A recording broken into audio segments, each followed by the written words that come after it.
team that will be together going through the labs, and some teams were going to go to Instituto de Ciencias Nucleares, and the other teams will go to Instituto de Física. Please look it up. Make sure you are in a list, and if you are not in a list, please ask Pablo. His email will be in on the lists on the papers with the lists. Okay. The other thing is that today is the poster session. I brought some special tapes for that. Okay. So Diana and Andre will be in charge. Andre shining because his absence. Okay. They will be in charge. After the last talk here, you should go fast so you could hang your poster and be ready for the session. Okay.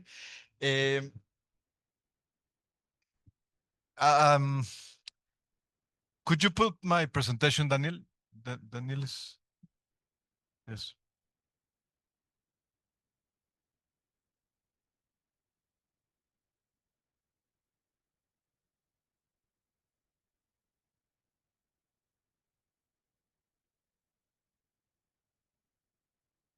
It's in the first, in yesterday's talks. Yes, that one.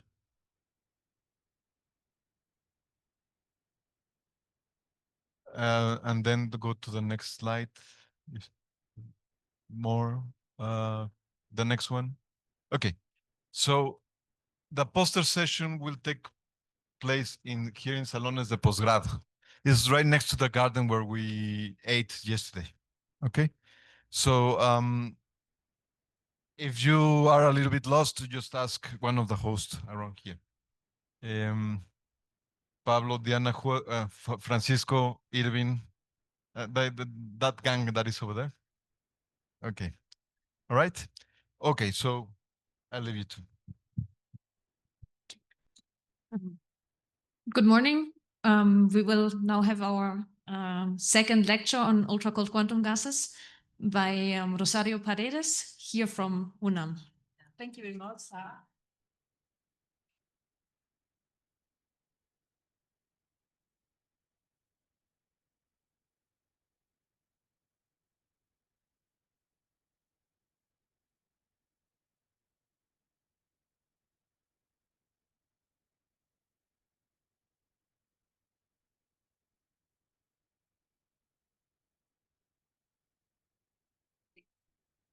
Okay, so good morning, everyone.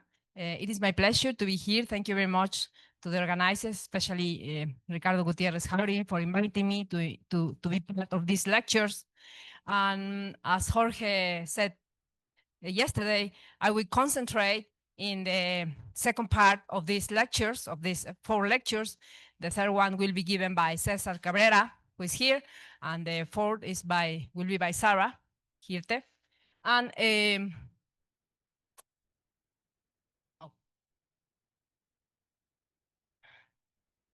I will concentrate in these aspects of Bose-Einstein condensates. First, I will revisit the original prediction by Bose and Einstein, who encountered that this different state of matter, this peculiar state of matter, that is the Bose-Einstein condensate. And then, but as I will tell you, this state is an ideal, is formed by ideal particles. And then I will go to the part that includes the interactions. And the interactions are included considering that particles interact at very low energies, so the velocity of particles is very slow. And then I will take some time to explain in detail how you can consider these collisions, these ultra-cold collisions. But this is a two-body problem. And then I will go back to the many-body problem. And the many-body problem is how to understand the Bose-Einstein condensation in presence of interactions. And this is the third aspect that I will talk about. And this is the Gross-Pitayevsky equation. That is the equation that describes a Bose-Einstein condensates with considering weak interactions. And I will tell you why the interactions are weak. Okay, So from the very beginning, perhaps as you know from any basic course of statistical physics, that Bose-Einstein condensation was predicted by Bose and Einstein in 1925. And what is Bose-Einstein condensation of ideal gases? This is a peculiar state of matter in the sense that it's a transition, but it's a transition that is not promoted by interactions as any other transition, but promoted by the pure quantum statistics. And why? I will tell you why. The important thing is that this is this statement, it summarizes what is the Bose-Einstein condensation. It's the macroscopic occupation of the ground state at finite temperature. But what is the ground state? Then I will be very clear what is precise the states of particles, of neutral particles, like the particles that are in real Bose-Einstein condensates. Yes. So first of all, let us consider that a system composed of 10 to the 23 particles is inside of a container. The container is a box. So this is, of course, we are revisiting perhaps that you know very well this situation, that perhaps you are aware of that in the statistical physics course, but I need to do this review to revisit these concepts in order that you can understand very well the full talk. If this bunch of particles does not have interaction, then you can concentrate in solving the Schrödinger equation just for a single particle, because particles are not interacting. And then what is the meaning of solving the Schrödinger equation? The meaning is, as you know, to know what are the states and what are the energies of the system. So the states are the states that solve this equation, the Schrödinger equation for a single particles. What is B of R? B of R represents the potential, the box. In the case of a box, as you know, in one dimension, it's very simple that the box is plotted here. It's a space in which the potential takes the value of 0 between 0 and L, and then it has infinite walls in 0 and L precisely. So the solution of a single particle moving in this potential is, as you know, this solution given by the product of sign of kxx and the other directions, of course. So the important thing to emphasize here is that the state is characterized by the values of kx, ky, and kz. And this is the values that this k takes are this one. So these are natural numbers, which times p over L. And L, as you remember, is the longitude of this box in one direction, okay? What you can see here is the ground state. There is a typo here because it must say 1, 2, and 3, because as you know, as you see, K starts from 1, 2, 3, and so on. Because if you take n equals 0, then the wave function is 0, and this is the trivial solution. And of course, it is not. Then what else? So once that you have specified the states of the particle, of a single particle, then you can follow the recipe of statistical physics. So the recipe of statistical physics says that you can determine the grand partition function, so in the partition function in the grand canonical ensemble, which is the product of the sum between the n. So remember, n, this capital N is the number of particles, and this other part is the canonical function. So the canonical is Z, the function in the canonical ensemble. Sorry, and then if you follow the recipe, you can go further and determine the grand potential. And the grand potential is simply kT times the logarithm of this quantity. And let me remind you what is the meaning of this NM. This NM means the collection of states of the n particles, of the n capital particles, right? And this is very important because this is the quantity that we will focus on to see what is the condensation, what condensation is. Then, again, following the recipe, you can determine the equation of states once that you can know this grand potential function. So you can get the entropy, the equation of a state, that is the pressure, and the number of particles. And this number of particles is precisely given, if you do the algebra, what you get is that the number of particles is this quantity, that is the sum over the states. And remember, this is simple a label, but indeed this label is a vectorial label that represents kx, ky, and kz. So what I mean is that this case is the numerable quantity. You can assign numbers, natural numbers to this k, and then you can count. And then you can sum the grand potential function. And what else? Here is the important part in which you will see what is Bose-Einstein condensation. As I told you, and as Jorge said yesterday, so the total number of particles is given in terms of the number of number of particles that being in the state K. And this is precisely the Bose-Einstein distribution. So the total number of particles is equal to the sum over the particles occupying each state K. Is that right? Is that clear for everyone? Yeah. But then imagine that you can split this N into two parts. The first part includes particles having zero energy. And the second part includes particles in the excited states. And as you can see, so observe this quantity. What happened when the chemical potential goes to zero? What happened with this part of N? Diverges, right? It goes to infinity. And then what happened with this other part? What can be demonstrated, and it's a little algebra, to get that this sum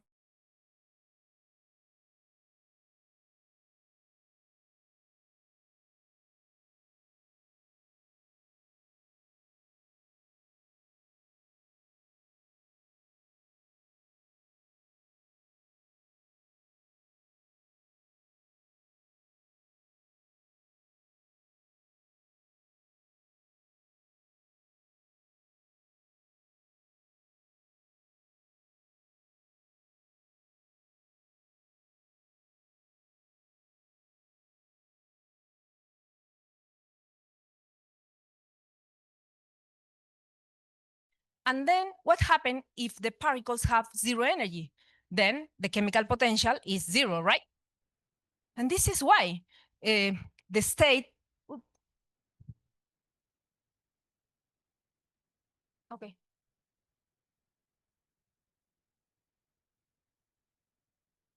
And what happened if mu goes to zero? Then observe what happened with this quantity. The behavior of this Bose function is plotted here. What you get is that this Bose function takes its maximum value at mu equals zero. But when G takes its maximum value, then maintaining the constant density, so N over B is the density, right?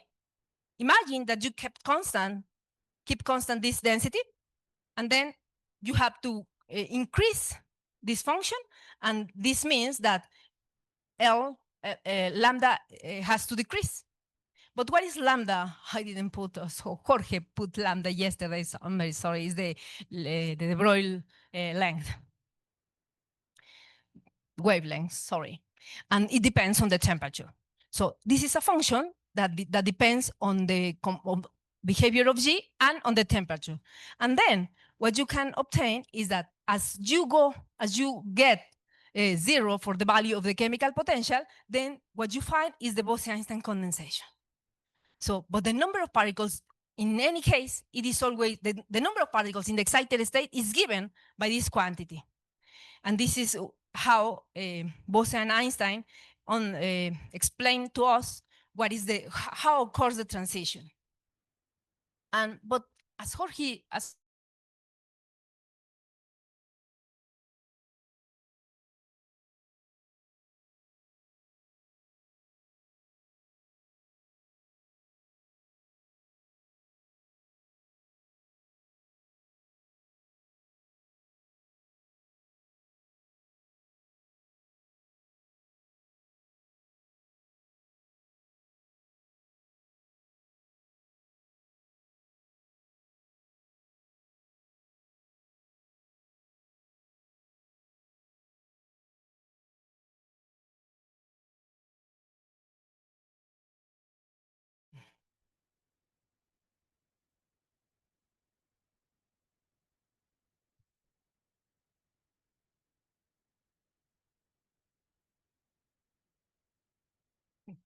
a brief announcement. Okay, let's continue. And again, it is being true that Bose-Einstein condensation is still the occupation of the ground state, even if particles are not in a box and are not ideal. This continues being a Bose-Einstein condensate. Okay? And as you heard yesterday, real Bose-Einstein condensates have two main differences against ideal Bose-Einstein condensates. The main two differences are these. First, particles interact, and second one, neutral particles are not confined in a box. As Jorge said yesterday, so there are a lot of fields, including magnetic and electric fields, which in summary produce a kind of harmonic potential. So instead of a box, Bose particles are confined in a harmonic trap. Typically, this trap is isotropic, but perhaps can be non-isotropic. It is possible. And how we can convince ourselves that interactions indeed exist? First, because it is impossible to neglect interactions. It is impossible to not take into account interactions. Why? Because remember, one of the techniques that Jorge explained yesterday was the evaporative cooling technique. So the evaporative cooling technique is based precisely in collisions. And how?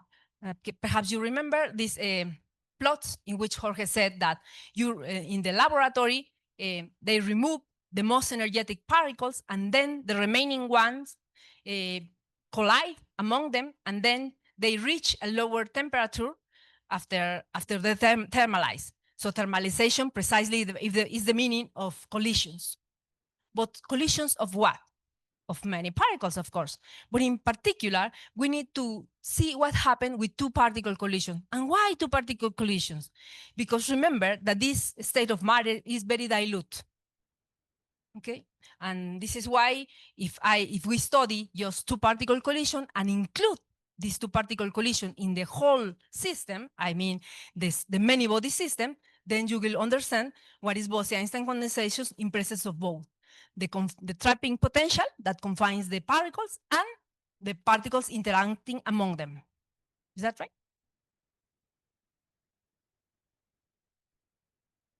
This is precisely what I was telling you.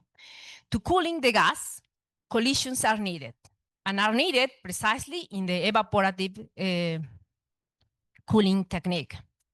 The critical temperature, as I told you, is reached in the so-called evaporative ramp, and after a cycle of thermalization processes, then it is possible to see to reach the critical temperature at which the gas has a large number of particles occupying the lowest energy state. So collisions must be considered during the production of a Bose-Einstein condensate and once that the condensate is obtained. And why? And how? So perhaps the first question is why particles has interactions if they are neutral, right? So the first question could be, so they interact magnetically, electrically, or how? How is the interaction? How can be described the interaction between these neutral particles? Okay. Is there a proper model, as I told you here, is there a proper model to represent particle-particle interactions?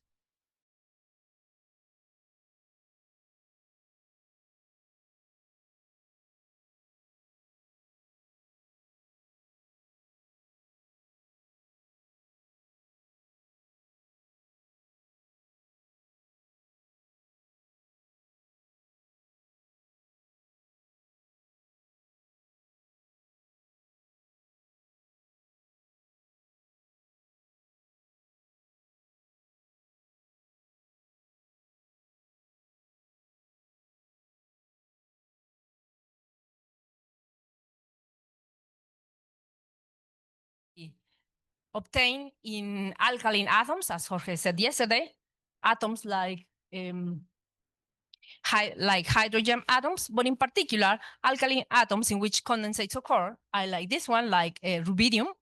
And remember that why rubidium is a boson? Because it's a boson because the total number of elemental fermions is even. So if you sum this, the number of protons, neutrons, and electrons, so you have 87, and this is why rubidium 87 is a boson. And this behaves like a hydrogen atom in the sense that just an electron is occupying the last shell. And why interactions between neutral atoms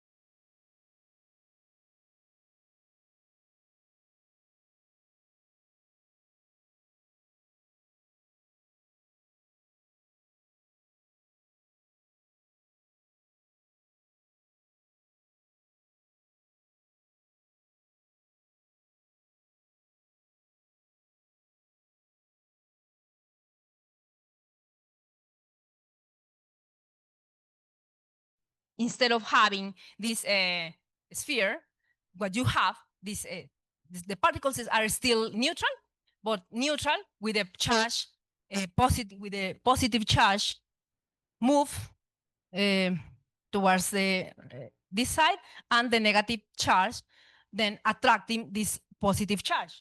So the particles, the neutral particles, behave like a dipoles as they approach.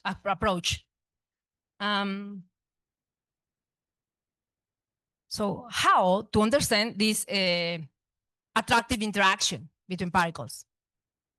So let me explain to you a very simple model to understand how the effective potential is attractive. This is the Lennard-Jones potential that Jorge mentioned yesterday. First of all, you have to consider the energy contributions associated with both the electrostatic contribution. This is the Coulomb energy. So see that the colors. So the blue color means the interaction between the positive charge of this neutral particle and the positive charge of this neutral particle. And each color you can see represent the interaction of each pair of charged particles. You can see here that there are two repulsive terms and there are two attractive terms. But since particles are not quiet, right? They are moving continuously. The charge are oscillating, and then this charge oscillating can be considered as a harmonic oscillator. And in this model, so the energy, the mechanical energy of these particles is this one. It has the kinetic energy. So the first atom has this kinetic energy and the kinetic energy associated to the oscillation of the charge.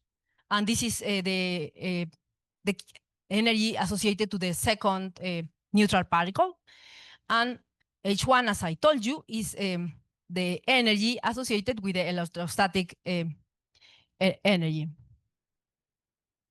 If you do a Taylor expansion of these three terms, what you get is that H1 takes this value, and then what else? So the total energy is the contribution of H0 plus H1, right? You can demonstrate, this is a couple of lines, with a couple of lines, that the total energy can be seen as the sum of two terms. One term is still the energy of two harmonic oscillators, but with a constant shifted. So remember that this constant, this is K, the constant of the oscillator, and when you substitute what is H1, what you get is that the effective energy is this. So you have two terms, two harmonic oscillators, but one with this frequency and the other one with this frequency. So the frequency is here, of course, you can recognize. So the relationship between the frequency and this effective K, like this one. And then, what else? Remember that you are interested in having what is the lowest energy of these two harmonic oscillators. But the lowest energy of a harmonic oscillator is H bar over 2, right? H bar omega over 2. So what omega? So which omega? So this omega. And then doing again a Taylor expansion of this omega, what you get is this final expression for the energy. And as you can see, this is an attractive term. And this attractive term goes as 1 over r to the 6. So r, remember that r is the distance. So the effective energy of interaction is this dotted line. And what is this line? So remember that there is a repulsion associated with Paula's exclusion principle. And you can introduce this infinite wall to represent that electrons cannot overlap. And the sum of this dotted energy plus this dotted energy gives you this effective potential, the potential that Jorge showed yesterday. Okay. And what else? Now we have to go to consider that collisions occur at very low temperatures, right? And if collisions between two particles occurs at very low temperatures, then we have to study, we have to go to the frame of quantum mechanics to study low energy collisions of two particles. And what is that? Again, so Jorge spoiled my presentation of today.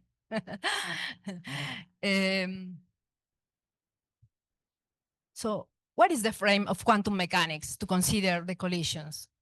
So this is the frame.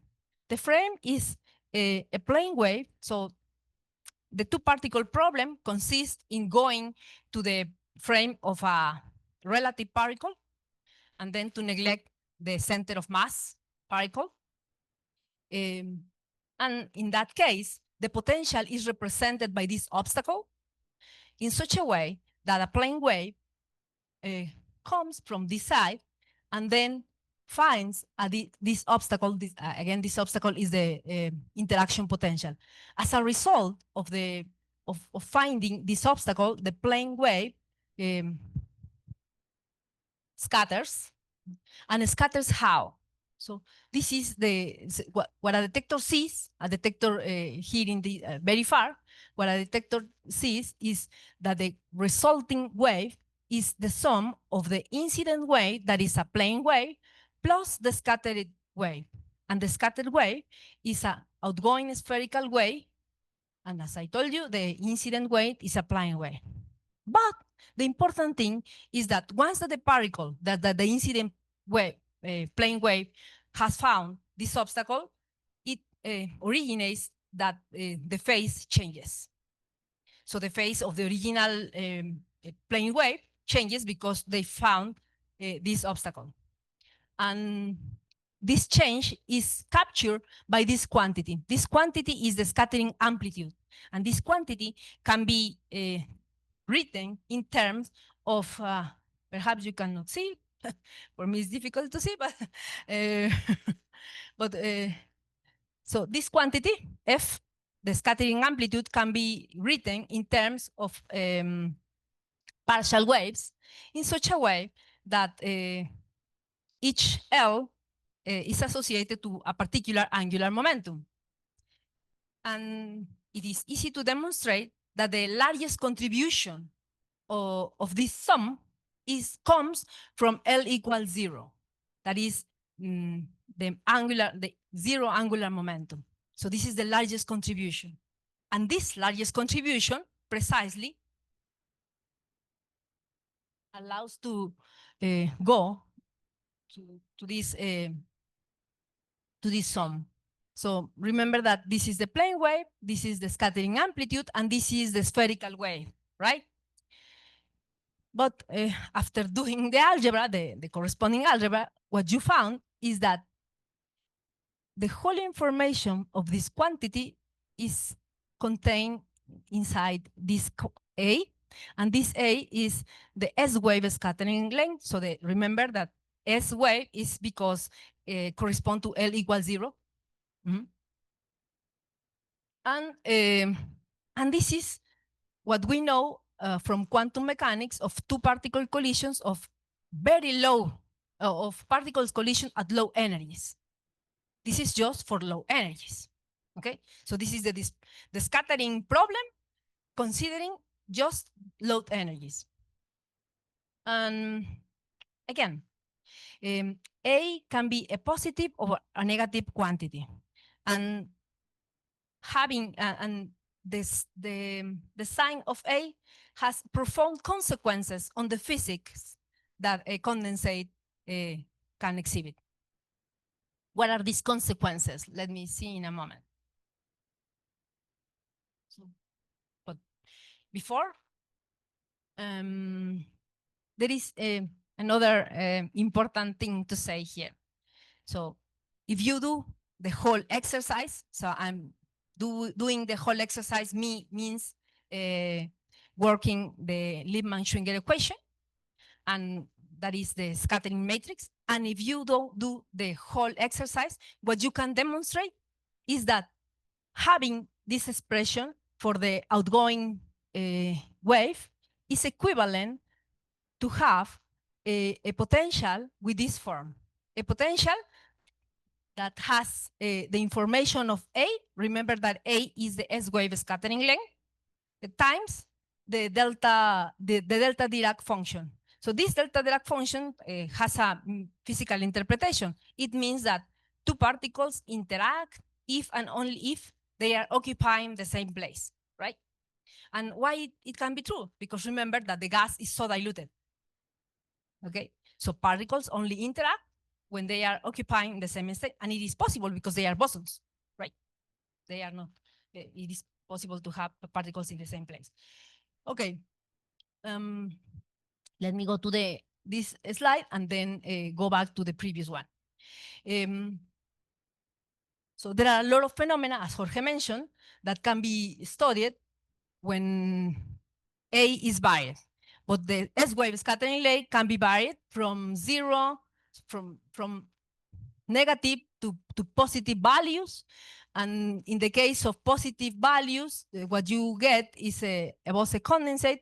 And if A has negative values, what you have is a weakly interacting and attractive gas. But at the mid part, what you have is you cannot see here, but the effective scattering length is like the particles will have huge particles and not like small balls. And how can be varied this quantity? So this quantity can be varied also using that atoms, the neutral atoms has internal structure. And what internal structure? I refer to Zeeman levels. So Zeeman levels can be modified by using a magnetic field. If a magnetic, so remember that this is the potential that I showed you in few slides before. And this effective potential can be moved by using an external magnetic field. And by using an external magnetic field, so the energy of two particles colliding can seize another effective potential. And this is why the whole information of how the collision occurs goes finally to or impact in the value of the S-wave scattering length. But again, once that we have, once that we know that particles interact and particles are not confined in a box, which is the real Bose-Einstein condensate, what else? So remember that the Bose-Einstein condensate is a state of matter composed of a huge number of particles, not one particle, not two particles, but a huge number of particles, right? And in that case, what we can do? So the recipe of quantum mechanics is solve the Schrödinger equation, right?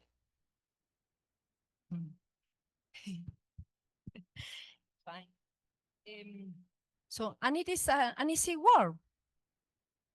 No, it's not an easy work, of course not. Nobody can solve the Schrödinger equation for this huge number of particles. There is no solution. Then what we can do?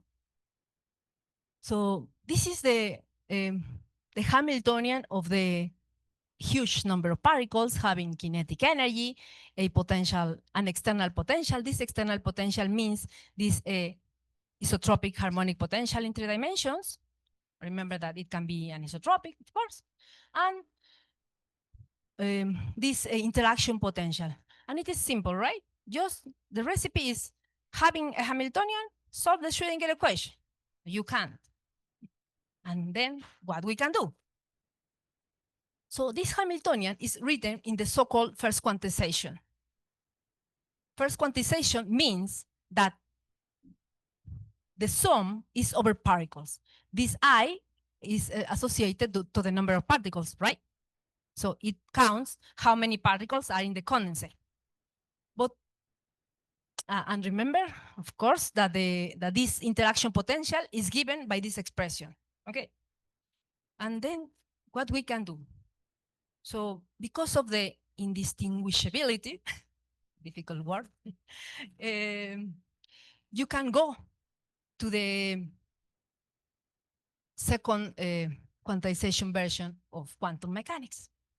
And what is the meaning of going to second quantization?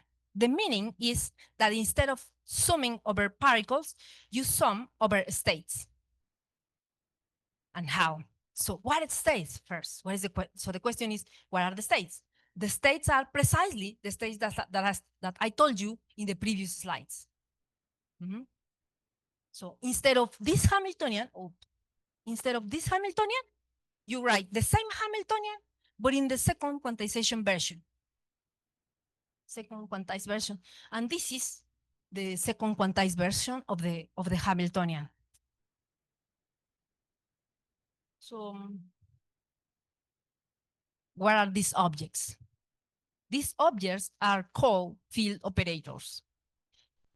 And these are written here. What is the meaning of field operators? So field operators mean, so the physical meaning is the operator that creates a particle at the position R, and this is the field operator that annihilates the particles in the position R. And how can be written these field operators?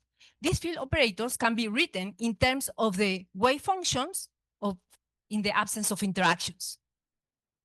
Okay. So remember that. Let me go back to show you again what are these states. Okay. So remember that the field operators are these given by these sums, and this Hamiltonian. So the algebra is very lengthy, but you can show that it is possible to go from this Hamiltonian summing over particles and going to this Hamiltonian that sums not over particles. So you cannot see here any sum over particles, right? What you can see here is just the presence of R. R is the coordinate of a single particle. But what you have is a bunch of particles. So where is that information? So the information is encoded in the states of particles, on how many particles are in a given state. And remember that these states, that was not a good idea. No. Here. These are the states that I'm referring of in the field operators. So the states are given as multiples of natural numbers, starting from 1.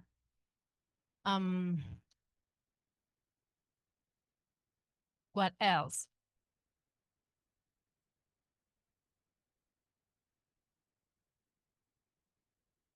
Now the question is it possible to solve the Schrödinger equation once that you have replaced the sum of particles by the sum of states? And the answer is no. And then we can do with that thing, because we have to say something, right? Of the physics of the Bose-Einstein condensate. Okay, what we can do is to first, so the Hamiltonian is written in this second quantization form. And remember that these objects are the field operators written in terms of the original wave function times the vectors, the operators that creates a particle. So sorry, because I have to put here this hat, because these are operators. And then what are the commutation rules of these objects? So obviously the commutation rules of bosons. And after some algebra, you can demonstrate, it is very easy, that the commutation rule of these objects are this. And how we can use this to say something of the condensate. So the key is that, here I have again the field operator, sorry. So how we can say something about the Bose-Einstein condensates? So the key is to consider the Heisenberg equation. The Heisenberg equation for who? For the field operators, and the Hamiltonian written in the second quantization form. Okay? So we have to substitute the Hamiltonian. Which Hamiltonian? This Hamiltonian, composed of two parts. So the kinetic term, the part associated with the trap, the harmonic trap, and the part associated with the interaction. But remember that the interaction is given in terms of the S-wave scattering length times a delta potential. Okay?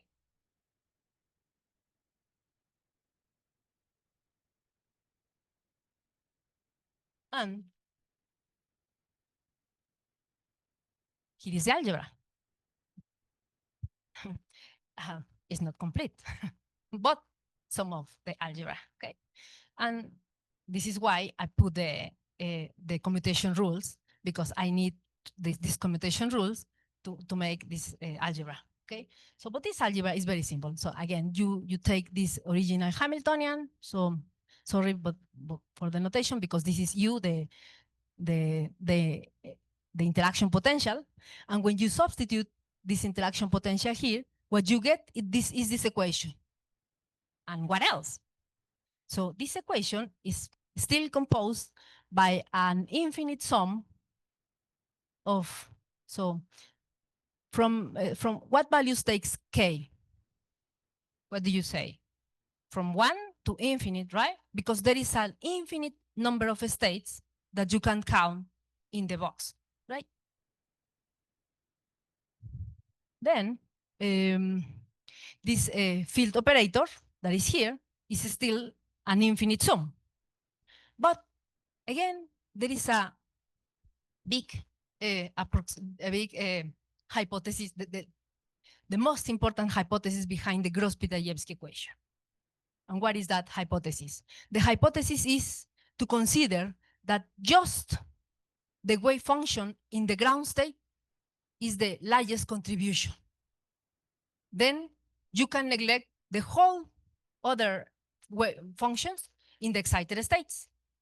And if you neglect the whole the functions in the excited states, what you get is that instead of the infinite sum, you only kept this. You only keep the first term, the term in the ground state, and if you consider just the term in the ground state, what you get is an equation for this quantity, this psi 5, 0, and by substituting, by changing this for an effective function that absorbs these constants, then what you get is that an equation for the one particle, an effective particle, but it's not a one particle. It's the wave function that, as Jorge said, describes the condensate. Okay, so it's not describing a single particle, but describes the whole condensate. And this is the meaning of the Gross-Pitagevsky equation. So the Gross-Pitagevsky equation is the equation that satisfies, that describes the ground state of a Bose-Einstein condensate having interactions. And these equations, as you can see, is very similar to the Schrödinger equation, right? You can see here that the Gross-Pitagevsky equation has the kinetic energy term, an external potential, plus a non-linear term. And these non-linear terms is magic. Why I'm saying that these non-linear terms, we can attribute the whole magic of Bose-Einstein condensate. Perhaps first, I must mention that a real Bose-Einstein condensate is not a gas, it's a superfluid. And how we know that it's a superfluid and not a gas? Because if you work with this equation, what you can show is that the spectrum corresponds to not a spectrum of an ideal gas, or a spectrum of a non-ideal gas, which satisfies the Landau criterion of superfluidity. So there is a whole algebra inside to demonstrate that indeed the Gross-Pitagevsky equation is consistent with a wave function exhibiting a superfluid state. So particles are not individual entities, but I'm saying they are, so the whole system is connected. The whole system is connected and described by means of this quantity, the wave function. And why it is interesting to know that?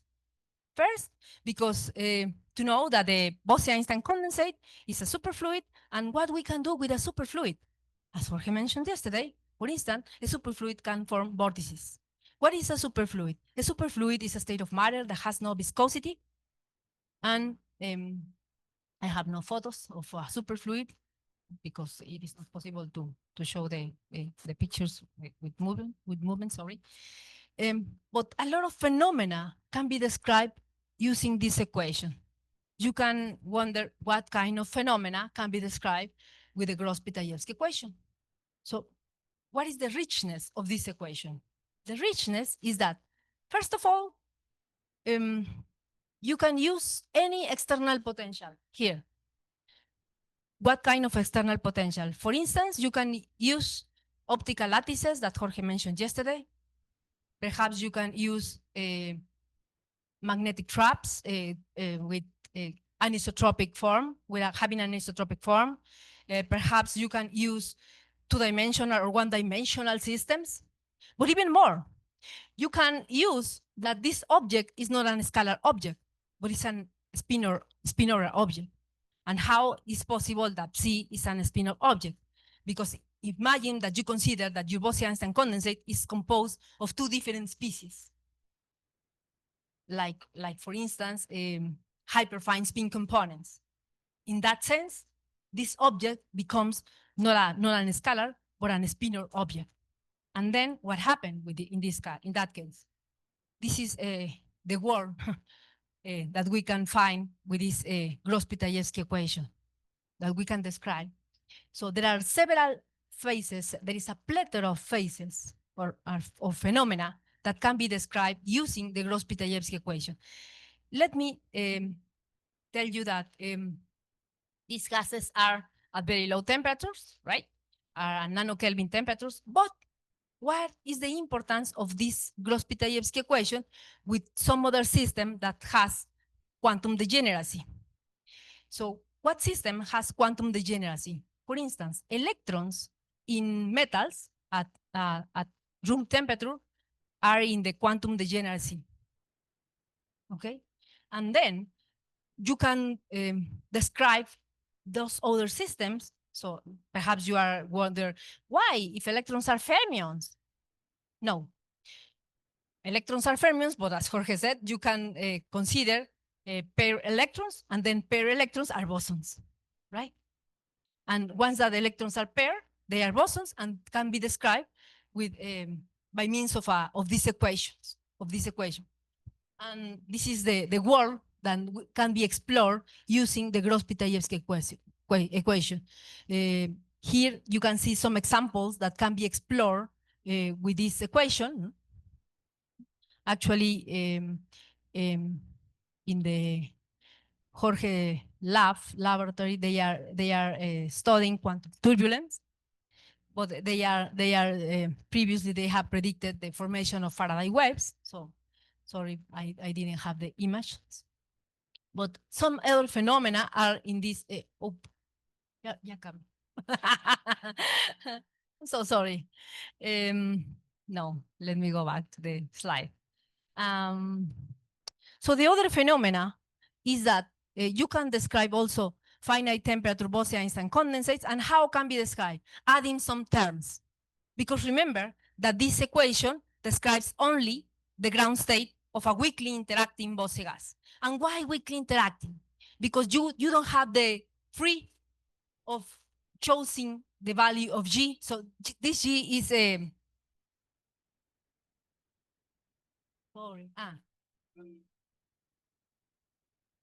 G is this constant. G is proportional to the S-wave scattering length. And you have not the freedom of taking G equal to infinite. For instance, you cannot describe, you cannot use Gross-Pitayevsky equation when the scattering length takes infinite values. That is, it is not possible. So the only values that you can use to describe the only values of G that you can use are positive values. Why positive values? Because if not, the condensate collapses. And in order that you cannot have a condensate that collapses, then you can have the value that the values of G are positive ones. And again, this is the world that can be described using the Gross-Pitayevsky equation. There are so many phenomena. Here are just some of them. A liquid crystal, that is in Spanish, and quantum magnetism. And why quantum magnetism? Because remember that I told you that you can describe spinor Bose-Einstein condensates. And if you can describe spinor Bose-Einstein condensates, you can use atoms having large magnetic moment. And in that case, you can describe the quantum magnetism phenomena. And what we have learned in this lecture, I hope. We have revisited the ideal Bose-Einstein condensate predicted in 1925 by Bose and Einstein. Then we briefly talk about the Bose-Einstein condensation transition observed in 1995. This is the Jorge yesterday talked about this transition. The important thing in these real condensates, remember, is that particles interact and an external potential is present. So taking these essential aspects, we went to Bose-Einstein condensate considering interactions, and a Bose-Einstein condensate with interaction is exactly a superfluid, and a superfluid is precisely what describes a Bose-Einstein, a Gross-Pitayevsky equation. So there is a plethora of phenomena, as I told you, that can be described using this Gross-Pitayevsky equation. Here, there are some of them. And with this, thank you very much for your attention.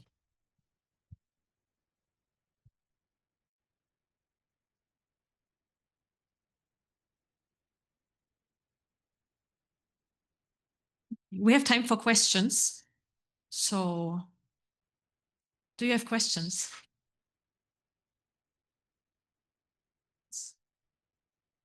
My question is, you don't mention it, but the particles you are considering, it's considered like a hard spheres, or the particles can penetrate each other?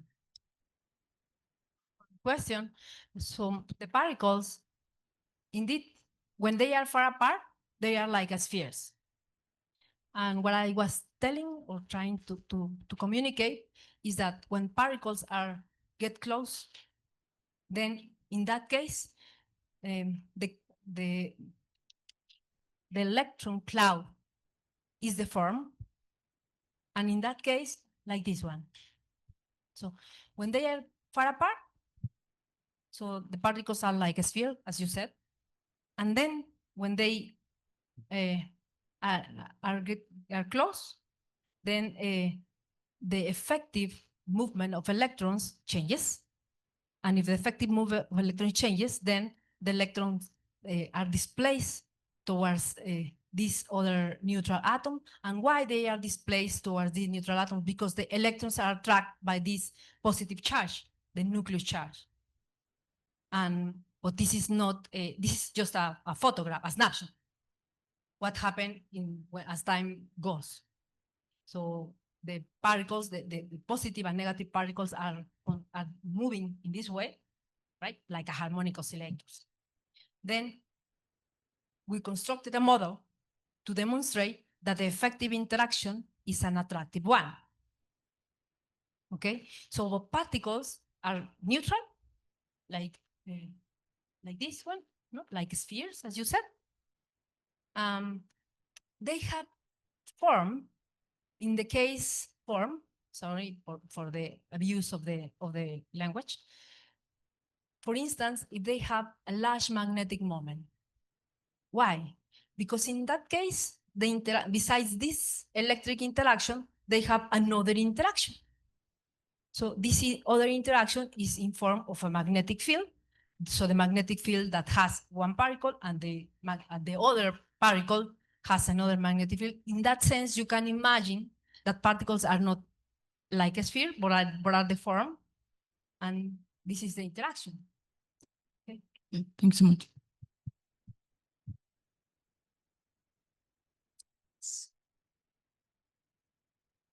Thank you for your presentation. My question is in the next slide, maybe, in the effective interacting in neutral atoms. Yes, and here we are considering little oscillations to describe them by an harmonic oscillator. Yes. The reason of why is that we are considering a low temperature of the particles, of why are considering low oscillations. So the simplest model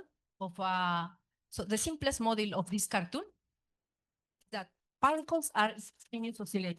Negative and positive particles in continuous oscillation, right? Why? Because of the length, because of the positive charge that is the nucleus. So this is in a continuous displacement. So this is not white. You can imagine that the electrons in matter are not white, right? So electrons are continuously, so the wave function of electrons is moving. So of course, this is a classical picture. But in a classical picture, what you can imagine is that the electrons are moving back. Okay? And then in that case, the effective interaction that establishes between two neutral particles is like, is represented by two terms. One term, taking into account the mechanical part. So the mechanical part is the kinetic plus the harmonic one of each particle or particle one, and the kinetic part and the harmonic part of the second neutral particle. Okay, so what you have is a couple of oscillators. Then you have to add the contribution of the electrostatic interaction. So the electrostatic interaction between this neutral particle and this neutral particle. This is again a cartoon. So this is the simplest cartoon, right? So the effective electric interaction is that particles positive, the nucleus is repel the, sorry, is that right? Yeah, okay, yeah, this is correct. So the blue line represents the repulsive for the repulsive energy, the effective repulsive energy between this nucleus and this nucleus. And this is why you have here a positive term, right? And then the green part represents the effective interaction between this electron, this electron and this other electron. And then the red one and the yellow one represents the effective attractive interaction between the negative and positive and the positive and negative charges. Okay? Thank you. Thanks.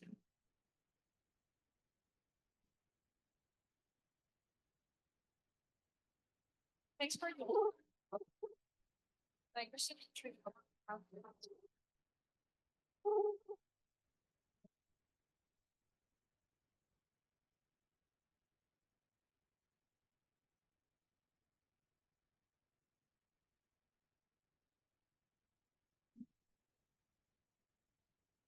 Difficult answer. If I want to give you a short answer, it's very easy. But if I want to, if I will give you the real answer, it's a very large answer. Why? Because here I show you that you can explore so many phenomena using the Gross-Pitayevsky equation. So the Gross-Pitayevsky equation, as I told you, is this equation, and describe the ground state of a weakly interacting Bose-Einstein condensate. So what is the wave function? So the wave function has the form of the object that you want to describe. Imagine that the object that you want to describe is composed of, for instance, a couple of species, hyperfine spin species of atoms. Then instead of having just this wave function, you will have two wave functions, one associated with one spin and the other associated with the other spin. And then as a result, you have to solve couple Gross-Pitayevsky equations for each for one spin. So the part that you are questioning, the question that you have is that, for instance, what is a topological state of how we can get a topological state from a Gross-Pitayevsky equation, right? My computer, sorry. But one form is that when you solve this equation, this pair of couple equation, what you have, for instance, in presence of a magnetic field, what you have is a superfluid. So remember that you have a superfluid. But a superfluid is a particular state of matter. Why is a particular state of matter? And why we can use to word, why the word robust when we refer to topological phases is used. Because in the case of coupled Gross-Pitayevsky equation in presence of a magnetic field, what you get is states with singularities. Which singularities? Singularities in which the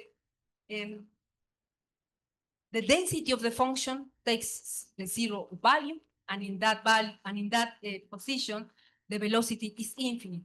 And these states are called robust because there is a quantity that is conserved. And why is that quantity that is conserved? The flux.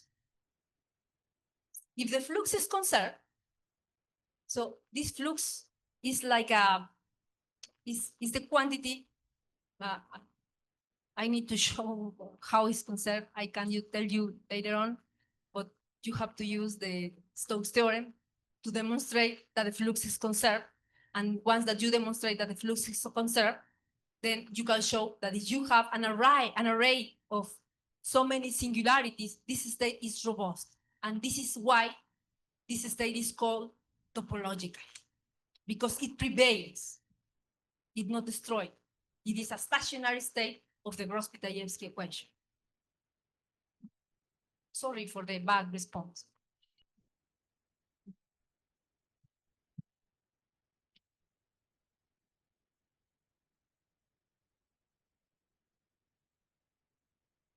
What happens when the nonlinear term is much bigger than the external potential in the Gross-Pitayevsky equation? Okay. Certainly true that you can have, so you can get the solution, the stationary solution of this equation. And in that case, what you have to do is to neglect the kinetic part. And in that, so this term, it is restricted because you cannot consider arbitrary large values of G. Because remember that this equation is working just for weakly interacting gases. So you cannot use an arbitrary large value of G. You can. But in any case, what you can do is to neglect the kinetic energy term and then to solve the stationary state. And the stationary state is, of course, or behaves like the distribution of the condensate. And the distribution of the condensate is precisely the distribution that in the space that Jorge showed yesterday. This is that I can say. So, but remember, you can never use large values of G. So because in that sense, so imagine, so think if you try to solve this numerically, imagine that you can put, so you can several terms here, right? So when you solve an equation in the computer, you cannot use a very large term against a very small term because it is not, so it's not, so the solution is not physical. So you have something in the computer, it's not physical. So you have to consider competing terms of the same order. Thank you. I don't know if we have a second microphone, otherwise.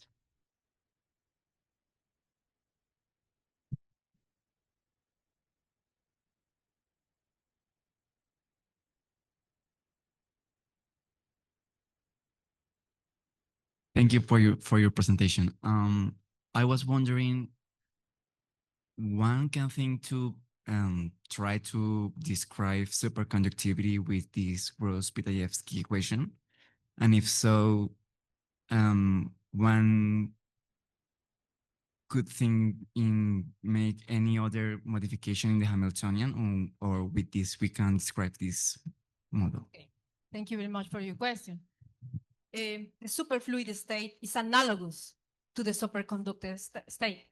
So the analogy is based on the fact that superconductivity is that particle, the flux of electrons, charged particles, has no viscosity without resistance. Sorry.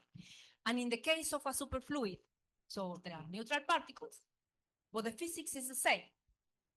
So indeed, what you are, so the energy spectrum of these equations looks like, in some sense, similar to the spectrum of a superconductor. in that sense, is equivalent to describe one phenomena with charged particles, the superconductivity, and its counterpart, the superfluid state, with the Gross-Pitayevsky equation. But remember that the Gross-Pitayevsky equation is just for bosons. Or pair bosons. Pair bosons can be fermion and fermion. So, very nice talk, thanks. So I was wondering, so I agree with you that numerically you cannot solve you cannot solve the Gross-Pitayevsky equation because you have large term, but as an experimentalist, for instance, so I can just, as Jorge mentioned yesterday, just tune my power supply and then increase the magnetic field and then increase G, and then I have no numerics or anything that prevents me to then just increase G arbitrarily. So I think what it will be interesting for me to know, or usually I don't know actually, is up to which value, up to which point, so then the description of the Gross-Pitayevsky equation breaks down. Because I mean, experimentally, I can keep increasing and increasing G, but at some point when I cannot describe my system anymore, which is the energy scale I have to look at. Okay. Well, what you have to do is to include more terms. So non-linear. So for instance, this Liguan-Yang term that includes the term associated to the density. But there is, of course, there is a breaking value of G at which the solution of the Gross-Pitayevsky equation is not working anymore. And how you can know, how you can detect this value depends specifically on your systems, on your system. And one of my students, we learned, so indeed, it happens that the solution of the Gross-Pitayevsky equation crashes when you exaggerate values. So it is impossible. I agree with you that as an experimentalist, you can increase the values of the magnetic field and then to get a large value of G, but always we have to know that a given equations have restrictions, and the restrictions are imposed by each of the terms contributing to the whole equation.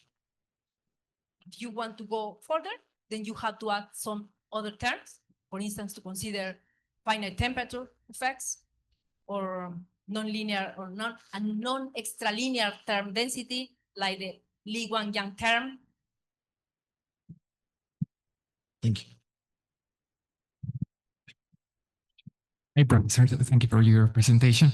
I wanted to know what are the phenomenological consequences of having a nonlinear term in the GP equation. How is nonlinearity manifested in all these phenomena? Wow, very good question. So this linear terms is the term that do the magics, indeed. Because if you don't have this linear term, then you don't have a superfluid, for instance. So because if you take this constant zero, then what you have is the Schrödinger equation, right? Of course, try to solve the Schrödinger equation for any arbitrary potential is not an easy task. But in any case, this is the Schrödinger equation. But if you have this term that is E0, then what you get is an spectrum equal to the ideal particle. And the spectrum, the energy spectrum for an ideal particle does not exhibit the behavior of superfluidity spectrum. And what kind of phenomena? Turbulence is one phenomena. Formation of vortices. Actually, a colleague of mine studied with his student the turbulence in using the Gross-Pitayevsky equation. And the way in which they studied the phenomena is considering the formation of vortices and then thinking that turbulence is a bunch of vortices, entangled vortices.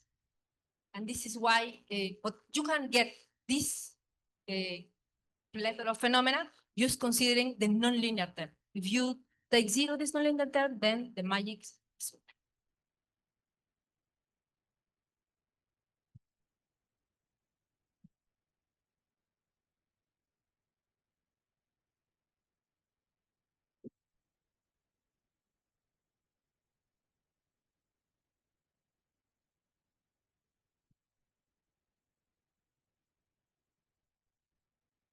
if we want to think the maybe I was a condensate, but as maybe an open system, or that maybe is dissipative, we can use or change the Gross-Pitayevsky equation to study a dissipative system, a dissipative Bose-condensate system?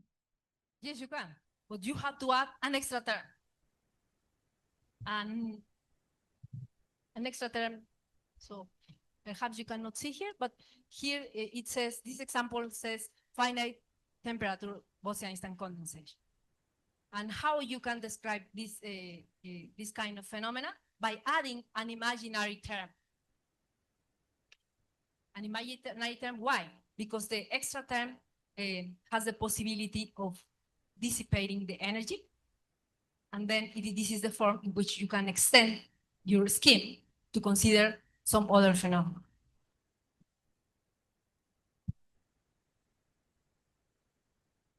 Hello, everyone. We will start with a second lecture of quantum atom optics, and it's going to be given by Morgan Mitchell from ICFO.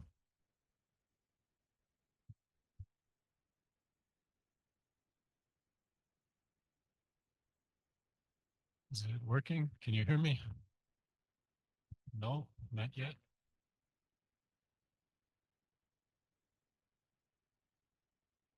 It seems to work. Maybe it's not. Okay.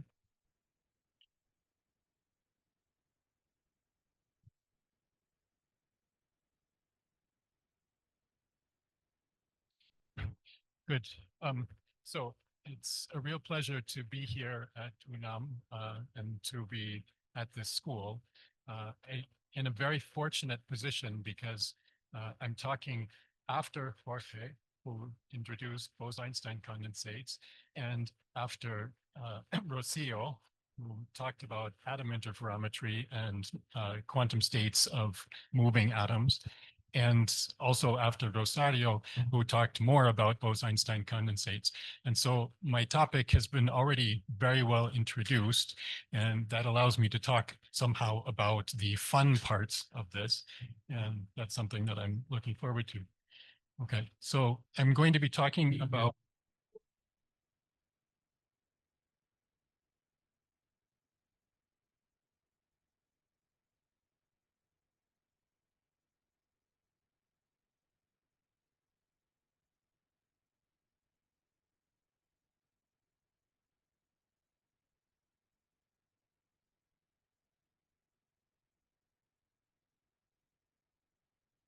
how is it? Is it a bit loud now? That's good. It's good. Great. Okay. So good. So I'm going to be talking about quantum optics as it is applied to both light and atoms. It was applied first to light, and it's also easier to explain it talking about the application to light. And then many of the concepts will go over into atomic systems and atomic instruments. I'm going to be talking about quantum sensing. So I will first give a kind of big picture view of the role of quantum sensing and how it compares to other quantum technologies. I will talk a bit about why I expect quantum sensing to be more important in the coming years than it had been until now. And then I will talk about what we know about quantum sensing from gravitational wave detection. And then I will talk about the mathematics of it, how we describe these systems, and how we can learn things about sensitivity from this. And then I will talk about the atomic parts. Okay. And along the way, I hope you will see all of these figures. An hour and quarter is a kind of a long time. I hope that my talk is neither too long or too short, but we'll see. Okay. So first, me, I'm a group leader at the Institute of Photonic Sciences, and I lead the Atomic Quantum Optics group. This is about 1/2 of the group. You can see that we're an experimental group. You can see that there are things like magnetic shields and power meters, and especially there are lots of cables, so many cables that we couldn't take a photo without having to stand behind some of the cables. And Diana here is from here, so she came to us from Mexico, and she's doing her PhD now, and she will appear again at the end. Okay, so there are various quantum technologies, and quantum computing, quantum simulation, quantum communications are famous ones, and somehow they are all based on the idea that quantum is able to do something which is incredible if we can only make physical systems that are close enough to theory. So we're trying to perfect things like quantum simulators because we know in theory that a quantum simulator can do amazing things. And you see that these are reasonably young fields still, that they start in the 1980s or the 1990s in theory, and then the experiment starts to be capable of doing what the theory asks it to do sometime later, so decades later. And if we look at quantum sensing, we see something that's completely different. We see that quantum sensing starts already in the 1950s, and the idea of how to use things like entanglement or non-classical states only starts to appear in the 1980s, and it gets integrated with quantum information only in the 2000s. And so here we have a technology which already exists, and here we have technologies which we are trying to make exist. And so even if you're not interested in quantum sensing, you can maybe look at this as what the future holds, that this is what a mature quantum technology looks like.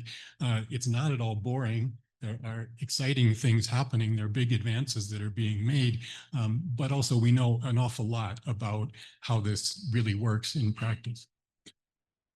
Okay, so the first quantum technology, I would say, is this atomic clock from 1955. So this is a cesium beam atomic clock.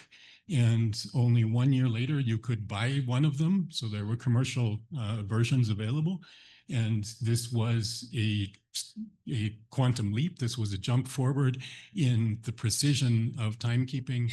And I think we know that that had a big effect on lots of things. Most obviously, the internet runs on atomic clocks, and also GPS runs because there are satellites that have atomic clocks in them, and that makes possible the precise timing. Okay, and the revolutionary aspect of this happened somehow slowly, but also very importantly. So we now have, in the 19th century, then the meter was defined in terms of a metal bar that was held in a vault in Paris. And in the 20th century, it got redefined to be defined in terms of some exact numbers, the speed of light, and the frequency of the cesium transition, which is measured by this clock. Okay, and that was so that we can measure the meter better. And that revolution continues, that until 2018, then the kilogram was a block of metal that was held inside a special chamber to preserve it from aging. And then that wasn't a good enough standard. We could tell that that and its copies were diverging in mass. And so in 2018, the metrology community did a revamp of the system of units so that now the kilogram is not defined in terms of some metal, but it's defined in terms of h bar, the fundamental constant, and the second is defined in terms of the cesium frequency. Okay, and it's difficult to overstate how important this kind of metrology is economically. Every time you buy anything, imagine you go and you get electricity from the company, that has to be measured. It has to be measured in such a way that it's reliable so that you trust it, so that everybody else can trust it. Every time you buy just about anything, there is a metrological component to the commerce. So the economic value of metrology is enormous, and also the scientific value is very good. Okay, so a lot of quantum sensing is about reducing noise, and that is best developed in a couple of technologies. So one is gravitational wave detectors, and another is atomic clocks. And in gravitational wave detectors, then the proposals for this were in the early 1980s, and now they are giving fruit, that the gravitational waves that we detect now are detected with the quantum sensing techniques that I'm going to tell you about. Okay, the atomic clocks are a little bit farther behind, but they're doing amazing things. And from GILA, which is where they have the most precise clocks, they've recently announced in conferences that they have clocks that use quantum entanglement in order to improve their stability and to do a better job of keeping time. Okay. And then my topic is to apply the ideas that come from these fields and put them into a different technology, which is measurement of magnetic fields using atomic components. So for example, a Bose-Einstein condensate is one, but also atomic vapors inside a vapor set. And so a lot of what we're talking about here is going to be about quantum noise in instruments like this. Okay, so magnetic field sensing is also something which has a lot of applications. There's a lot of practical motivation for studying magnetic fields, and that includes everything from the very tiny, from the nanoscale. If you measure surface science, if you want to measure 2D materials, then you can measure the magnetism of 2D materials very well using magnetic probes, all the way up to measurements of the magnetic fields that are produced by planets or by the sun. And these are all important applications for precise measurement of magnetic field.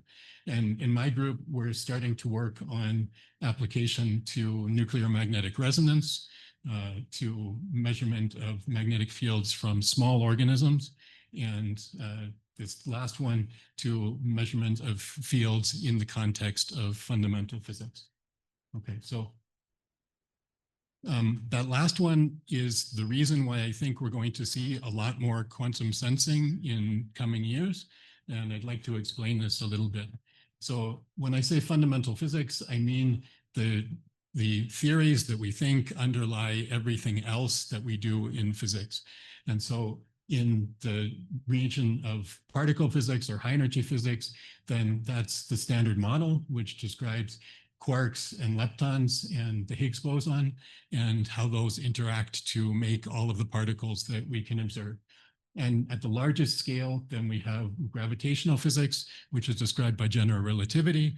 And that is a completely different kind of theory. And nobody has yet found a successful way to merge these two.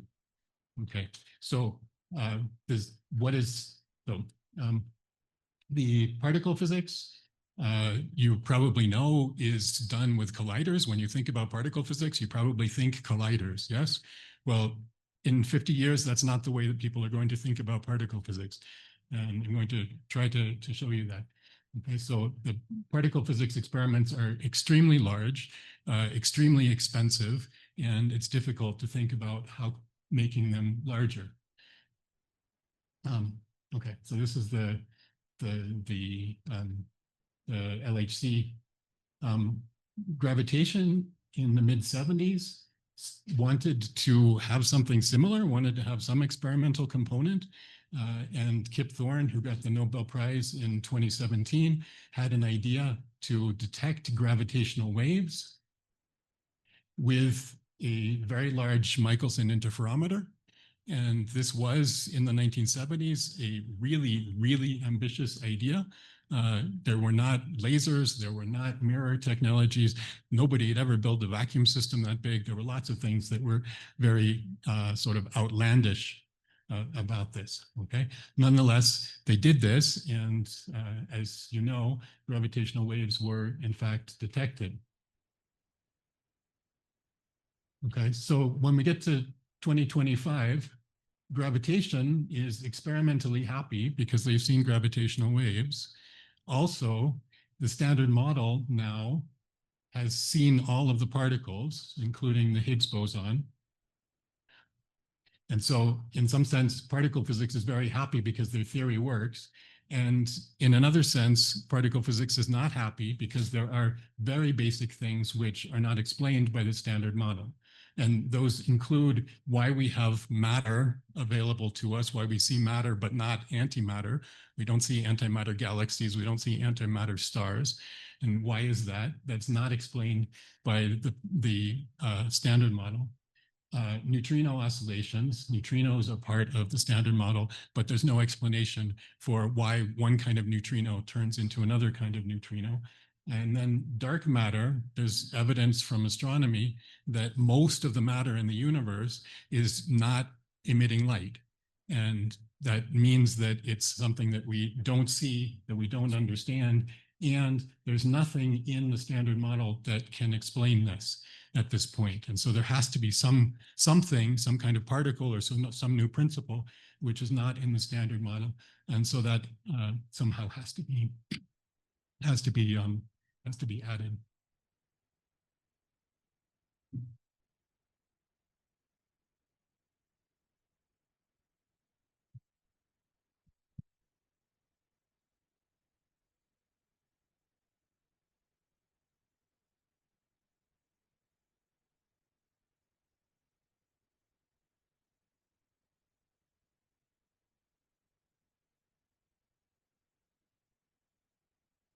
Okay, so this is the situation. This is the situation in 2025.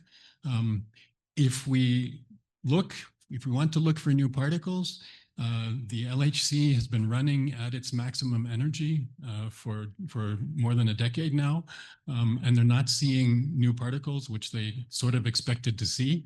They saw the Higgs, but they were expecting to see other things.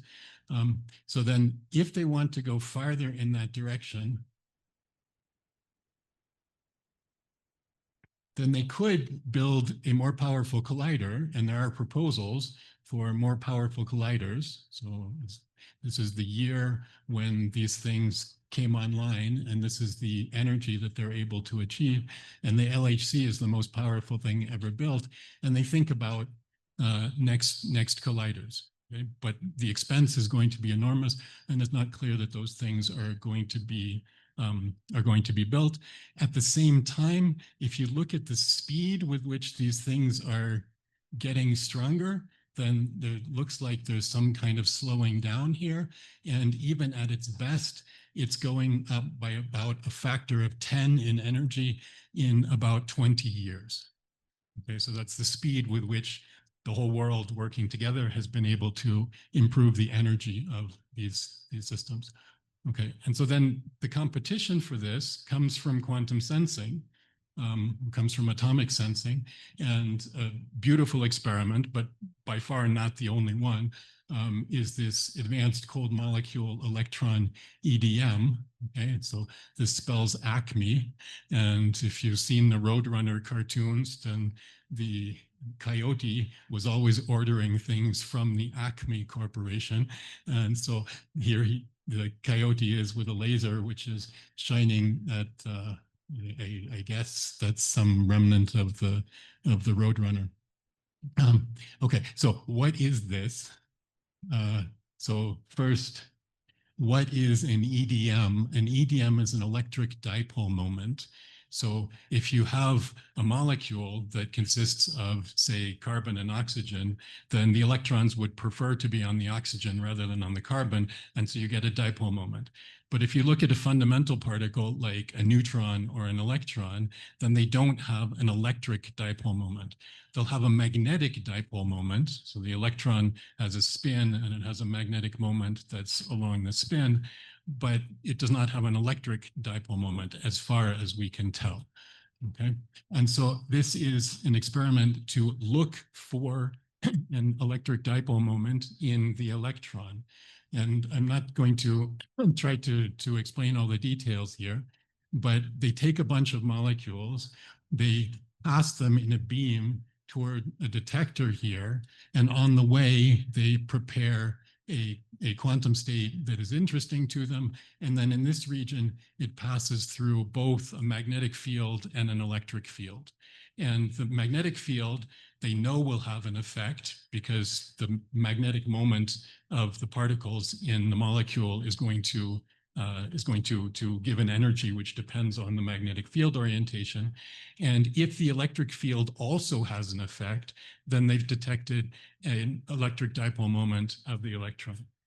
Okay, so that's the strategy here. Why would this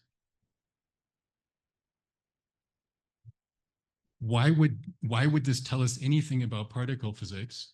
So here's a Feynman diagram which shows an electron coming in, an electron going out, and along the way, that electron scatters to produce a hypothetical particle here, which comes from supersymmetry, which is called the selectron, and a supersymmetric partner of the photon. So it splits into those two particles, and then it recombines to produce the electron again.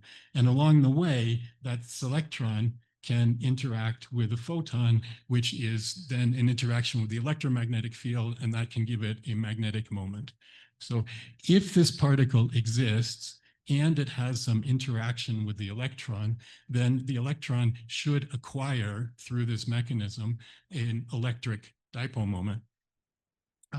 And so that's the mechanism that they're looking for. If they see this effect, then they will have seen something which is evidence for these new particles, which they have not seen in particle colliders and have not seen in other ways. Okay.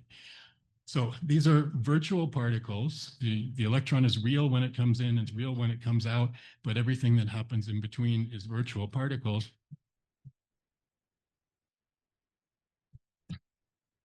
That means that the more massive these virtual particles are, the smaller the effect is going to be.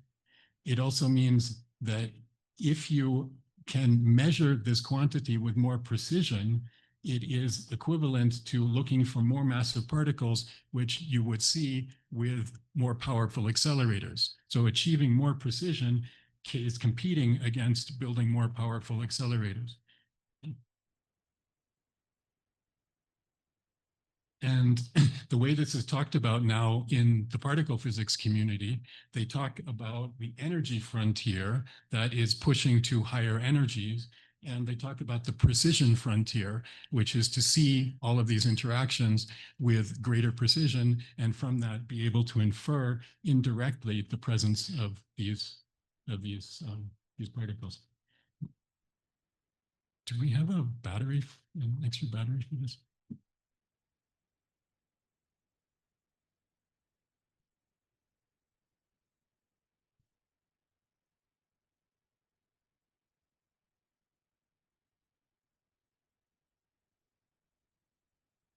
No siempre funciona. A veces sí, a veces no.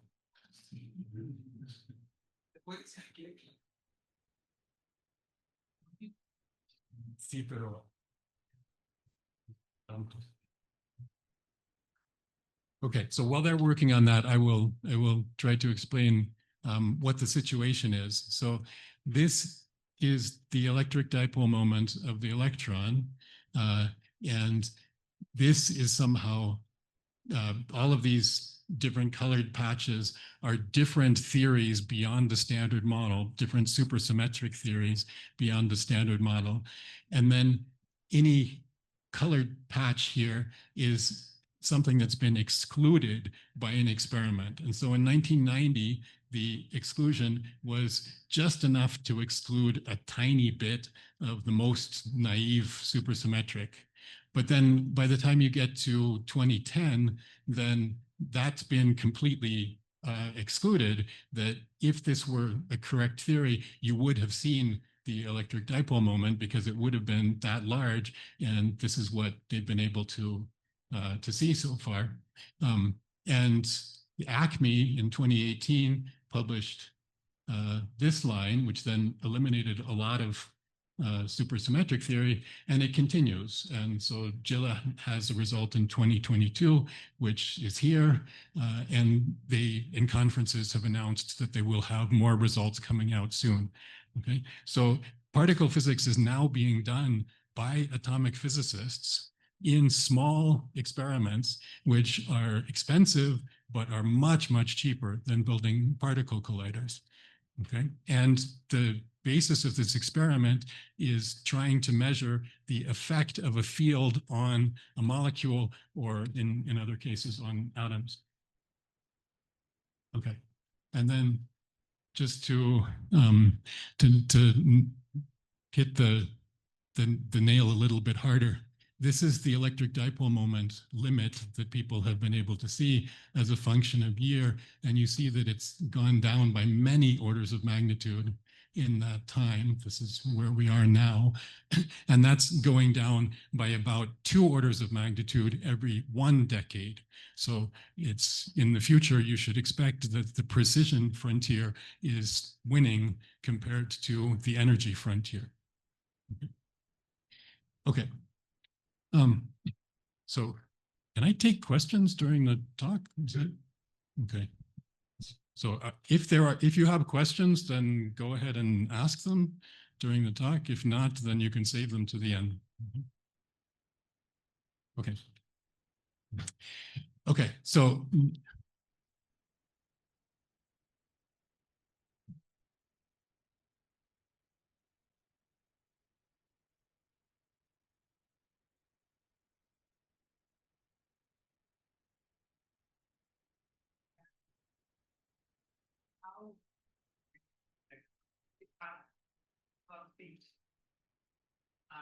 some charge evaluation and time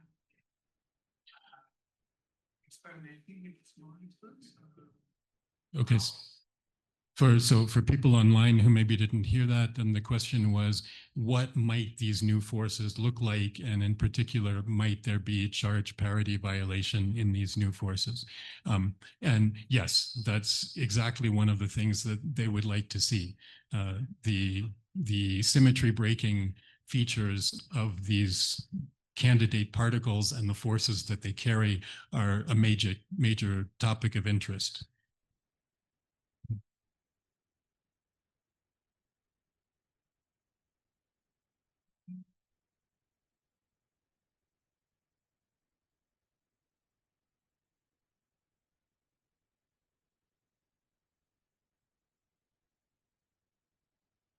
Okay, so here you have a list of all things that have been measured and the year that they were measured by finding them here. And for all of those, it's an electric dipole moment measurement. And so they are, in some sense, doing spectroscopy in the presence of an electric field, often also a magnetic field, and they're trying to measure the effect that the orientation of an electron has on the energy as a function of electric field. But there are many experiments, and they're done in different ways with different systems.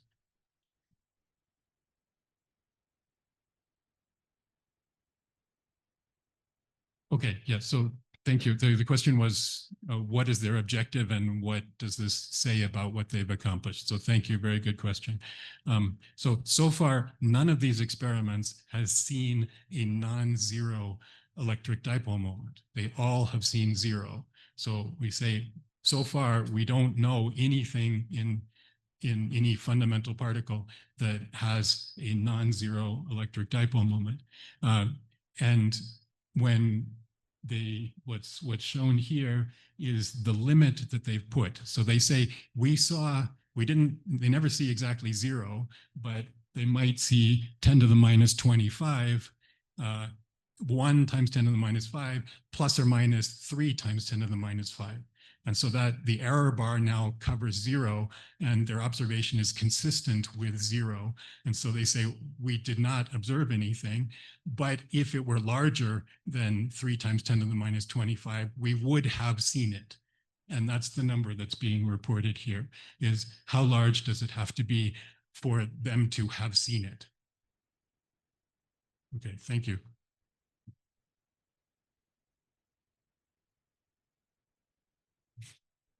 Okay, so now when you do a precise measurement, then quantum physics comes into play, and we want to say something about how that works and how we can use quantum effects to do a better job of measurement. And I'm going to start with squeezed light for gravitational wave detection, because that's the effort that's been going on the longest. The original ideas are from the early 80s, and a lot of work has been done, and it's also a very good illustration. Okay, so the gravitational wave signals that they've been able to see until now are mostly from the merger of two black holes. So this shows the gravitational distortion of space-time that's produced by two black holes. This, of course, is not an image, right? This is not, nobody went out there with their camera and recorded the black holes colliding. This is done on a supercomputer. And what happens, as you saw, is that they orbit around each other. They are stretching space-time in a way that propagates outward, and eventually they join to become one black hole, which has a larger event horizon. And the stretching of space-time, so that's represented down here, and it does an oscillation. So that's the stretching of space-time that we might feel here if this were happening in some very far galaxy. Would be oscillating, and it gets faster and it gets stronger, and then it stops. Okay. And that's what was seen for the first time in 2015. And at the time, the only instruments that were running were the LIGO instruments. The European Virgo instrument was doing an upgrade, and they have two of those instruments in different places, and they saw the same signal. And so that's a clear sign that this was something real and not due to some accident in the laboratory. I can, I think, play this for you so you can hear this. So this is in time.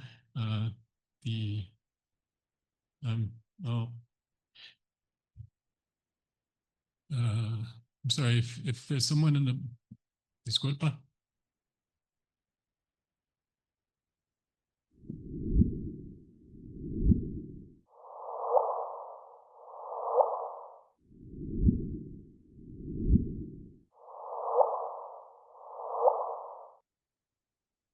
So you heard that, yes? So what the first thing is that those are the signals that were detected, but they've been filtered a lot, so that they eliminated lots of known technical noise sources and leaving the signal that they want to see. You heard it twice, and the first was at real frequency, and then the second was shifted up in frequency into frequencies that humans can hear better. So the one that kind of sounded, that was real, and the one that, okay, good. So that's what they're trying to detect. This is how to think about the sensitivity there, that you have, as a function of frequency, you have some noise in the instrument. Okay, so if I want to detect a signal at 100 hertz and I average for 1 second, then I would have this sensitivity of a few times 10 to the minus 23. And that quantity is the fractional stretching of space. Okay, so stretching space by 1 part, by a few parts in 10 to the 23. If that happened at 100 hertz and I averaged for 1 second, I would just be able to see it with this sensitivity. Okay, and then that sensitivity is great here, which is good because that's where the signal is. And it's good here, which is good also because at higher frequencies, you get some higher frequencies present. And then it gets a bit worse, and it gets much, much worse as you go to lower frequencies. And why is that? This is limited by shot noise. This is limited by thermal noise, that your mirrors in the interferometer, their surfaces are vibrating because the mirror is not at 0 temperature. And then this is seismic noise that is produced by trucks and things driving by. Okay. Okay, and so these things are classical noises, this is a quantum noise, and the idea is to improve the quantum noise, reduce the quantum noise, and make the sensitivity better. Okay. And so how do we think about that? So we have an interferometer. This is a Michelson interferometer. A laser comes in, it gets split into two arms, and then those beams get recombined, and some of the power comes to a detector, and the amount of the field which comes is a coherent superposition of a contribution from this arm with that phase, and a contribution from this arm, which doesn't have that phase, times the input laser field. Okay, and the rest of the light is going to go back out this way and go back toward the laser, and there's an isolator there to block it, so don't worry, the laser is not going to get damaged. Okay. Okay, and until 1980, when people thought about the quantum noise of this, they thought, okay, you've got some light arriving to your detector. Light is made out of photons, and those photons are particles, and those are going to arrive at random times. And as they arrive at random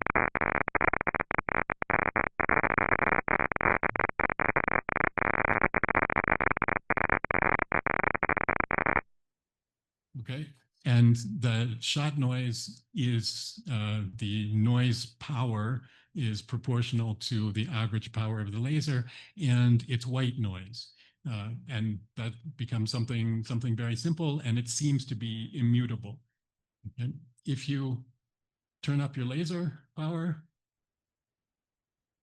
then are you ready? What do you hear?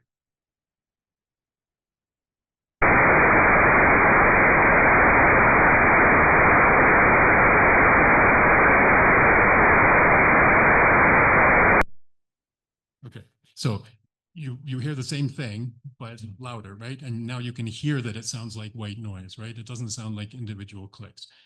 Okay, and so that's what people thought about quantum noise until about 1981. And then along comes Carlton Caves. So Carl Caves introduced this different picture of how this works. He said, yes, you've got a laser coming in, and that's an oscillating field, but that's not the only thing that you have coming into your experiment. You have coming in this other direction, you have no photons because you didn't put a laser there. You've just got your detector sitting here. There's no photons coming in here, but there's still a quantum field coming in. That quantum field has no photons, but that doesn't mean it has no field. The quantum field coming in is vacuum, and that, according to quantum electrodynamics, is a random oscillating, a randomly fluctuating field. Okay, so if this splits and comes back toward the detector, this is also going to split and come back toward the detector. And so what reaches your detector is going to be a combination of a laser, and you might be able to make the best laser in the world, but it's not going to be alone. It's going to be together with the vacuum fluctuations. And the interference of this against that is what gives you the white noise, which is the shot noise. So it's a different picture for what's going on with the shot noise. Okay, and then this is all in one paper in 1981. Then he proposes to use an optical amplification effect that you take a parametric amplifier, so that would be a nonlinear optical material that is pumped by a blue laser, and the vacuum that comes in goes from being white to being something else. So instead of being random fluctuations that are uniform in time, they'll become random fluctuations which are stronger for some phases of the pump and weaker for other phases of the pump. Okay. And so he proposes that, okay, so that's interesting. It's an interesting quantum optical effect. And then he says, what does that do?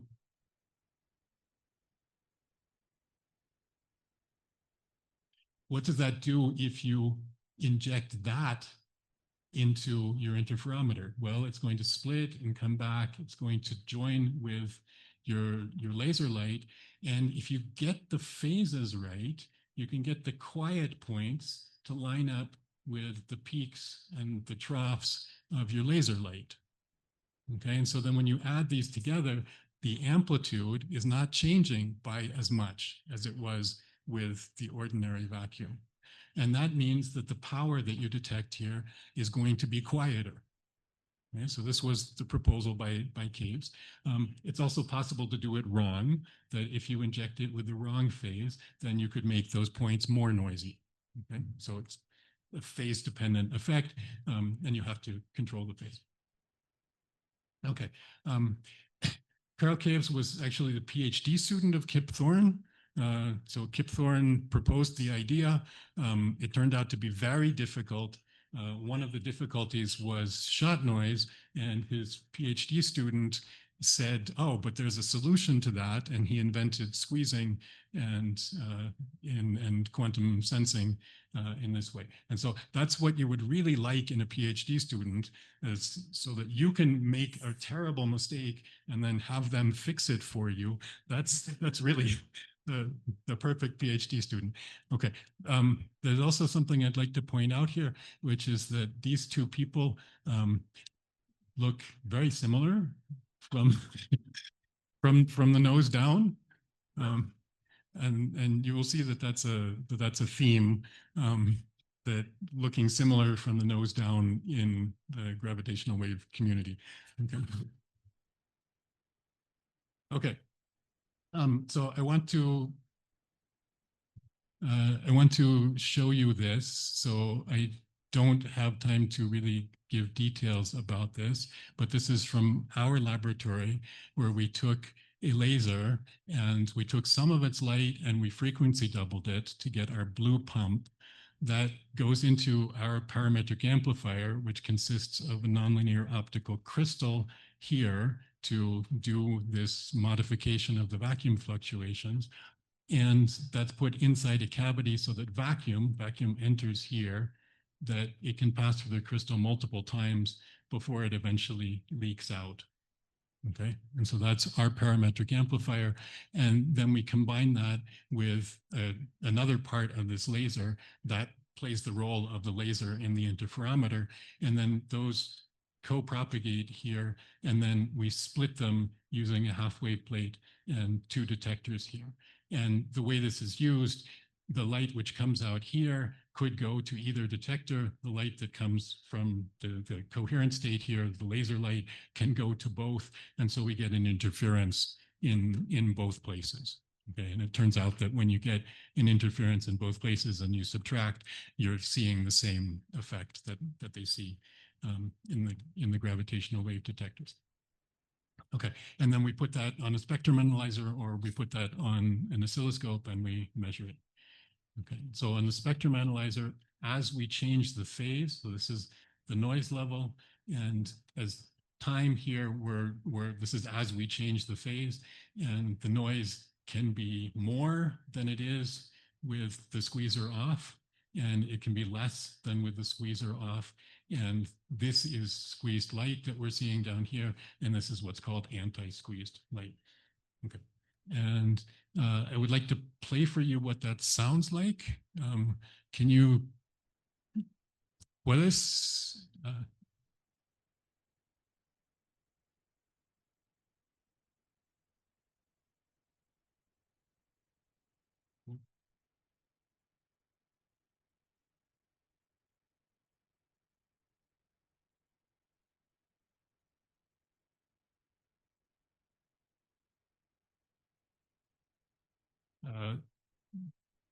No, un error de algún. Okay, so I'm sorry to say, but I wanted you to hear this. Maybe sometime later you can come and hear it on my laptop. But basically what you hear is that as you change the phase, it can get louder or quieter when the squeezer is on, and when the squeezer is off, then you just hear the white noise. Okay, so That's a successful technique. Otherwise, I would not be telling you about it. This was proposed in 1981, and by 2011, a German instrument, which is called GEO 600, was able to see this effect. So this black is with the squeezer off, red is with the squeezer on. Again, this is their noise level as a function of frequency. And so this is working for the shot noise, and it doesn't have any effect on the other noises here, which makes sense because they're not caused by the vacuum fluctuations. Okay, so this project was led by Roman Schnabel. Roman Schnabel learned quantum optics from Hans Bacher.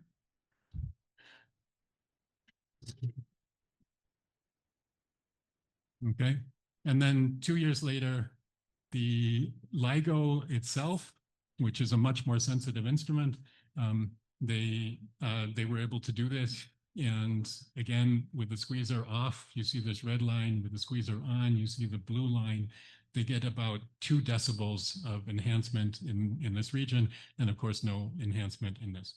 Okay, and this was led by Nergis Malalala, and she got her PhD from Rainer Weiss. And Rainer Weiss also got the Nobel in 2017 for that work. Okay, so there's one more thing that the Americans did that the Germans didn't do, which was they got all 3 colors of their flag into the graph. If, you know, think about it next time you make a graph.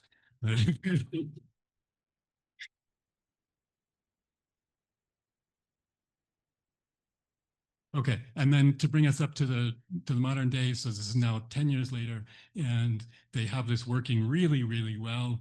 And they, with the squeezer off, then they see this black curve. With the squeezer on, they see this purple curve, and they also are able to work without the seismic noise and the thermal noise. And so down here, there's also a story to be told about quantum noise and radiation pressure, but that's beyond what I can do now. This is somehow an important number, that this is now a practical technology, because it means that, one, all of the gravitational waves that are being detected now are detected better because the squeezing is reducing the noise, but also there are gravitational wave events which they would not be able to distinguish from noise at all if they didn't have the squeezer. Okay. How much time have I used? And what time did I start? 15 more. Okay. Okay. Well, so I will take questions. Okay. Good. So what do I want to tell you? I do want to tell you something about how we calculate these things. So this is the magical device, and I want to say something about how this works and how we describe it and why you should be thinking about continuous variable quantum optics when you do these kinds of studies.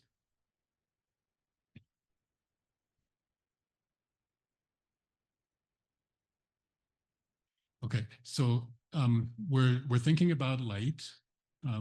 Light is an electromagnetic wave.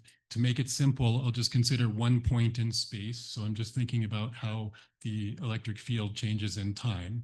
Okay, so this might be the location of the detector, for example. And it's going to have multiple frequencies in it, and I can expand that in this way.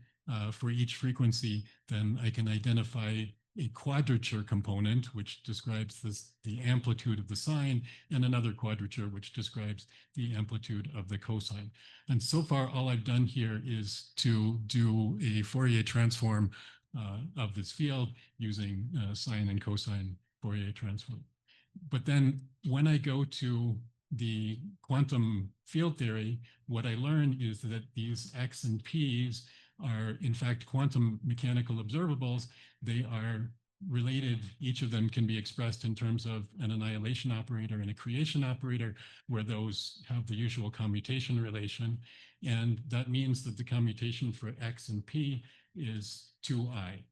Okay, so now you maybe can guess why I call them x and p, that position and momentum have a commutator which is I h bar. So these are like position and momentum if h bar were 2. Okay. And that means that they have an uncertainty relation, that the uncertainty in one times the uncertainty in the other has to be at least 1. Okay, so I can look at vacuum now. I look for the state which has the lowest energy, or which has 0 photons in it, and it gives me something that in a phase space, so that's x and p, and the probability density to have particular values of x and p, that probability density is going to be centered on 0. So that would be centered on no amplitude here, no amplitude here, and so no oscillating field. But it has to have a possibility to have other values because of this uncertainty principle. Okay, and so that is the origin of the noise in the vacuum. And because of this uncertainty principle, I can reduce the noise in one component so long as I increase the noise in another. Okay, and so how should you think about that? If given that there are lots of things which the field could be doing here, then I can write a lot of oscillating waves that have different phases. So they all have the same frequency. They have different phases. The most likely thing to do is to do nothing. So that would be along here. And the probability gets smaller as I go away from the origin. And I've represented that by the color scheme here, that these get lighter as you go to larger amplitudes. Okay? And then what does this look like? Well, the X can be very large. Oh my goodness, it's got the phase wrong. Okay. The X can be very large, the P cannot be very large. And so those same waves are going to be biased toward one component, in this case, toward the sign. Oh, I did do it right, okay. In this case, toward the sign. So the cosine component is very unlikely to be large, but the sine component can be large. And so I get a distribution of possible fields that I could see that looks like this, okay? So that's the role of phase space and the correspondence that it has to the time domain picture. Okay, and then we would like to know how physical effects can produce squeezing, or more generally, can produce transformations. And we do this not with the Schrodinger equation, but with the Heisenberg equation of motion, and we work in the Heisenberg picture. So the time rate of change of any observable is given by 1/I times the commutator of that observable with the Hamiltonian.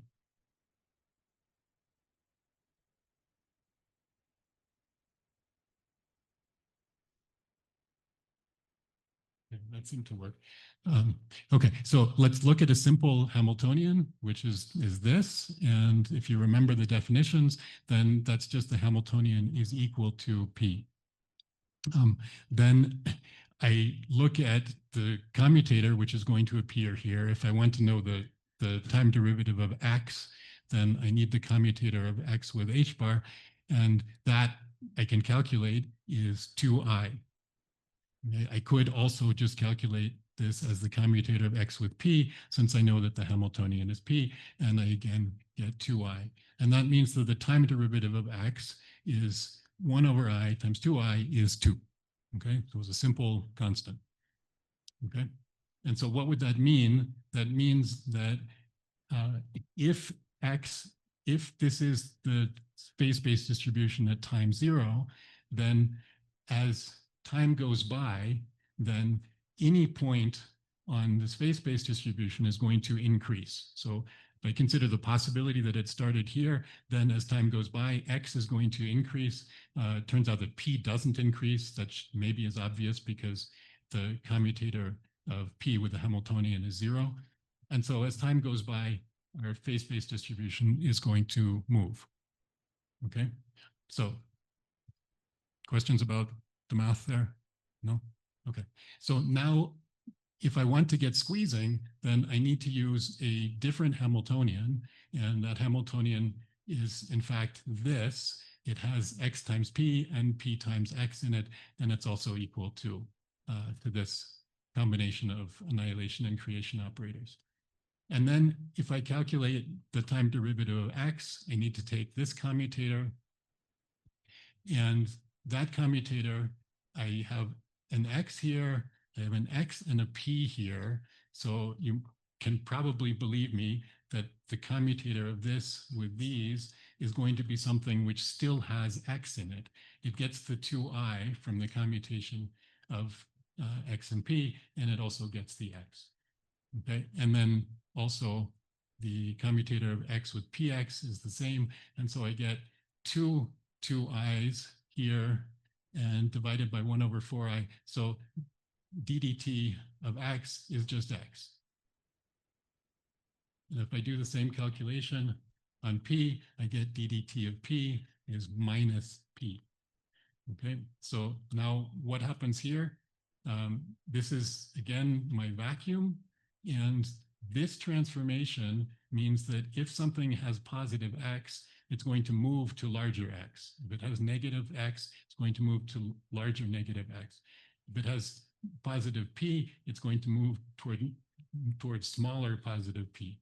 And so the movement of the points in phase space now looks like this, and that's exactly what you need so that over time, this will evolve to be this squeezed distribution. Okay. Okay, and then to finish it, why would a physical process actually produce this? So this, we now know this is what we would like. Why would a physical process produce this? And now we go back to electrodynamic theory. And we have the Hamiltonian for the field has an energy density. That energy density is the inner product of the field with the displacement and the magnetic field with the magnetic induction, all integrated over space. So this is an energy density, this is an energy density, and then we integrate that over space. And if we're talking about a material that has a response to the electric field, which is most materials, then this displacement field has a component from the electric field and component from the polarization. So this is not the momentum now, this is the polarization of the medium. And that polarization in nonlinear optics has a contribution that is linear in the field, contribution that's second order in the field, third order in the field, and so on.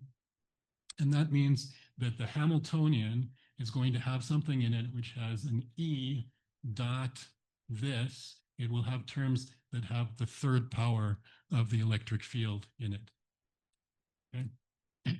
And then remembering that the field has all frequency components in it, that means that we will have many, many terms, but some of them will have 3 operators in them that they got from the different electric field components in here.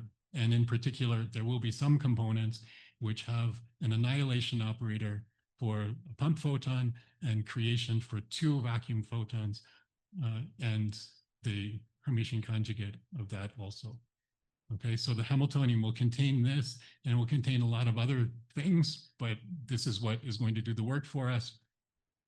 And then the next step is just to apply a strong pump so that this can be replaced by some number, by something that represents the strength of the field, while these remain operators because they're acting on the vacuum, and so we have to keep very low. We have to keep the quantum nature of them. Okay, so by having a pump and a medium that has a chi2 nonlinearity, we could get a Hamiltonian that looks like this. Then that stretched our state, and we saw that that state had this distribution of field as a function of time. And so we have a recipe there for doing, for calculating things in the quantum optic. Okay. Okay, great. So there's a lot more that I wanted to tell you, but I hope I've at least made a good advertisement for continuous variable quantum optics. Thank you for your attention.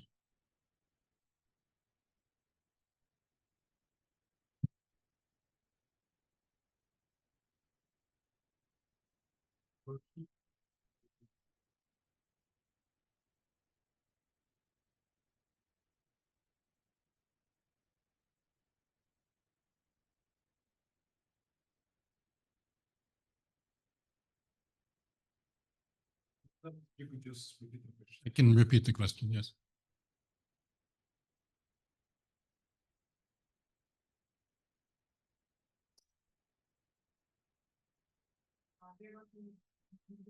Fluctuations of the free space, but with the laser that we are sending, we're in the electromagnetic theory again. And I was wondering that how, since it's so important in the squeeze vacuum to be able to coherent with the laser, how would the gravitational waves would affect two different kinds of, one with a vacuum field, one with electromagnetic with laser, in the same way, so that we are adjusting the squeeze vacuum amplifications to the laser, but then to be able just to maybe get broken by the gravitational field.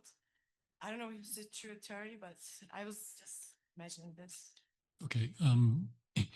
Did I understand correctly? The question was, does the nature of the state, whether it is vacuum or squeezed vacuum or laser, does that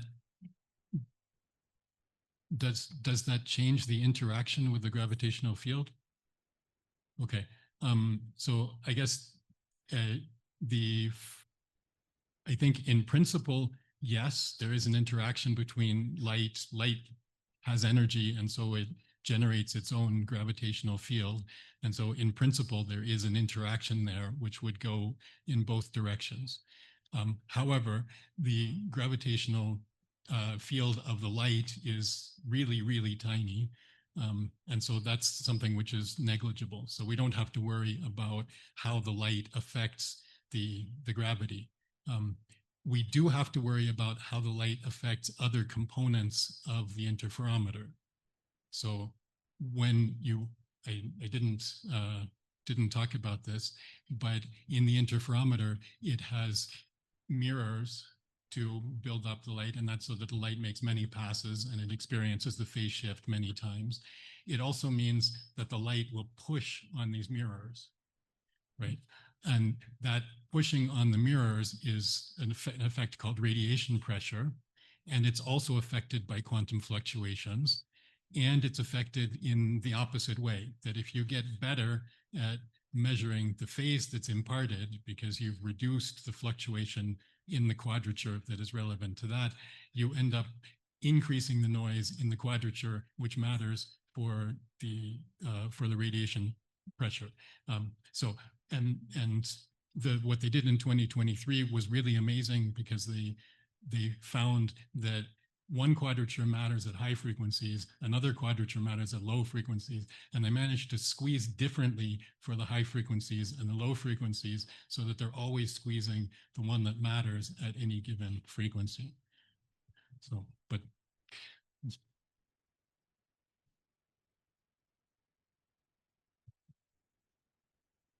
okay. Thank you for your talk. In this slide, when we are considering second harmonic,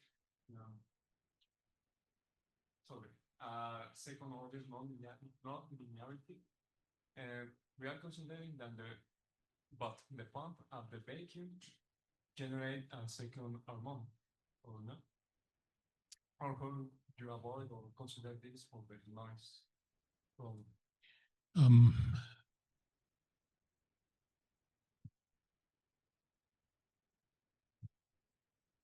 Okay, so in general, these are what are called three-wave mixing processes. because the Chi2 nonlinearity can do many different processes which all connect 3 frequencies. So for example, you can put in a laser of 1 frequency, a laser of a 2nd frequency, and get a beam that is at the sum of their 2 frequencies, or the difference of their 2 frequencies. And those many processes are all enabled by this same connection between the polarization and the electric field that is driving it. Does that make sense? So all of the things that you can imagine that involve 3 photons could happen. You could have that 3 laser photons combined to make a photon with triple the energy. But you can imagine everything else that could happen. Did that answer your question? Okay.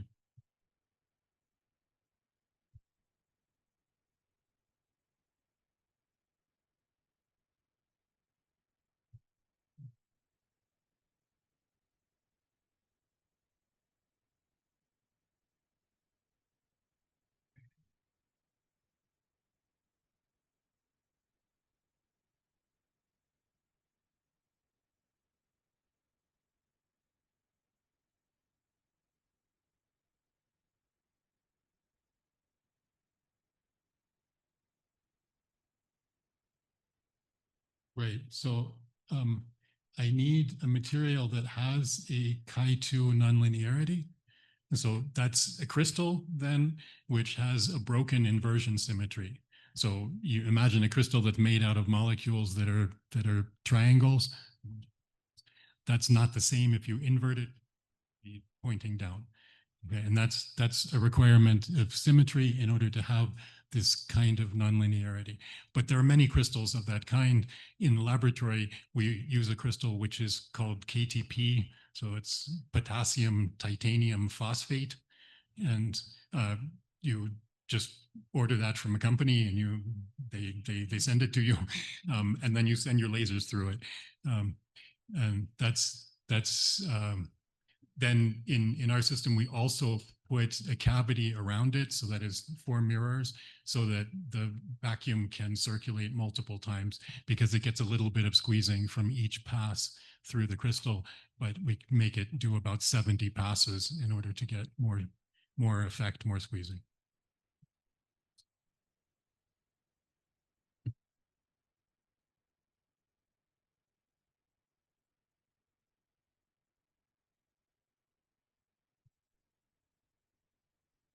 And the question is about, you show us a plot where the noise level goes lower, but using frequency dependent squeezing.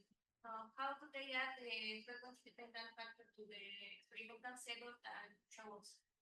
Okay. Yeah, very good question. So they start with a regular squeezer, which then has the same squeezing phase at all frequencies. And then they take that light and they bounce it off of a cavity. And now the cavity will have a different phase shift for light that is resonant with the cavity and for light that is not resonant with the cavity. So the light that is not resonant with the cavity bounces off with essentially 0 phase, but the light that enters the cavity and makes some bounces and then comes back has a different phase. They needed a cavity that was matched to the cavities of the LIGO instrument. So those cavities for the LIGO instrument have very large mirrors. They are extremely, extremely well polished and coated. They are unique. So where did they get a pair of mirrors to make the cavity that would match the LIGO cavity? So what they did was they went to the storage where they had put the mirrors from the previous generation of LIGO, and they took those. So the mirrors that were in LIGO up until about 2013 they were taken out, they were replaced with better mirrors, and the old ones went into this phase shifter for the squeezer.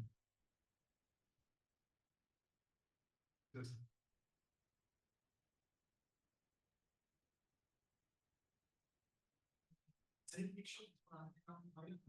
We have a high question, so when we put vacuum, the light propagates directionally. Can you control that? Actually, it was just a sketch. Actually, what is this vacuum? Because it's everywhere. Okay, great. Okay, so clearly this is just a sketch because the pump and the vacuum don't even overlap in my picture here.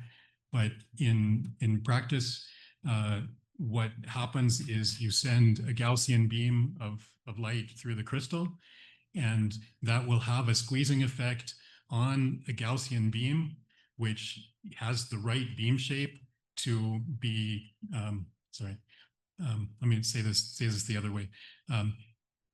There is a mode shape which is for the cavity. The cavity that's built around it has a mode shape. If you put light into that cavity, red light, the color that the vacuum will be, then it would upconvert in order to give you blue light. Okay, and that blue light would have some mode shape. Okay, so what we do is we run that backward. We leave the cavity in its same state, so it's got the same modes. We do not put any light into the cavity. We just have vacuum filling the cavity, and we send blue light in the mode that would be generated by light from the cavity. So we have a mode matching between the pump light and the resonant modes of the cavity. And so we squeeze those modes. Okay. And meanwhile, there would be lots of vacuum that is coming in every possible direction, and that is not going to be efficiently squeezed. And it also doesn't go into the cavity, so it doesn't follow and become detected in the rest of the experiment.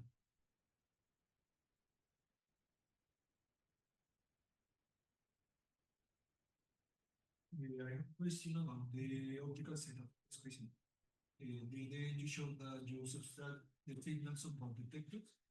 I want to know how does this subtraction affect the noises present in both detectors. Okay. So I'm not sure I'm going to be able to get there. What we would like, the effect we would like to see is the interference of the squeezed vacuum and the laser. And so you're happy with that giving us a phase sensitive change in the noise properties. So the way that's done in the gravitational wave detectors is to have a single detector. And so it's just the interference in one beam that matters. So that's relatively simple. What we do is we have one beam which is squeezed vacuum, and we have one beam which is from a laser, and they meet, and there's a beam splitter. And so now we're going to get interference on this side, and we're going to get interference on this side, but the interference is going to be opposite. If it's constructive interference on this side, it's going to be destructive interference on that side. And that's because the beam splitter is being approached from it's transmission in one case, transmission of the vacuum and reflection of the laser, or vice versa.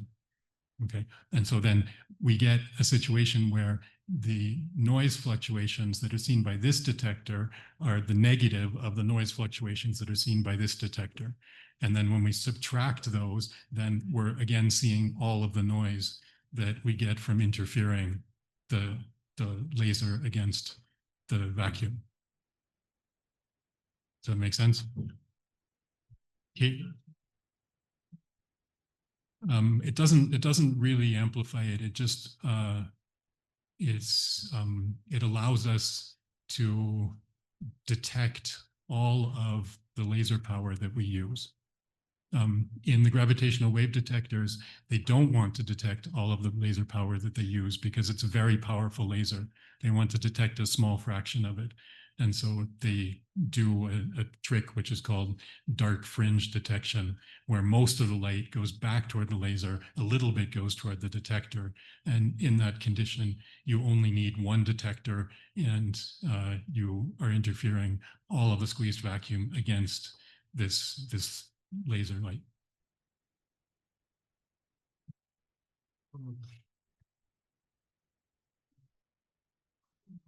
All due to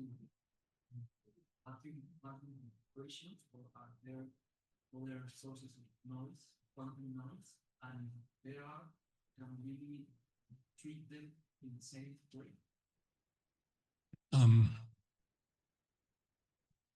So within optics, then there is quantum noise. You have many possible quantum states that you could generate. A laser generates a coherent state if it's a perfect laser.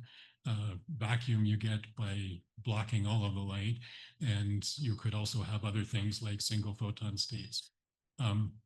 The noise, I think the usual way to say it is that the noise is a function of the state that you have. So for example, with the vacuum state, we had equal noise in the two quadratures, and for the squeezed state, we had unequal noise in the two quadratures. I could also have a squeezed state that was not centered on zero, so the average value of X and P are not zero. That would be called a bright squeezed state. And I think in that situation, you would say that the origin of the noise is that bright squeezed state and not the vacuum. Thank you very much. Very exciting.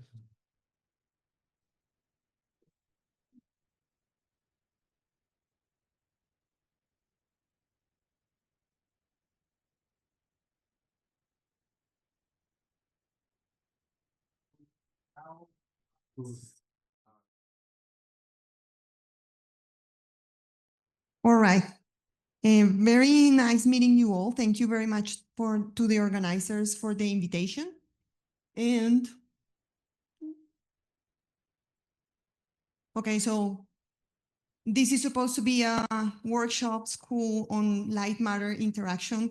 I bring only the matter part of it. I have no idea about optics.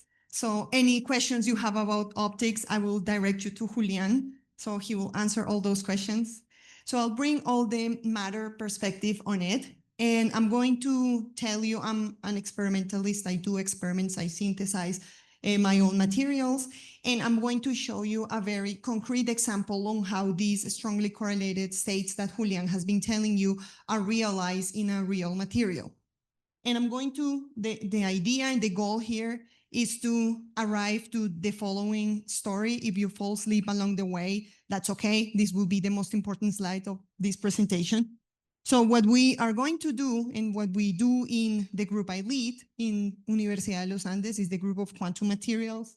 So we create solid solutions of two-dimensional materials. So this is just the general formula, some transition metal ion and some A and B ions that make the material, if they are different, they come from a ferromagnetic semiconductor to a ferroelectric semimetal, and we mix them and we create this formula that it's a solid solution of this material.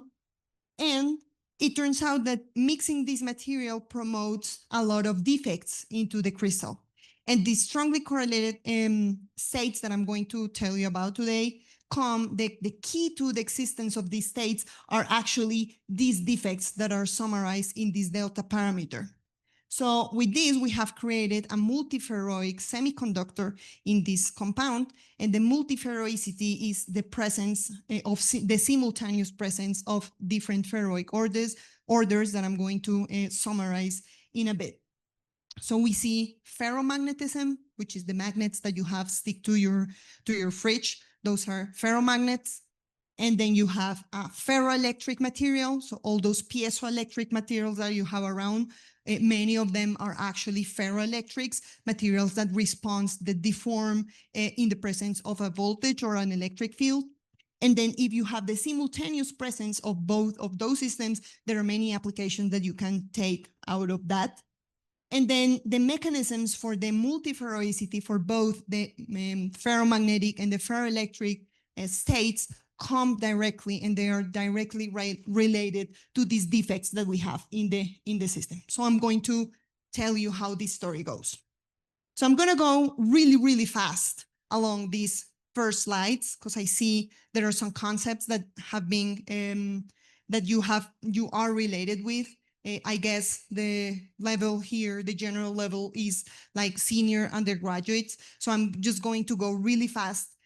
But I put these slides because I want to actually emphasize on some concepts that are really important to understand the role of defects into these compounds, these two-dimensional compounds. So I'm sorry about the sloppy preparation of my slides that contain some mixture of Spanish and English, but anyhow.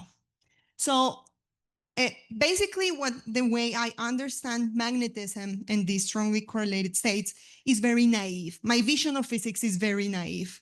As an experimentalist, I have developed more practical sense of a more practical way of approaching these concepts. So the way I'm going to tell you these concepts is that we are going to go from just an electron in vacuum, and then we're going to see how these electrons that have spins in vacuum are actually developed and kind of you develop a more deep sense on how this goes first into an atom.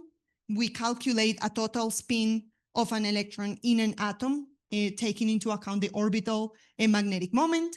And then we put it into a crystal that has some effects on the electric field that surrounds these total magnetic moments. And then we put that into a periodic structure. So that's the way this is going to go. So let me summarize some important concepts here on how linear theory of magnetism developed some of the concepts that we need to understand here. So depending on the response that an electron, a free electron has, or a magnetic material has, in a magnetic field, we have paramagnetic materials, diamagnetic materials, and ferro or antiferro ordered magnetic systems. So if we have a paramagnetic material, this means that the total magnetic induction that we have, which is a sum of the external magnetic field and the magnetization that you develop as a response of the material, this magnetization in the linear theory of magnetism comes proportional to the external magnetic field through a susceptibility. And if this susceptibility is a positive number, you call that a paramagnet, which means that inside your material, the magnetic moments will align in the direction of the magnetic field. If this is negative, you have a diamagnet. That's why water is a famous diamagnet with very small magnetic susceptibility. Materials that have very large diamagnetic susceptibility are superconductors. They expel the whole magnetic field inside them in principle. And then you have a perfect diamagnet with a total expulsion of the magnetic field. Or if you don't follow this linear theory and you develop a lot of nonlinear effects in the material, so you have magnetic order, and you can actually develop a magnetization in the material even in the absence of magnetic field. So these first two, the paramagnetic and the ferromagnetic, are the correlated states that I'm going to talk to you about. All right. So in terms of isolated, so we have electrons and spins in vacuum that interact, and you put those effects of those electrons in vacuum in a magnetic field. You include them in a Hamiltonian in the form of a Zeeman splitting. That is B.S, right? But once you have an electron incorporated in an atom, you need to take into account the orbital moment. So you need to have, and then you can actually do your calculations in terms of the Hamiltonian, including the effect of the orbital magnetic moment, and then you can arrive to a Hamiltonian that contains two different terms, a paramagnetic term and a diamagnetic term in this Hamiltonian, once you consider this orbital magnetic moment. Orbital coming from the electron going around in circles, in principle, around the atom, around the nucleus. So this paramagnetic term contains two contributions, the orbital and the spin contributions. And these are the ones that I'm going to focus on. So this paramagnetic term, you can actually do some magic, do some calculation. I put my students in the solid state class to actually do this and go through the math. And you can arrive that actually you can simplify this Hamiltonian as an effective G term, Landau factor, times some product of your total magnetic moment, which is this J, that is a contribution of your your orbital magnetic moment and your spin magnetic moment. And then you can treat this as the usual Zeeman term that you see for free electrons. So you simplify this Hamiltonian way a lot by considering this picture in the total magnetic moment. Now your problem reduces to actually calculating what's this total magnetic moment of a specific ion. We'll see later the effect of incorporating this into a crystal structure. So this Landé factor is a complicated thing, but then what we are interested at calculating is as actually the Z component of this total magnetic moment, which is always the direction of the magnetic field. So you can, then once you calculate this J, and I'm going to tell you some details about this, once you calculate this J, you can calculate all the thermodynamics through the partition function. So you sum over all the possible states of the values, the different values of the energy that you can have in the system that depends on the specific values of the JZ that you have. And then you sum this, and this gives you some partition function that has this functional form. I'm going to show you the important thing is that you stick with the shape of this function. All right. This function actually depends on the magnitude of the J moment, meaning it cares about the intensity of this total magnetic moment on the system. It cares about the magnetic field, and it cares about the temperature. So from this partition function, you can calculate the magnetization as a derivative of this partition function with magnetic field, and you can calculate susceptibility. For the magnetization, which is the response that your system has under a magnetic field, you end up with this function that it's a general function for a general J total magnetic moment, which is called the Brillouin function. So with this Brillouin function, you can actually, for any J, including J equal 1/2, which is the free electron with a spin equal 1/2 and an angular momentum 0, right? So that's the simplest case we have. We see that the Brillouin function, that it's actually what the magnetization, the shape of the magnetization takes. This is a function that goes to a constant value for large enough argument value and for the negative one as well. And it crosses through 0 at 0 value of Y, which is a 0 value of magnetic field. But actually this Y represents a variation in general with all these different terms. But if you want to see and capture the variation with magnetic field, this is the shape that this will have. So this means that for large enough magnetic field, you have a full alignment of all the magnetic moments in the direction of the magnetic field. So you completely, you have the maximum magnetization that you can get out of your system for positive field or negative field, and a 0 magnetization if you have 0 magnetic field. All right. So this has a very simple form for B equal 1/2 the free electron spin. And your susceptibility, and this is a very interesting point in general for condensed matter, you have that a paramagnetic system for any J, total J magnetic system, you have a susceptibility that follows a temperature dependence that goes as 1 over temperature, and this is called the Curie law. So this means that actually this susceptibility, this magnetic susceptibility diverges as you go to lower and lower temperatures. All right. So this is an interesting fact. Now, that's the response of any type of magnetic system with a total magnetic moment J in a magnetic field. And how do we calculate, how do we estimate the total J of the system? So then you go and follow what Julian was telling you about the Hund's rule, the Hund's rules. So if you have some total magnetic moment with a total orbital momentum, you follow the Hund's rules to actually compute the total magnetic moment. So for example, if you have a rare earth system, which is this holmium 1, with the most common valence for these rare earth atoms, which is 3+, you end up with a system that has 10 electrons in the F orbital of the system. And for this system, the F orbital has an L equal 3 quantum number, which means that the M sub L quantum number can go from -3 to +3. So you have all these different states that are degenerate in principle at zero magnetic field that you need to fill with electrons or with spins in order to actually calculate your ground state of your system and the total magnetic moment. So you can fill this up however you want in principle, but you need to take into account that there are several energy scales that are playing here a role. The main one of them is the Coulomb repulsion. So you want electrons to be far away from each other. And in order to be far away from each other, you can take advantage of things like uncertainty, the exclusion principle, right? So the exclusion principle don't want you to have two electrons with the same spin in the same site. So you want to do is that actually you want to put electrons in different sites by aligning their spins. So you fill this up with electrons, those 10 electrons that you want to have.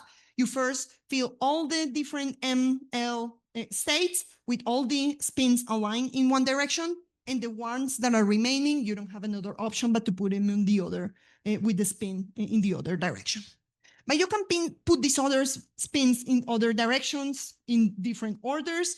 And what you want to follow is the second rule that actually tells you that you want to maximize the total angular momentum so that if they both rotate in the same direction, they interact much less opposite to what if they were rotating in opposite directions, right? So your angular momentum, you want to have this, you want them to have the same sign of angular momentum. So you try to maximize the total angular momentum by filling states with the same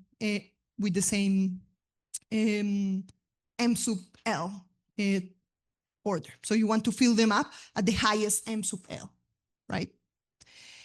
And then you can follow other rules that are more complicated to put arguments for that actually have to do with the spin-orbit interaction to calculate your total J. So depending on this configuration of these orbitals and the different energy levels and the different types of orbitals that you can have for your system, you can actually deduce a total J, a total magnetic moment for your system. So you can have systems that have very large magnetic moments or very small magnetic moments. So this is, for example, a table of the total J magnetic moments for the rare earth compounds that are these F orbital systems with the +3. This is not saying very well, but this is called a +3 ionization, which implies a different filling or different amount of electrons in these F orbitals. So you can see that you can go from a J equals 0 to a J equal even 6 for terbium, which is this element here. So depending on the ion that you have on your system, you can have a very large magnetic moment or a very small, even a non-magnetic ion in your system. That's just considering the properties of the orbital nature of these atoms. All right. But once we put the atoms inside a crystal, different things can happen. So for example, if you have different environments inside a crystalline structure and you have a magnetic ion inside in the center of this crystal structure, you can have this magnetic ion in two different environments. One that is called octahedral. This is very common for oxides materials, or tetrahedral environment for other types of system. And depending on the environment, your atom, your metallic atom, can be magnetic or can be non-magnetic. So the environment is very important. And this is an effect called the crystal field. So the crystal field, what tells you is that there are different energies depending on the shape of the specific orbital that you have for your magnetic ion. So actually the different configurations for the orbitals, they can have a different angular distribution of the electron cloud, the electron probability around them. And depending on how those probabilities of those orbitals interact with atoms that are around, they can minimize or maximize Coulomb repulsion. They can be close or not that close enough to the atoms that are surrounding them. So, for example, if you place these in this transition metal oxide, this is in a tetrahedral environment like this one here, you have some magnetic moment with some angular configuration for their orbitals that have this shape versus this one that has this shape. This is a different type of orbitals for this metallic ion. And these two systems will have a very different energy. So these are called the T2G orbitals and the EG orbitals. And the energy for those in zero magnetic field will split. And then you will need the ground state will be dominated by these T2G orbitals. And you need to do and apply all these Hund's rule to actually feel these energy states. And then you can have a very different magnetic moment, now considering the atom in a crystal structure. So the environment for these magnetic atoms is very, very important to determine the intensity of their magnetic response. All right. This was a very fast summary of magnetism in matter. So, but hopefully you grasp the most important details on it. What are the important details? Magnetic ions, depending on their nature of their orbitals and their valence, they can have a different magnitude of the total magnetic moment. If you put them inside an environment, if you put them inside a crystalline structure, that total magnetic moment can actually be changed and be modulated by the environment. Okay, those are the two most important points that I wanted to make here. All right, now I don't want to tell you about paramagnetic materials. I want to tell you about magnetic order in compounds. Magnetic order, it's actually, to explain magnetic order, you need to include, as Julian probably mentioned you before, you need to include a new type of interaction, which is called the exchange interaction, which is summarized in this J, and it depends on complicated interaction between orbitals in subsequent ions. And you can simplify this system a lot going into the Ising model, in which you assume that all the ions are kind of your orbitals that you're dealing with are very isotropic, and they all see the same environment. You make a big simplification of this Heisenberg Hamiltonian, and you can actually simplify Ising model even more to applying a mean field treatment in which every ion in your system actually has the same energy and the same Hamiltonian, and the effect that it will see from all the other atoms or magnetic atoms in your system is an effect of an effective magnetic field. This is called the Weiss molecular field model, which is a mean field treatment of this, including now interaction. This term of the exchange interaction, if you see here, depending on the sign of J, you will have a minimization of energy if you have a positive dot product of different spins in your system. So meaning that for the system will be favorable to align all the spins in one direction. But if you want to model antiferromagnetism, which is what Julian was showing you before about these mod insulators, you have terms that actually, if you have a negative J, you actually anti-align consecutive spins in your system. So this is a general model for magnetic order. All right, so you have this, if you have a spin 1/2 system, which is the simplest one we can have, we calculate all the thermodynamic quantities, and we end up with an equation of the average spin, the thermodynamic average spin in your system that follows this, in which, in order to find this value, you need to solve this equation self-consistently. If you see here, there is this average spin here and the average spin here. So what you need to do is to actually solve this equation graphically. So you have on one side of the equation a linear function with slope 1, and then on the other side for b equals 0, you have a hyperbolic tangent function, right? Which is this one over here.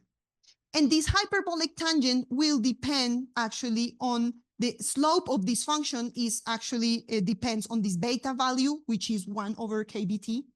So the slope of this total function close to magnetic field, or this value equals 0 here near the origin, strongly depends on temperature.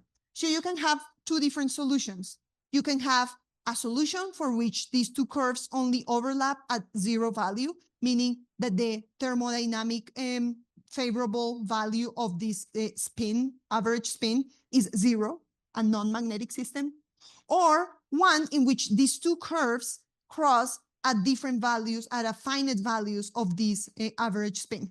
This means for the system, the solution the system finds is that it will have a net magnetization, a net spin in the orientation, which is the zero direction that we are considering here.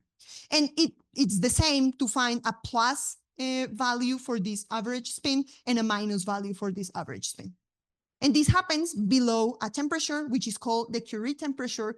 And this models a transition between a paramagnetic system and a ferromagnetic system, in which even for magnetic field equals zero, you have a value of your average spin different than zero, even for magnetic field equals zero. So this is the model of ferromagnetism in a nutshell. All right. Okay, so ferromagnets. So what are the magnetization curves for a ferromagnet look like? So you have these types of hysteresis curves that are characterized by different parameters. The first one is the saturation magnetization. And as we saw before from this Brillouin function, this depends on the total magnetic moment that you have in your system, this J value. So how intense this magnetic response will depend on this J value, which will give you the saturation magnetization. You have the coercive field, which is the field you need to reverse the magnetization in your system. And you have the remanent magnetization, which is this average value that even for field equals zero, the system finds for a positive or negative value that will be the same, okay? So this random magnetization is the characteristic of a ferromagnet. You have a net magnetization even for zero magnetic field. So with all this in mind, I'm going to show you how we have characterized this in a real material. So I'm going to tell you about multiferroids, and I've explained the ups and downs of a magnetic order. But there are other types of order that actually you can associate it to a pseudo-spin kind of moment or some moment coupled to a different field. So magnetic moment is coupled to magnetic field directly, but we have other types of moments or dipole moments in nature. For example, electric dipoles. So if you have a positive charge, a negative charge, that creates a dipole moment, and that dipole moment responds directly to electric fields. If you have order in those dipoles, you can also have orders for those electric dipoles. You have what it's called a ferroelectric. And you can have the presence simultaneously in one material of ferroelectricity and ferromagnetism. And this is what is called a multiferroid. So for this is a little chart that shows different ferroic order. There is another one here that is less common, that is the ferroelastic order, in which you align kind of the deformation of the system with strain, and you have some order in that parameter as well. And you can actually, in a multiferroid, the ones we are interested at are actually the multiferroids that couple the ferroelectricity with the ferromagnetism. Meaning that in a multiferroid with magnetoelectric coupling, you can actually control the magnetic moments using an electric field. Or you could control the electric dipole moments using a magnetic field, which is very counterintuitive. And this gives you a lot of applications possible for this. So multiferroicity is a scarce property to be found in nature. It's actually very uncommon. You need to fulfill very contradictory conditions to actually find this multiferroicity. And most of the multiferroids that are found in nature are three-dimensional. They have three-dimensional crystal structures. There are very, very few materials that are multiferroid and then have an intrinsic 2D nature. And this is what I'm going to show you here about. So these 2D multiferroids, these are, as of 2023, these were the only examples of 2D multiferroids that are found in nature at any kind of temperature. I'm going to show you this last one here, which is a work we have developed in our group, which is a two-dimensional material, a material that can be peeled off even to a 3-atom stick, and that actually shows in principle, and we are on the way of proving this, they can show multiple ferroic states at the same time.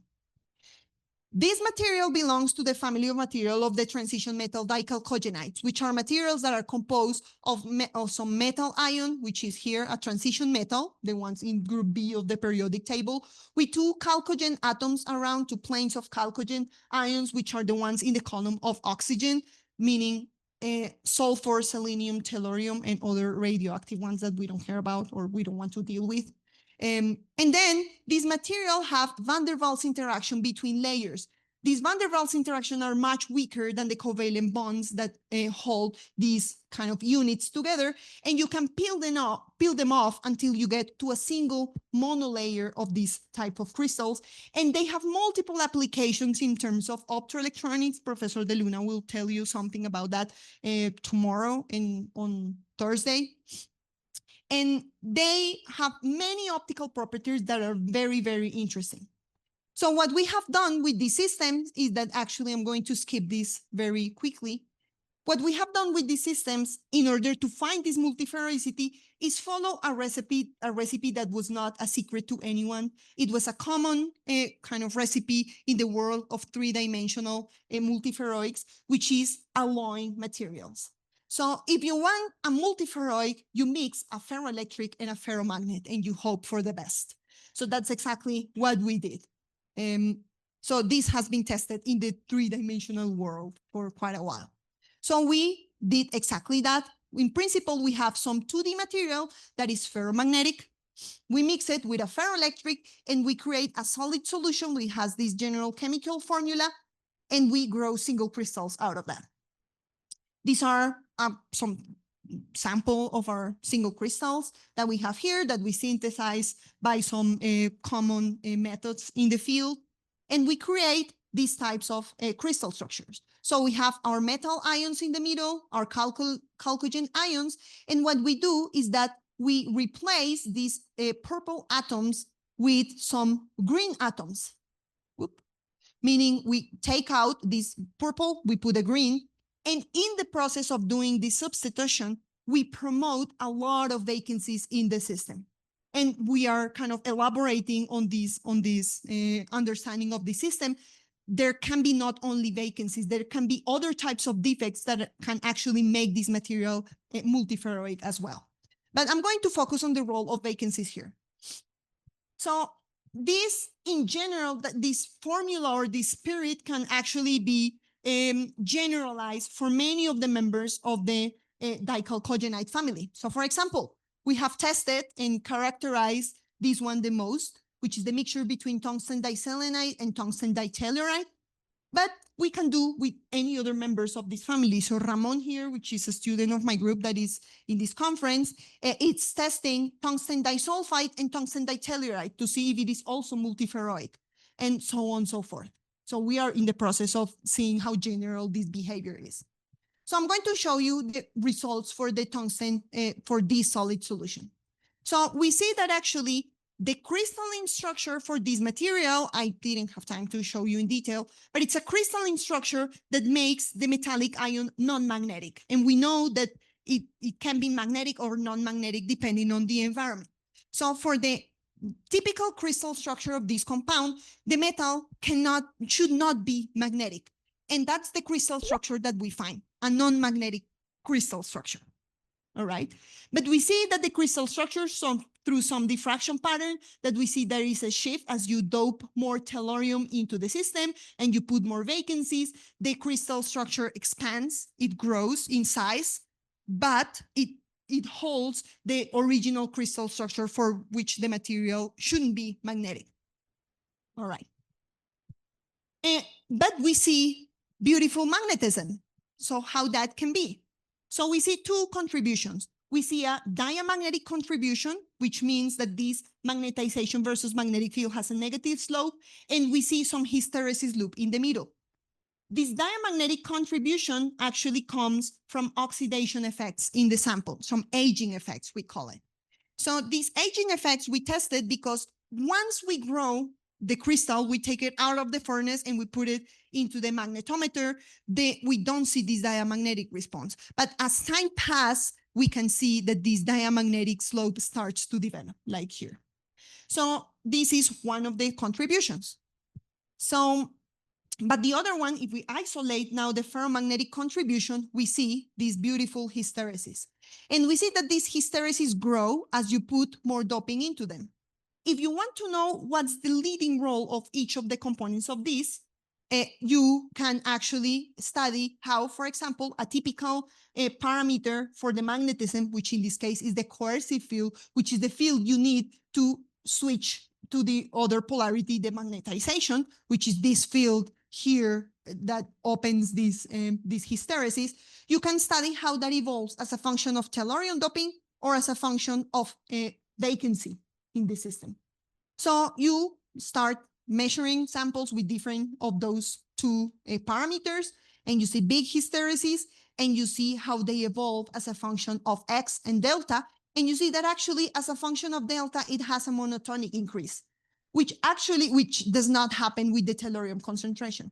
This actually suggests that vacancies are the ones that are leading and that are the main contributor to the magnetic moment in these systems. Because as you put more vacancies, you increase this coercive field in the material, and the bigger the coercive field, the stronger the magnetism in your system is. All right.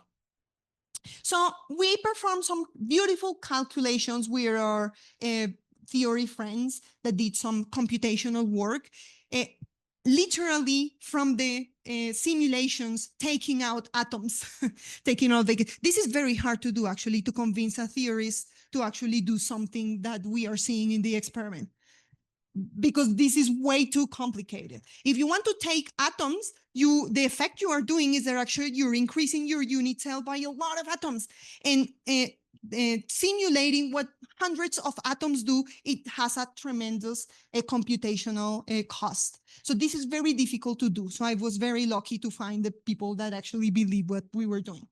So they actually started with a pristine monolayer of the material, and they start removing these blue atoms. They remove them, blah, blah, blah. And then they calculated the magnetism, the local magnetism for each of the ions in the system. And they found that actually those metallic ions that are actually the green ones here, the ones that are more isolated, that do not have any of the blue atoms, the chalcogen atoms around, are the ones that have the biggest magnetic moments in the system. So meaning interfering with the local environment of your magnetic ion, in this case tungsten, is actually modifying the local magnetic moments of your atoms, which is not surprising after all that I've told you. It was surprising for me at the moment, and then I had to explain it the other way around first, what I saw at the latest and what I should have understood at the beginning first, right? All right. And we had different realizations for these configurations, just to finish here very quickly. Ones that, for example, each of these green atoms had at least a bond with one blue atom, and the magnetic moments were very, very small. So actually preventing these metallic ions, in this case tungsten, forming bonds with the chalcogens around, actually leave those electrons localized into the tungsten ion, leaving kind of an isolated environment for those tungsten, and that creates those electrons that are on those d orbitals actually create large magnetic moments. Part of the questions we have right now is that how it's something different to actually create magnetic moments in a system, but another thing is to order those moments, to make them interact so that they want to align all in the same direction. And that is a big question. What's the mechanism of these exchange interactions for this system, which is very disordered? This is not something that the atom has one vacancy each 10 unit cells or something like that. This is very random in principle. So how can these lead to magnetic order in such a coherent way? So that's an open question for now. All right. Let me skip to the end and to show you some things. Actually, we saw that the ferromagnetism, which is seen in this hysteresis loop on the deformation with a voltage, deformation as a function of voltage, also has hysteresis. So this material is a ferromagnet. And the ferromagnetism is driven by the tellurium concentration. And I'll skip to the end to leave all the details behind because, you know. One thing that is very interesting for this ferroelectric mechanism is that actually the mechanism that leads to these ferroelectric moments is actually the same than the mechanism that leads to the ferromagnetism. Meaning, if you have one tungsten and two selenium atoms, for instance, the total dipole moment in this system is zero. That's the pristine material. But once you take out one of the selenium, you create a local dipole moment in the system. And those local dipole moments order. So through the incorporation of these defects, you can actually create very nice correlated states that can be useful for many, many applications. And that's what we are trying to actually explore with these type systems. Some direct application that we are exploring, just to finalize, is to evaluate how this can be used to do high density memories that has low consumption. Meaning, if you can exfoliate the system down to a monolayer, which is about 0.7 nanometers, you can create memories that are very, very small, each of those bits. The smallest bit that we have for memories right now is of the order of 16 nanometers. So you can increase that density by a lot using two-dimensional materials. And the fact that you can actually control magnetism, like in a RAM, a memory, you have local magnetic moments, you control them by currents, meaning creating magnetic fields. But if you can control them with electric fields, and that happens in multiferroics, you can create low dissipation memories with high densities. So this is what we're into now, of the applications that we are trying to explore. All right. I leave you with the acknowledgement to people in my group that are working in this. And as I promised, I talk zero optics here. So all materials, but hopefully this will bring you the side of matter in the light matter interaction topic. Thank you very much.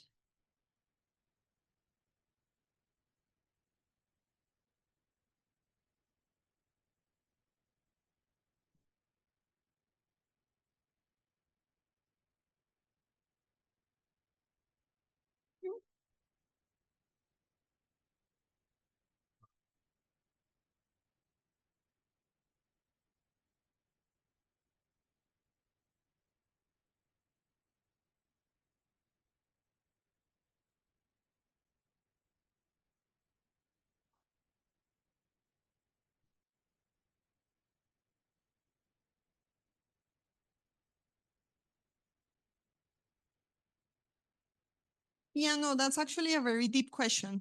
So for many, many years, it was believed that actually long-range magnetic order was impossible in a pure TD, in a pure two-dimensional compound. And this has very deep reasons that we can discuss later. So there was actually a theorem about that. What's the name? The Mermin-Wagner theorem. So, but once you actually incorporate kind of a three-dimensionality into that 2D Hilbert space, meaning that your spin can actually point in the third direction, you can actually have long-range order into this problem. That's a nice question about interactions, how this confinement actually modulates that long range interactions for the system. But the thing is that two-dimensional materials have not been around and seriously studied for long. I think that is the main reason. There can be some like theory perspective on it, through these theorems, but my experimental perspective is that actually there is a lot to be studied around two-dimensional materials. Most of the magnetism that has been studied for many, many years has been in oxides. And many of these oxides form these three-dimensional crystal structures. So there is a lot to be discovered in two-dimensional systems, and that's a very hot topic right now.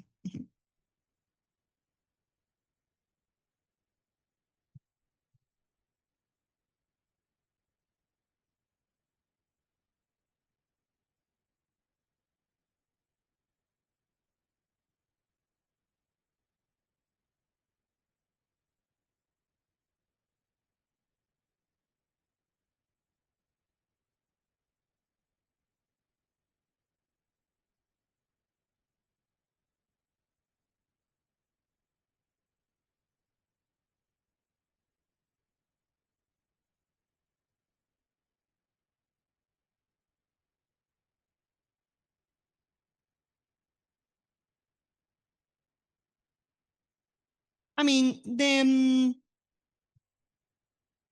so for these two-dimensional systems, the main advantage and what we are trying to explore is how we can actually create very high density memories that are that have very low consumption in terms of power, right? So there are many companies now and many people in engineering that study ferroelectric memories. That's actually a very hot topic in engineering right now.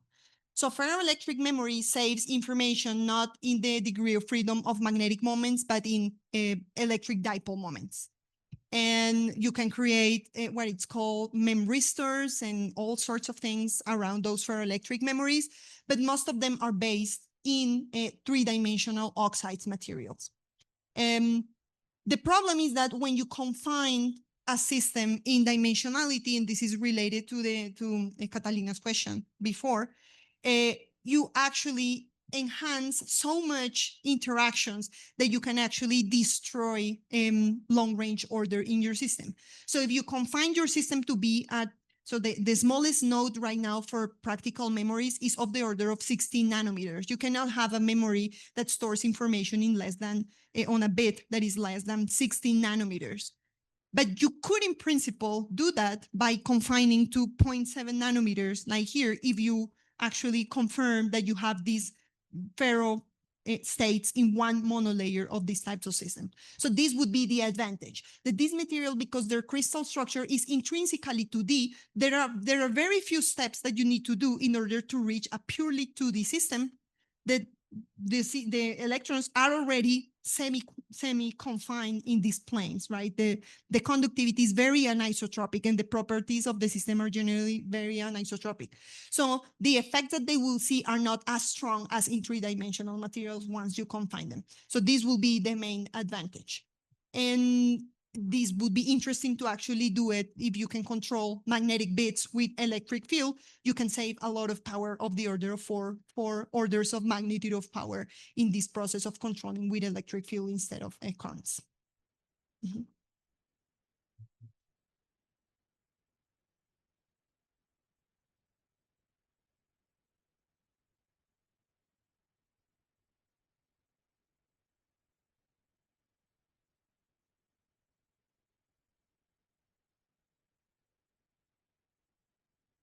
Yeah, once you treat that Hamiltonian, including the effect of the magnetic field and the effect of the orbital motion, you get two different contributions. The diamagnetic, which comes from this total, considering this total J as if it was a total spin in your system, and you have another contribution. I'll have to go to the beginning. But you have another contribution that goes as a B cross R kind of a term that is actually diamagnetic. And that diamagnetic contribution I'm going to speak about on Friday. So it has subtle details, but I'll skip. Okay.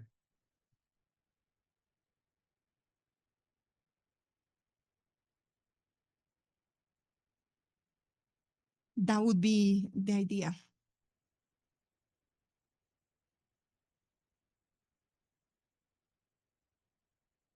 I mean, controlling the energy, if you put current through, your energy or your power dissipated will be proportional to your current square. And instead, if you do it capacitively, because of the dielectric kind of component constant and the difference with because you have an energy that is proportional to mu or epsilon in your system. So the difference between the two will give you some factor in the power of your system. So it's actually way more energetically favorable to store things capacitively or control things capacitively than with magnetic fields or with currents. But it's a matter of just considering those mu, zero, and epsilon terms in your calculations. Mm-hmm.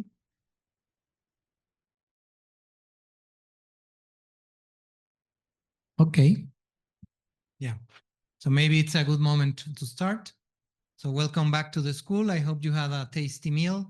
And now we have the lecture from Cesar Cabrera from University of Hamburg. His talk is like the third lecture of the mini course on ultra cold quantum matter. And please, Cesar. Right.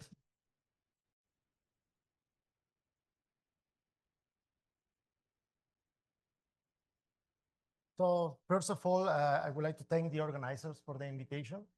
So it's an absolute pleasure to give a lecture here at UNAM. And most probably you will wonder actually why I'm giving a lecture today here, because if I come from the University of Hamburg, this is not related at all with ICFO or with UNAM or UNIANDES. But I mean, the main reason is that actually I did my PhD at ICFO. So I spent 5 or 6 years of my life at ICFO in Barcelona. It was a wonderful time, so I highly recommend that if you want to do a master or PhD there. So it's a wonderful institution, so it's really worth it. So then today I will talk about one of my favorite topics, which is actually fermionic pairing. I will give you a lecture more from the perspective as experimentalist. So I will not have too many formulas, maybe 1 or 2, perhaps 3, and that's it. And then the idea of the topic today is that I will show you how when you have 2 different fermions, or when you have fermions, they can come together, and if you have attraction, they can pair up and then create Cooper pairs, which is actually the building block of superconductivity. So then during the lecture, I will give you all these details, how this process happens, connections between superfluidity and superconductivity, and so on. So just to give you a flavor, I mean, from where I come from, so I'm from Mexico, but actually I work at the University of Hamburg in Germany. So for the ones that don't know where Hamburg is located, so this is Germany. Hamburg is really at the north, like very close to Berlin, actually. Okay, actually it's northern than Berlin. And the weather is very crappy, very cold, windy and rainy. That's true, but it's an excellent place for physics. So most probably you know the University of Hamburg for a very famous accelerator, which is DESI. If you do particle physics, maybe you have heard about DESI. So then around DESI, there are tons of institutes doing different sorts of physics. And in particular, I mean, the Institute for Quantum Physics, which is essentially in front of DESI. So in our experiments, so we have 2 different experiments where we do cold atoms.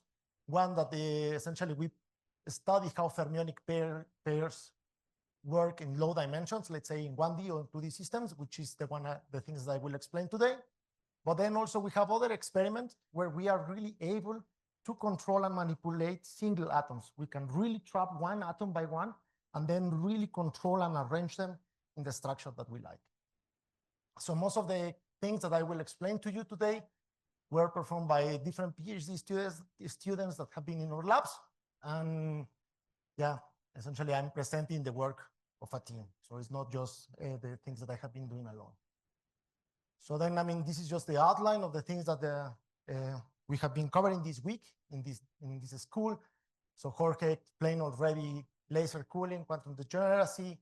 So Rosario this morning explained about bosons and condensation, the scattering theory, and so on. So then I will continue with this lecture on fermionic systems. And with that, and following the joke from Jorge, so I would like to make, again, a big parenthesis.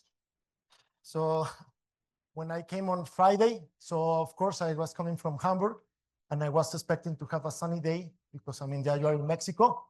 And yeah, actually it was not sunny at all. But then this reminded me one anecdote, I remember when I was also in one school in Barcelona, one lecture from one colleague and friend, Grigory Ostrashkarsky. Actually, he did his PhD with Pitaevsky. And then I will tell you what is the connection with the previous picture. So Pitaevsky, as you know, it's very well known for, it was an outstanding member of the Landau School. So he has a lot of different, in this famous book, he has also many studies on Casimir forces, the excitation spectrum of superfluid helium. He also worked on plasma physics. And then, I mean, what we care the day of today is actually he was actually one that invented the Gauss-Pitaevsky equation that we saw this morning. And then why I came out with this story now, because it's pretty random, so that's why it's in a parenthesis, is that okay, so this is just for you to know, like if you wanted to be in the Landau school, so this was the kind of exam that you have to do, just answer all the problems. And then this just was the admission for to be a PhD in the Landau school. But then one interesting story about Pitaevsky is that at some point he wanted to go for holidays with his wife. And then what happens is that they went to the beach. And then one of the things that the wife was very annoyed is that, okay, each time that we go for holidays, usually as a physicist, so you take with you your book, or I mean, nowadays with the laptop, but I mean, at that time, you take your books, and actually, in the end, we don't enjoy the holidays together. So then this time, you will not take anything, and we will just go for holidays to the beach, the two of us alone. Great. So then they went for holidays, and actually, when they arrived to the place, so they were expecting that, and then this is what they encountered. It was just a very cloudy, windy, rainy day. So, and what was actually very interesting is that because he didn't have nothing to read, Pitaevsky, at that time, so then they came back to the hotel, and then during the 2-3 days that actually they were just in the hotel is when he came out with the idea of this Ross-Pitaevsky or the Pitaevsky equation. So it's just what I want to tell you is it's a motivation. If you have a rainy day, so just don't feel sad. So maybe you will have time also to study or to invent a new theory. So with that, I close my parentheses. Unfortunately, it didn't happen to me, so I didn't have a new clever idea. But just keep in mind that sometimes this can happen, okay? Okay, so then with this, I will then focus on fermionic systems. So the literature, in case you want to take a picture. So my lecture is based on very different books where you can find more in detail, like the things that I will explain to you today. There are here a few review articles where most of the plots that you have seen were taken from some of them. And then, of course, for my lecture, I have inspirational lectures on this topic from different people in the field. So then essentially what I'm trying to do is that the lecture I will give today is really a summary of a field that has been active for the last 25 years. Okay, so then let's go. So why I like fermions is because fermions are actually very nice, are every day. Essentially, all the matter that we see around us is fermionic completely. And then in this kind of system, so essentially everything can be described, it has to be described with a fermionic theory. We know, for instance, that nuclei, even though that they have a different scales, so they are made of fermions. Then ultra-cold gases, they can be fermionic. Then we know that also superconductors or high-TC superconductors, they are inherent fermionic. And even, for instance, I can go to the universe and neutron stars, they are also made of fermions. That's super cool. But then what is the main problem is that actually also fermions are very nice, are extremely difficult to understand, to solve, to predict, to even write an equation and know what is the dynamics or the ground state of the system. So as I just mentioned, so I mean, one of the main problems about solving fermions, for some of you that maybe you have done numerics, is the famous sign problem. So essentially the wave function that each time that I change the position of a fermion, I have to also put a minus sign, and this makes solving the problem computationally very complicated. And then there are many open questions about fermions, such as, okay, quantum criticality when these quasi-particles break down. So then I will explain to you what are these quasi-particles. And then there are tons of open questions, such as, for instance, high-TC superconductors. Why high-TC superconductors work? What are non-Fermi liquids? The famous Kondo effect. What happens when you have impurities in fermionic systems? Unitary Fermi gases, and so on. So then it's a very open field. So there are many, many different topics that need to be addressed. And today I will try to tell you, like, essentially the things that are known and the things that are not known, such as then, because we need motivated young people then to go into these kind of problems. And then before I go now in detail with all these fermionic systems, many body and so on, so let's do a free tour through Hamburg. So then imagine that now, I mean, this is a typical picture if you go to the harbor in Hamburg. So here on the back, this is a very famous building called Elbphilharmonie, where essentially it's for classical music. It's wonderful if one day you visit Hamburg, so then you have to visit this building. But today we don't care about the building. We actually care about the seagulls that are flying here around. Why the seagulls? So let's say that we want to describe the dynamics of these seagulls, how they are moving. So then as a physicist, I can assign an X and P component. If I am brave enough, I can even add an interaction term somehow between the seagulls, and then try to solve the dynamics or the equations that will govern the dynamics of these seagulls. And then what I will realize as a bachelor student or as a master student is that actually I can probably solve this Hamiltonian. It will take maybe some time, but I mean, it's just two particles, two body problem, we can potentially solve it. So now in our free tour, let's go and move on to the city center in Hamburg. So, and now for that, something that we will see is that let's increase also a bit the number of seagulls. Now I can then do the same trick. I can associate to each of them an X and P component.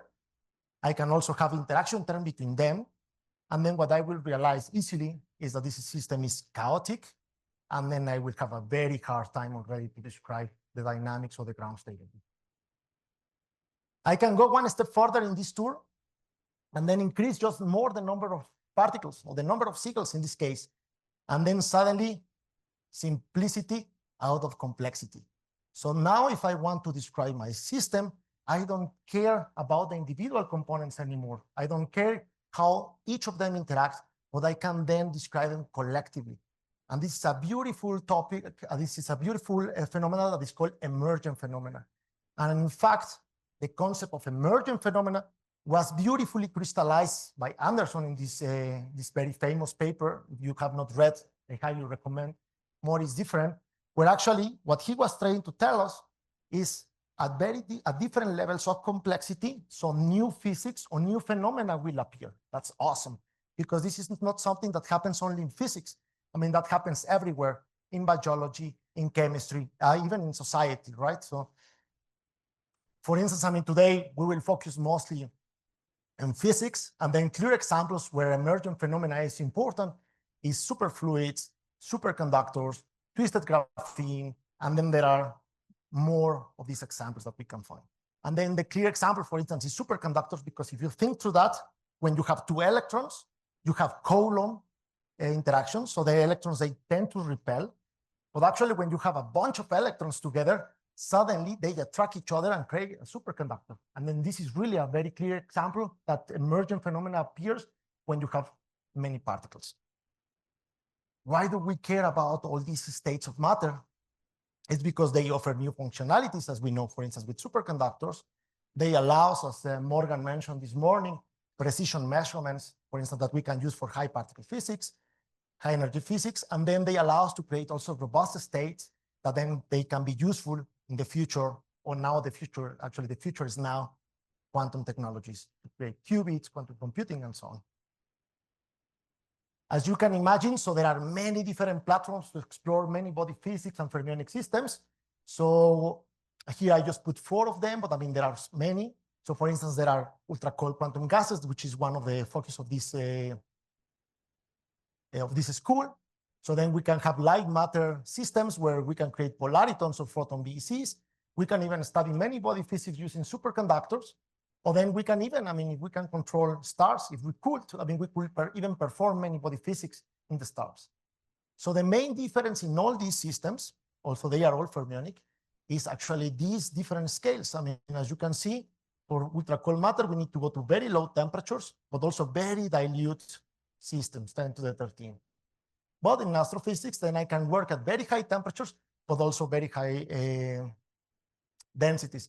And then sorry that there will be a few mistakes because I converted from Mac to PowerPoint. But I mean, as already Jorge explained on morning, and I'm essentially just recapping what we know already, is that what we care is about quantum degeneracy. So essentially, if I am depending on the density or the temperature, I can be in the classical world where actually my atoms or my particles, they don't care about quantum mechanics. They are just like a billiard balls that they collide. But at some point, if I cross this red line, which is what Jorge called phase space density, which depends on the product of the density and the de Broglie wavelength, so then I will enter into the quantum regime. And as you can see, so depending on the density, so is the temperature that you need to reach. And what is interesting for this quantum regime is that is the moment where the de Broglie wavelength overlaps with the de Broglie wavelength of the neighbor. Okay, so essentially the interparticle distance is very similar to the extension of my de Broglie wavelength. So in our case, I mean, today we will focus on superfluids. And then these superfluids, as you can see, this is why we need to cool them down to very low temperatures, because they are very dilute, which means that they somehow we need to go very down in temperature to really cross this regime. Okay. By the way, if you have any questions, just let me know. So just to give you a few numbers, like more concrete. So then essentially this is what I just mentioned. These are the very different densities for nuclear matter, electrons in a metal, liquid helium, for instance. And then that's why the corresponding temperature is required to study these quantum many-body phenomena. So now, I mean, with cold atoms, so this is just a fast recap, so we can very nicely study all those systems. Why? Because then we can actually trap our atoms and then create homogeneous systems. We can create systems where we don't care about the potential. It's homogeneous completely, so then we can solve the problem forgetting about harmonic confinement or whatever. So we can mimic solid state systems, which is what Sarah will explain on Thursday.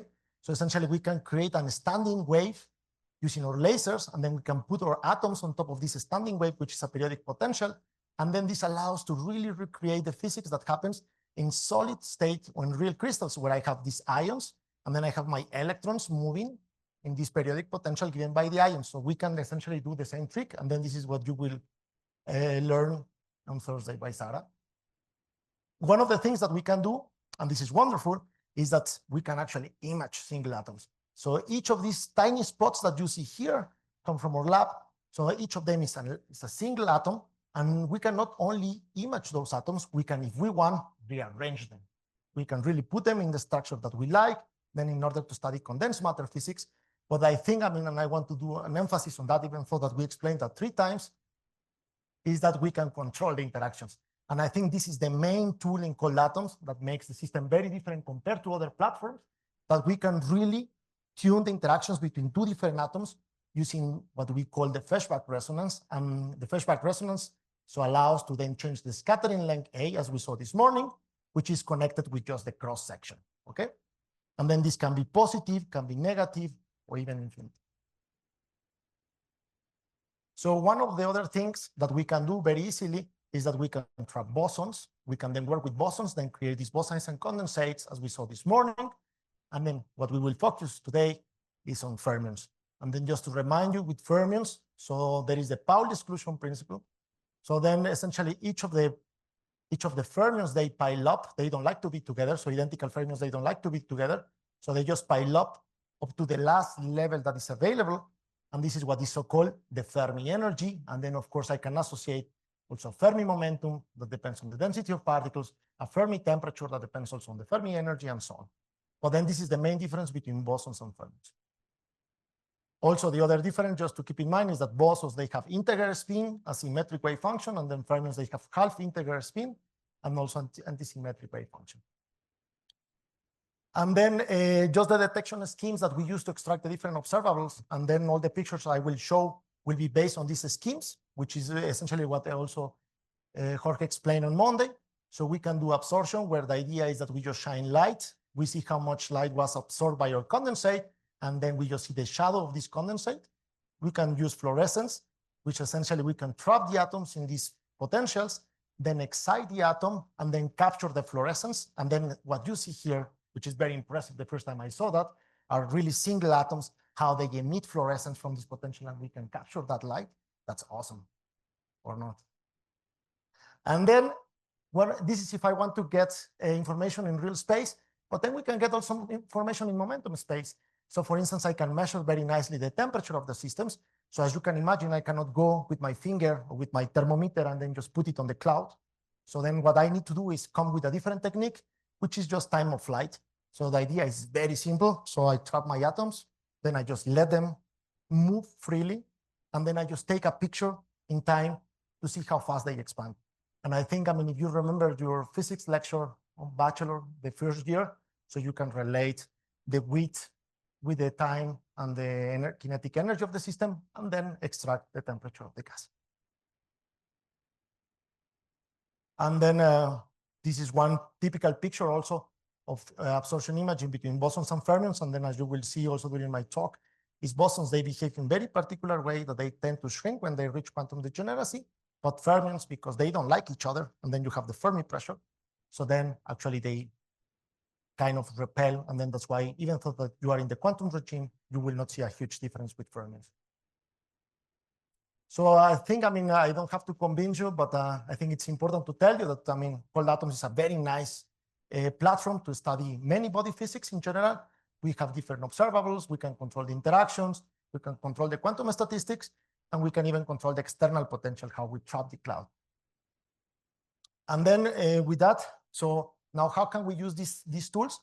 And then I will just briefly mention with one very particular example, what do we mean all the time with quantum simulation? Because I think it's important just to keep it in mind. This slide is inspired by a colleague in Barcelona, Jonathan, which I like a lot, the example that he gave during his PhD thesis defense. So I would like to take you on a quest to predict the behavior of a physical system. Let's imagine that one day you wake up and then you don't have a smartphone. Then finally one day you don't have a smartphone and then you look at the sky. And then you see this star here. And then you wonder, okay, which by the way, this star is Jupiter in this picture. And then you want to know, like, okay, actually, when I will be able again to see Jupiter again at this particular position. So then what we do as a physicist is, okay, this is our physical system. Then we do a model. Can be the more simplified model if you want, but I mean, we need to just have an idea. And our model is very simple. Let's assume that we have the sun that is in the center, that we have just the planets that are just moving around. And this is my model that I start to try to predict and track this star here, or this planet. And then once I have a model, then I create a simulator. And this is what the Greeks did at the time. At that time, this is the Antikythera mechanism, which essentially just by using different wheels. So they were able to rotate that, and then just given the spin and the rotation of these wheels, so they were able to track somehow when Jupiter will appear again in the same position. That was very clever, and this is what I will call classical simulation. So now in quantum simulation is very similar. So now I have a system that I want to describe. Let's say that I have a material that is very complex, tons of electrons moving around. So then what I can do is just create a model. So then I forget about many details, but I create a more simplified model. I assume that the electrons are just tiny balls, so they can just jump around.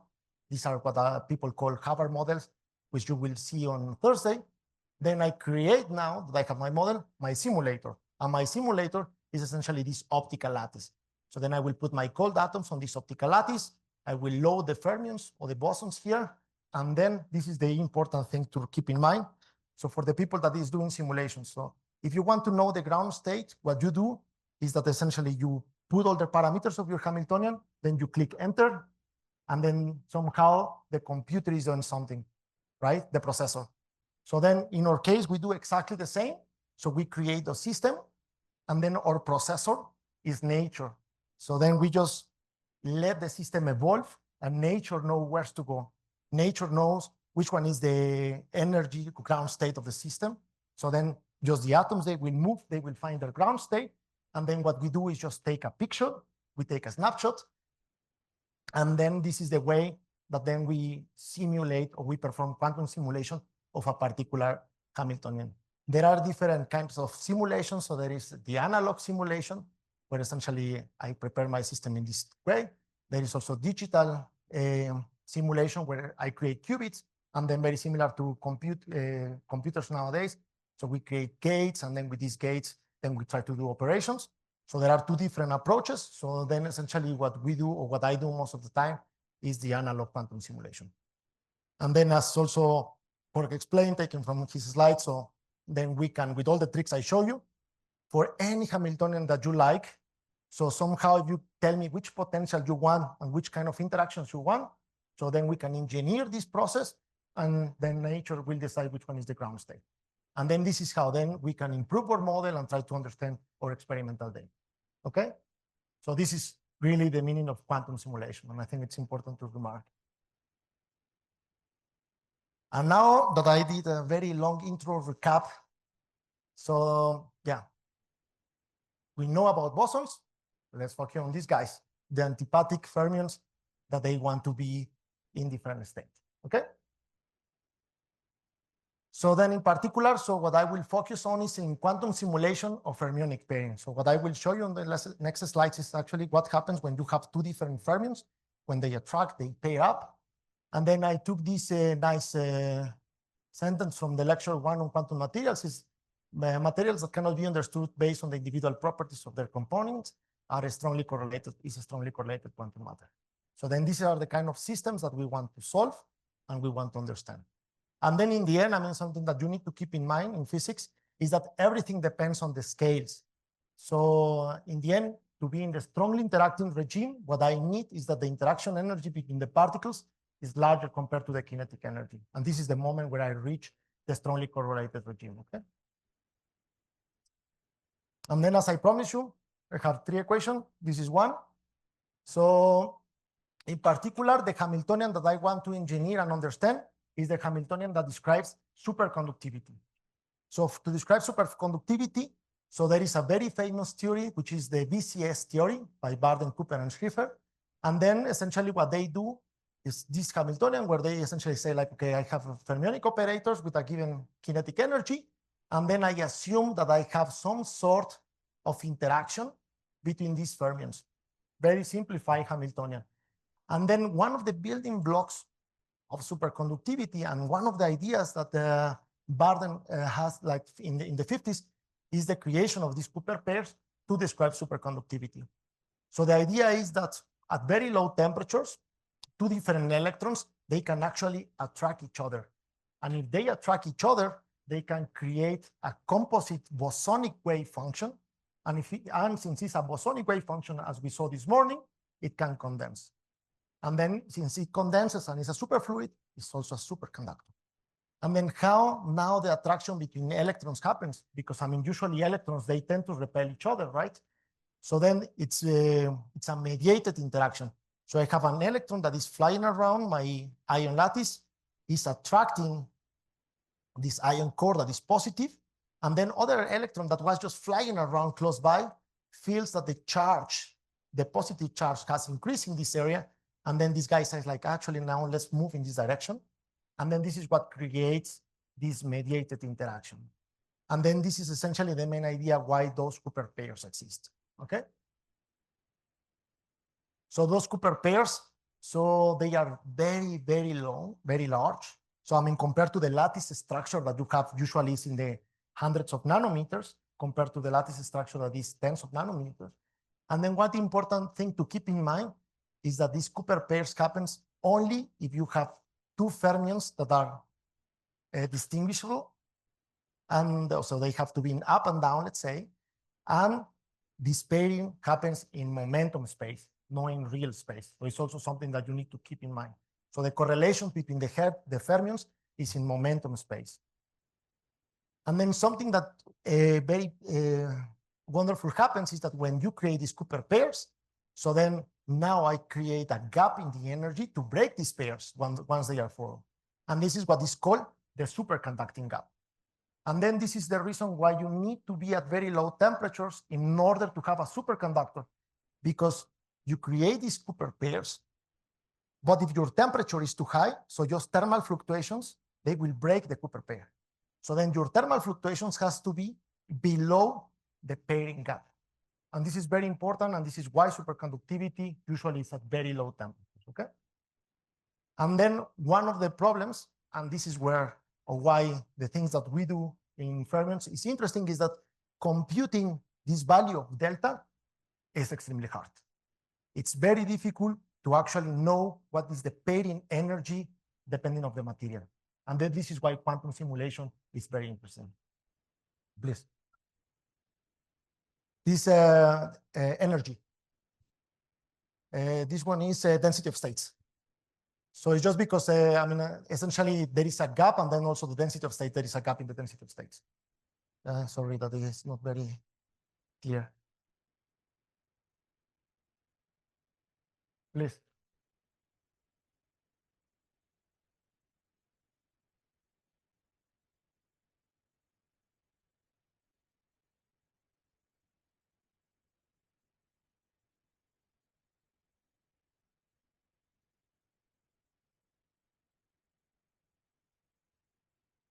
of where on the lattice?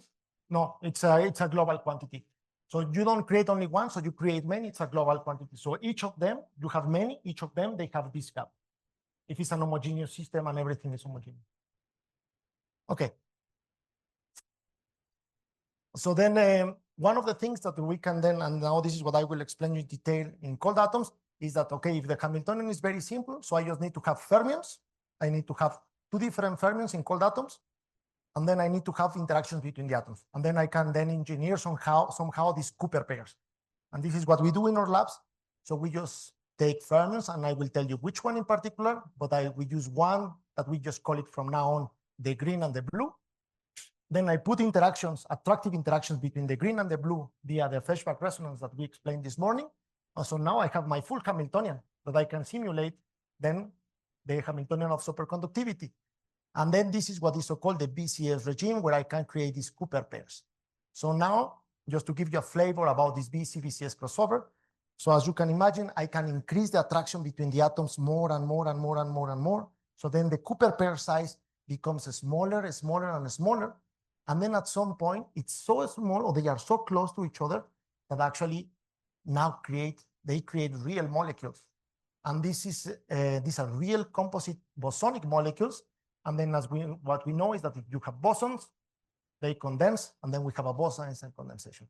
And then essentially one of the wonderful things that we did in cold atoms is to understand what is the connection between Cooper pairs, which give you superconductivity, and bosons that give you boson-Einstein condensation. And then what we see now is that essentially just a crossover is the same wave function that just connects ones and the other, okay? So just to recap, why do neutral atoms interact? So I think, we have a very nice explanation this morning about that. It's just to remind you that. So essentially when you have these two, if you have two atoms, so then that will actually behave as if you will have one single atom in a potential. This is essentially the main idea of scattering theory. And then you can solve the scattering problem. And then what you will see is, in the end, you have a phase shift. And then this phase shift is connected to the scattering length. And this is what then changes the cross section and so on. I think just a few points to remark. And this is something I want to tell you just because perhaps it took me some time to understand. And that's why maybe I want to share with you, is that when you solve the scattering problem, if you have done that at some point in your life, so then what you will see is that you have this famous partial wave expansion. This partial wave expansion, so essentially, now I will tell you the meaning of this partial wave expansion. So usually we work at an expansion of L equals 0, and this is what we call S wave. So S wave means that actually the potential just looks like that. And then the atoms, they interact in a symmetric way.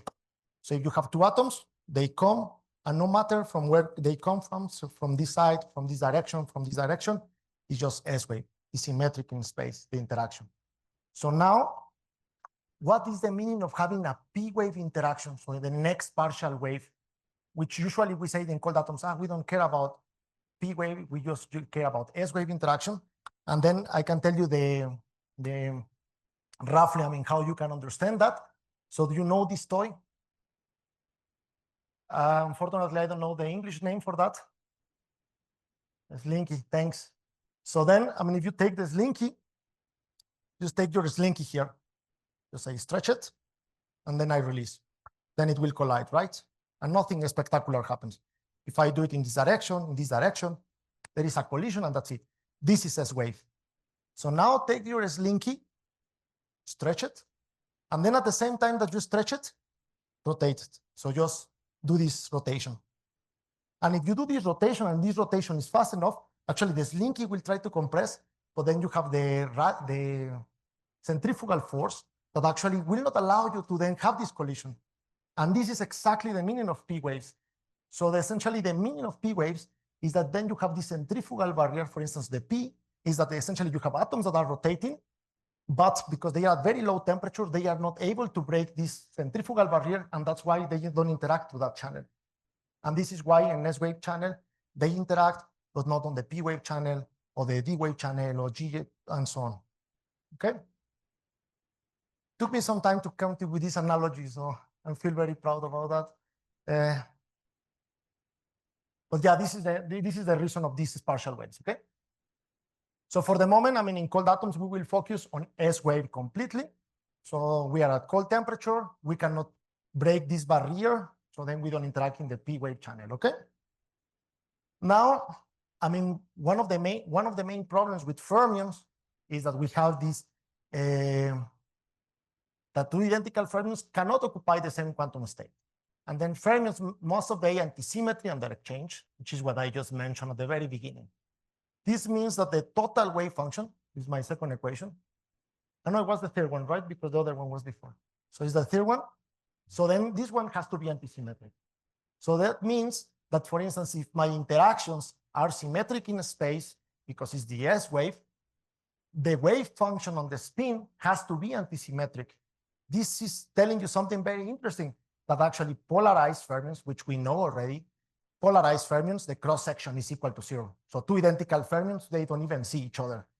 So if you want to cool down your system, as Jorge explained to us on Monday, so for bosons, it's super easy. So you just put bosons, they just like to stay together and they will interact.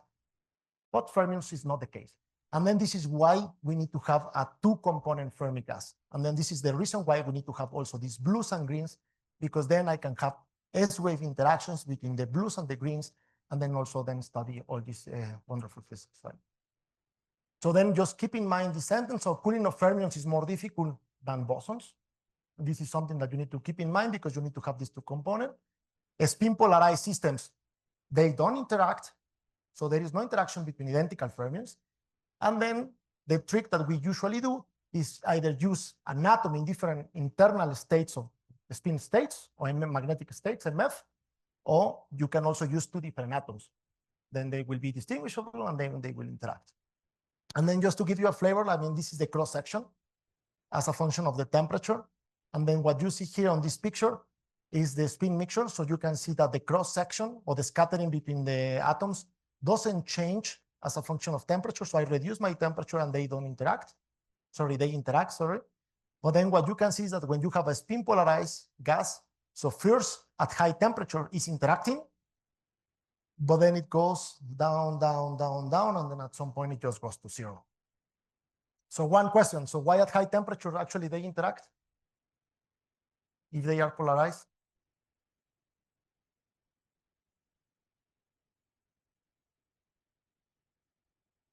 Exactly, because remember the slinky problem? So if I have a high temperature, it's like if I will stretch the slinky a lot, so even if they have rotation, so then they will have collisions. So this is the equivalent. So when I have a high temperature, they can break this barrier and then they still interact. But then when you reduce the barrier, it's the equivalent of my slinky that it has less energy, and then this rotation then doesn't work anymore, and then they interact via S-wave. Cool. So now, I mean, what I will tell you is like, okay, I started telling you that, okay, we can somehow go from Cooper pairs and then they create bosons.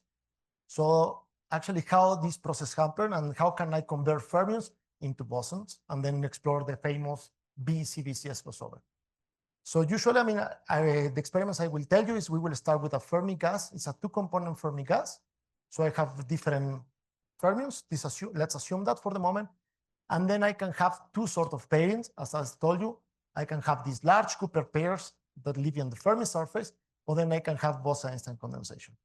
And then from where that comes from, and this comes from, again, and I'm very sorry if you don't like this topic, but it's something that is wonderful and it's extremely nice in cold atoms. Again, Feshbach resonances. So now, I mean, I think you saw already that these Feshbach resonances, so you have this cross section like that, and then you can control the interactions. From where this comes from, or why these things appear. So imagine that you have two free atoms, and then let's say that I change the magnetic field of these two free atoms. And then that will be this blue line, the energy of these two free atoms as a function of magnetic field. So essentially what is so-called the Seemann energy. Now imagine that you create a molecule. So now I have a molecule, it's a real molecule. And then this real molecule will have a different magnetic moment. And if I change the magnetic field, so the energy of this molecule will behave in a different way. And then this famous Feshbach resonance exactly appears when the molecular channel, when I have these molecules, it intersects the two free atoms, okay? And exactly at this moment when this happens is where you have the pole of the flashback resonance. So you have a molecular channel, and in a very intuitive way, how you can imagine that is that imagine that you have your molecules, your atoms, sorry, and if they are very close, so then somehow they will interact stronger. So then this is a flashback resonance. So the flashback resonance is like somehow how strong they interact, like if you will increase the size of your atom or the cross section. And then what is very nice, and this is now a it's like a two-level system. And what happens when you have coupling? We have our famous avoided crossing, right? So then when we have this famous avoided crossing, so then that means that now I have these, let's say, dress states, like in quantum optics. And then usually dress states, as you can imagine, so they are composed by this state and by this state, right? And now this is essentially how we can explore the BC-BCS crossover, because then now, as you can see here, there is this black dashed line that is actually what we will use extensively. So it has lower energy compared to two free atoms, right? And it comes from like a molecular state. So then that means that here exactly is where I form these Cooper pairs. So they have lower energy. They pay low energy if they somehow enter into this channel where you have binding.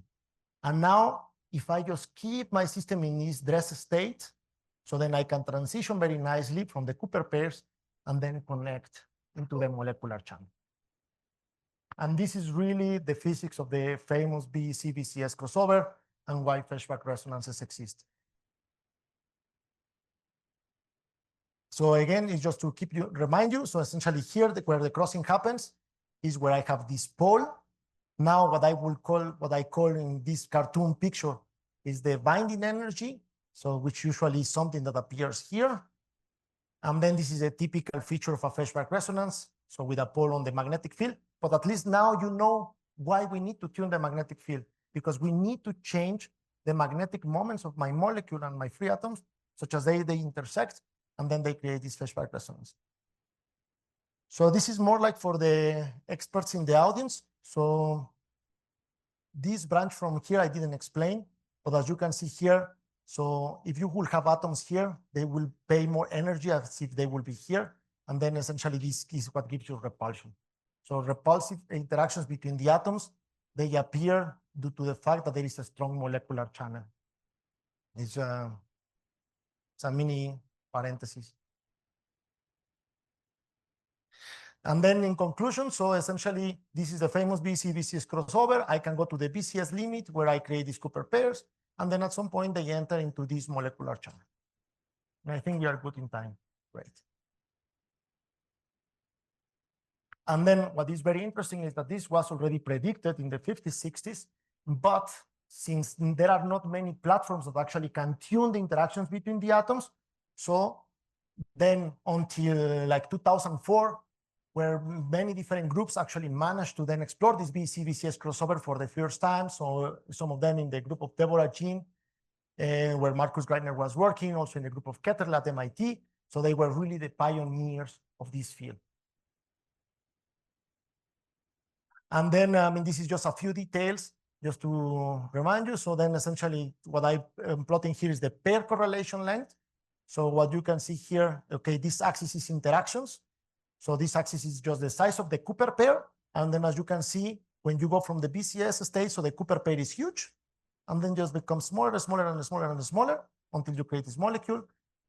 And one thing to keep in mind is that if you want to describe your system in terms of a bosonic theory, because I can in principle use my Grosby-Tybesky equation to describe my system, this is possible, what you learned this morning. I just need to be sure that I'm in the regime where the binding energy is larger than the Fermi energy. This means that essentially if I create a molecule, I don't have energy to break this molecule, and that will be the bosonic limit. So I think just a few details and remarks on that. So these dimers, they still interact, even though that they are composite particles. They have a particular interaction strength, which is 0.6 times the 3D scattering length. So at unitarity, it's a very particular point where the scattering length diverges. And then what is interesting is that there is one single parameter that defines everything, that is called the Birch parameter. So if you want to know the chemical potential of your system and so on, it's essentially just this value is universal. This is what makes very interesting this point, because you can describe with one single parameter everything. And then on the BCS side, so as I explained already, you have formation of Cooper pairs. These Cooper pairs, so just keep it in mind. So it was in the 57. So it's because this is why superconductivity works. It's a weak attractive systems, pairs in momentum space, and the quasi-particle spectrum has a gap. So this is the summary of the properties of a BCS state. Okay, wonderful. So now the question is the following: is actually Cooper pairing or Cooper pairs is actually a many body effect? Is really an emergent phenomenon? I mean, I think it is, no, because this is how it started today. But I mean, there is a very interesting problem that you can solve one day in a rainy day. If you take two particles, let's say that you take two particles in a weak potential, and then you go into the same approximation of the central potential and so on. If you solve the problem of two particles in 1D and 2D, for a very tiny potential, so like for very weak attractions, what you will see is that there is always a bound state. So essentially, when you have two particles that interact attractively, as soon as you have very tiny attraction in 1D and 2 dimensions, suddenly they will tend to pair. This is cool. But what is interesting is actually if you solve the same problem in 3D, so you need to have a given value of the attraction in order that the pairing can happen. Okay? Why am I telling you that? Just keep in mind that essentially in 2D, so with any sort of attractive interaction, you will form this bound state. And then based on that, so then there was this beautiful idea by Cooper, and I think that this is the original paper from Cooper. So Cooper says like, okay, let's imagine that we have a Fermi gas. Why not? So then he said like, okay, like pairing is only on the surface of a non-interacting Fermi C. So then he assumed that, okay, I have tons of fermions, but actually the ones that are deep on the Fermi surface, so on the Fermi C, they don't participate, and only the ones on the surface. So then he assumed the following: two electrons are confined to a thin energy shell near the Fermi surface. But then what he says is like actually the interaction will just happen essentially in this thin shell around my Fermi C. And then what is interesting is that the density of states, if I just then compute that the density of states, I can assume that is constant in this small region of the Fermi C. And if I have a density of states that is constant, so actually in 2D, also the density of states is constant, which means that essentially if you have two electrons scattering in a density of states which is constant, which behaves like a 2D system, as soon as you have tiny attraction, they will create this Cooper pair. And that was the idea that actually Cooper had. So he said like, okay, I don't care about everything. I just care. Imagine that you have this shell, and then just you care about the thin part of the shell. This is really like a 2D space. So then that's why the atoms, they can pair. That was wonderful. And then, of course, I mean, there are a few mistakes on that because, of course, the fermions that are around other fermions, they also participate on the wave function. And then this is the contribution from Barden and Schaefer, which essentially they say, okay, we neglected in the first paper, we neglected the interactions between particles in the Fermi C. He was very clear in his first paper. And then to what extent the actual many-body system can be represented by such non-interacting pairs will be discussed in a forthcoming paper. Nice way to publish to PRL. And then they came out with the next paper where actually they introduced interactions. And then this is the famous BCS theorem. Questions so far? Okay, they will come later, no? Okay, let's move to the experiment. So in the end, I'm experimentalist. So then how can then we then do this Hamiltonian? So of course, if I want to do quantum simulation of a fermionic system, I require fermions, right? So that means that I mean from this periodic table, so somehow I need to choose a fermion in order to perform these experiments. So what is in blue is the different atoms that people has been able to cool down. This is a periodic table actually from the 2016. So by now we are able to cool down a few more. And now the question is the following. Imagine that you go to the lab and you need to choose one of them. So how do you know to choose which one to choose and which one is fermion? It was already in the lecture this morning. Do you remember? I mean, this is otherwise you will fail in the experiment. So if you don't choose the right atom, then there is no BC-BCS crossover. Do you remember? No? Yes? The first column, these are the alkalis, and this is just defining it's just telling you that there is one electron outside, but it's not the bosonic or fermionic property yet.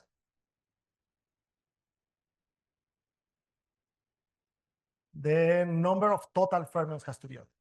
And then just to remind you, in case you forgot, so this is the periodic table. So this number that is usually here is what people call the atomic number.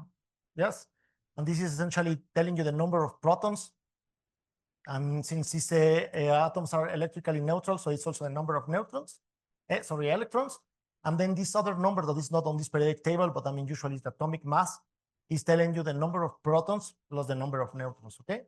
So then essentially what you need to do, because proton, electrons, and neutrons are fermions, is just to sum up these numbers. And then this is the way, and then each of them contribute with a spin 1/2.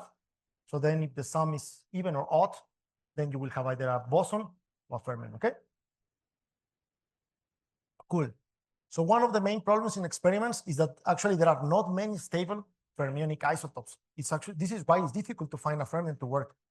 So at least the ones I know that we can work nowadays is lithium, which is actually the element that Jorge is using here at UNAM, potassium, dysprosium that is somewhere here, hidden in this part of the periodic table that no one cares, erbium, chromium, which is somewhere I don't remember, strontium, yttrium. There are not so many. So then when you want to do an experiment of this kind, so then you need to choose wisely which of the atom you want to use. And then the other problem is that you need to choose wisely which atom, because then you need to have this famous Feshbach resonance, because if you don't have the Feshbach resonance, then you cannot convert Cooper pairs into bosons. And then this makes a lot of limitations, but I mean, this is why lithium, it's a very nice atom because it has very nice Feshbach resonances, and then you can control the interactions very well. And then this is just to give you a flavor, like one of the things that I did during my PhD. So this is for potassium in particular. So we computed all the molecular channels of potassium. Those are the blue lines. And then the red dashed line is the energy of two potassium atoms. And then essentially what I told you exactly at the intersection is where we expect that Feshbach resonances should occur.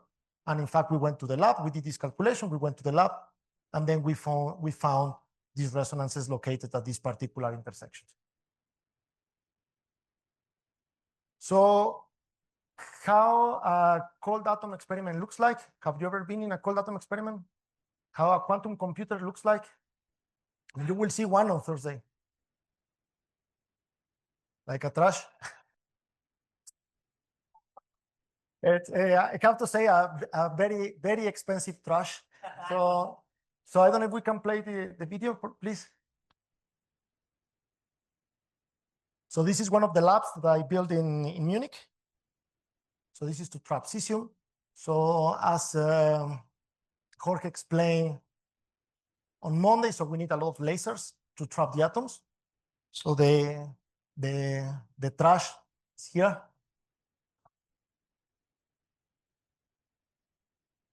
So this is the typical oven. So here we put the atoms that you like. We heat up at very high temperatures to create a vapor pressure of the atom. And then once we create the vapor pressure, then it travels all the way through along this tube that is called a Siemens slower.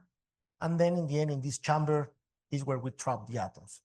And then we use different lasers. And in all these different windows is where we shine actually all the lasers in order to trap these atoms. This is a typical cold atom experiment. And then when you think about like, okay, how quantum computer looks like based on atoms. So this is a quantum computer. So don't expect something much better than that. And we are at the stage that, as you can see, is huge. We are not still at the stage that you can have this at home, but that's at least the plan that we should move in order to try to simplify and remove all these tiny mirrors and so on, okay? But then this is roughly what you expect to see when you go to these kind of experiments, okay? Okay, here just one happy PhD student controlling the experiment.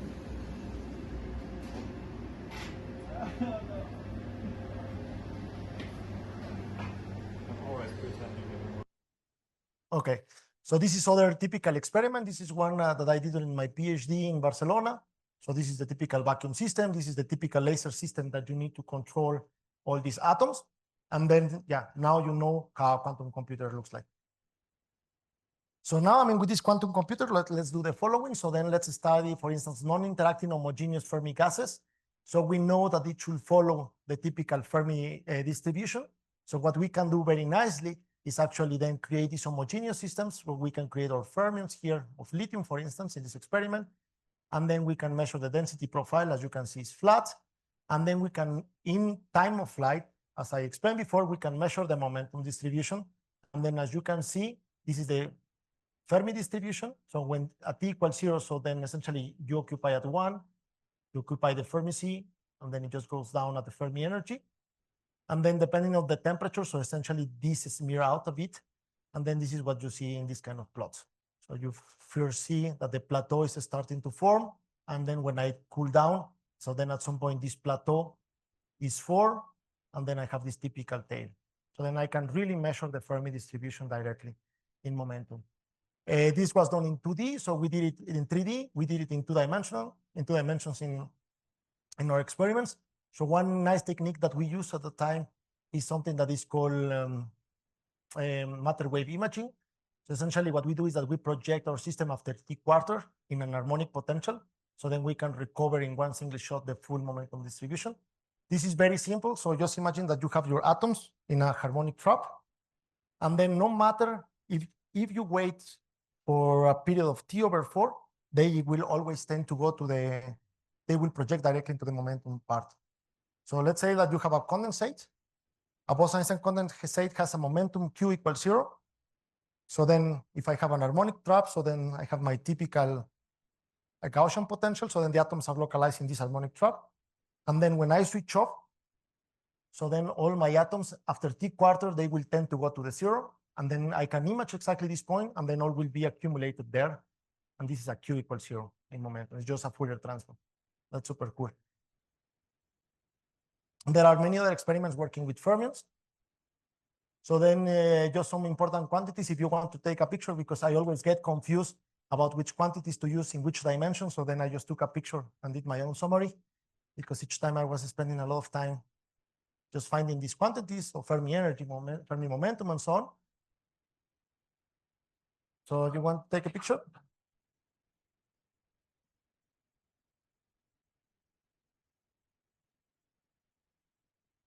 Great. And then, as I told you, so then with these fermionic systems, so they are interesting because we can study strongly interacting systems. So what do we mean that we have a strongly interacting system? So we need to compare a few quantities. So we have a scattering length that has to be smaller than the interparticle distance. This is very important. And then also, which is in the end related with the density.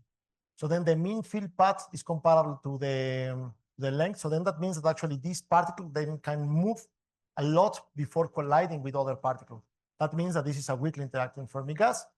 And then in the strong interacting regime, it's actually the opposite. So the scattering length is huge, and actually the mean free path is comparable to the interparticle distance. So actually the particles, they move very little before they find another partner or another atom, and then they collide. And then what is interesting about both weakly and strong interacting regime is that then you can create, to describe the system, something that is called quasi-particles. What is the meaning of a quasi-particle? So imagine that you want to solve this problem, or imagine that you want to solve a problem where you have many particles around. This is sometimes very difficult to do, but what you can do is then essentially like this real force and the quasi-force. So if imagine that you have a horse that is your real particle, and then it's just moving in this direction. Everything is fine. And now imagine that you want to describe how the horse, and then you have all, while running, so you have all the mess around the horse, and then you want to describe the system. That will be very challenging because then you will need to describe each of these individual particles plus the horse. But then what we do instead is that then we create this quasi-horse or quasi-particle. Then all this mess, we imagine that it's just like a big particle with a renormalized mass, renormalized energy. And then actually then I can describe my system as if I will have a non-interacting system, which we know how to solve, ideally, but with a different properties. And then this is the idea of quasi-particles. Okay? So now, I mean, in our experiments in Hamburg, so we work as well with lithium-6, in two different internal states, this red and blue, which are just different internal states of lithium. So we can control the interactions via the flashback resonance, similar to Jorge. And then one of the nice things that we have in our experiments is that we can create 3D homogeneous systems, and we can also create 2D homogeneous systems. And then I will come to what we mean with 2D. So the idea of the 2D is that essentially we can just compress a lot in this direction, and then this is how you end up with this disk. And then one of the things that we have been doing is playing with these fermions in Hamburg, and then studying the excitations or how is the spectrum of these superfluids in 3D and in 2D, and for instance, in imbalanced Fermi gases. So the excitation spectra along the BC-BCS crossover is the following. So essentially for a molecular BEC, or if you are in the bosonic regime, so since you have a superfluid, as we discussed this morning, so this is the typical excitation spectrum that you will expect to see. Maybe you have heard about that, is the famous Bogolyubov spectrum. So then you have a phonon mode, so you have a linear dispersion, and then you just have your free, your Q square dependence dispersion, like a free particle. And this is the characteristical excitation spectrum of a superfluid. It has to be linear, and then it's quadratic, okay? This axis is the momentum of the quasi-particles and the energy. Now, when you move into the BCS, so we know that we will form Cooper pairs. And there the superfluid is slightly different because I will have my phonon mode, which is linear as well, but what I told you before, now I need some energy to break those Cooper pairs, right? So then I will now have this branch, or this, what we call pair breaking continuum. So it's just the energy from here to here that I need to break these Cooper pairs. So the pairing gap delta that I was telling you before, which is very important. So then what we do in our experiments is actually try to measure this excitation spectrum. So then what we do is that then we go to the lab, we create an homogeneous systems with the typical temperatures of the order of 0.1 TF for this particular experiment. We have a flashback resonance to explore the BEC-BCS crossover. But what we do is that we introduce this tool that is called Bragg spectroscopy. So what we do is that we interfere two beams. We interfere two beams on the cloud, and then we can control the spacing between the interference pattern on my cloud. And then something that I can do is that now I can change the frequency of these lasers. So then I have a given energy, and I can change effectively the momentum that I impart to the particles. And that's pretty nice because, as you can see on this picture, so I can really control the spacing, or Q, in the end, and I can control the energy that I will give to the excitations. And then by using this Bragg spectroscopy, I can then measure the density-density correlations of the structure factor. And then, in fact, this is what we do. So we create our system. We then shine our lasers for different frequencies, because we essentially imagine that you have an object that is just moving in your cloud. This is essentially what we do. And then what we do is the following. We just measure the condensed fraction. We measure if we impose heating. So if nothing happens to the system, so this is the typical distribution of our condensate that we will see. But if we heat somehow any resonance, so then this peak goes down because we are heating up the system, okay? And then, wonderful, this is what we do. We go to the lab, we measure, we can change Q by moving our lasers, we can change the energy, and then we can measure if we are actually exciting or not our condensate. And then what I told you before, we can really recover very nicely experimentally the linear part of my superfluid plus the quadratic part. That's awesome. And then also, I mean, here just to show you that indeed it's a superfluid. So now, I mean, it's not very clear, but I mean, this axis is the velocity of the object that we are moving through our superfluid. And as you can see, nothing, and this is the response of the system, nothing happens, nothing happens, nothing happens. But then suddenly, for a critical velocity, actually start to heat up my system. Then this is a beautiful experiment where we show superfluidity. If you will have a normal fluid, which is not superfluid, so how this plot will look like? Let's imagine that you do the experiment on water.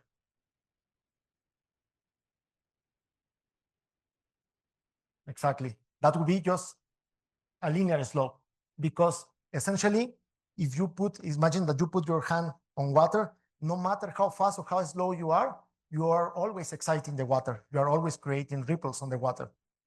So that will be just a straight line like that. So, but in a superfluid, you have this plateau and then it goes up.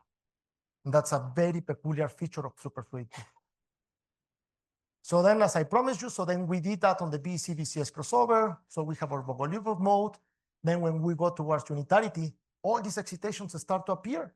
And then suddenly when we are on the BCS regime, so then what we have is our linear mode, as I promised, and then also the pair breaking continuum.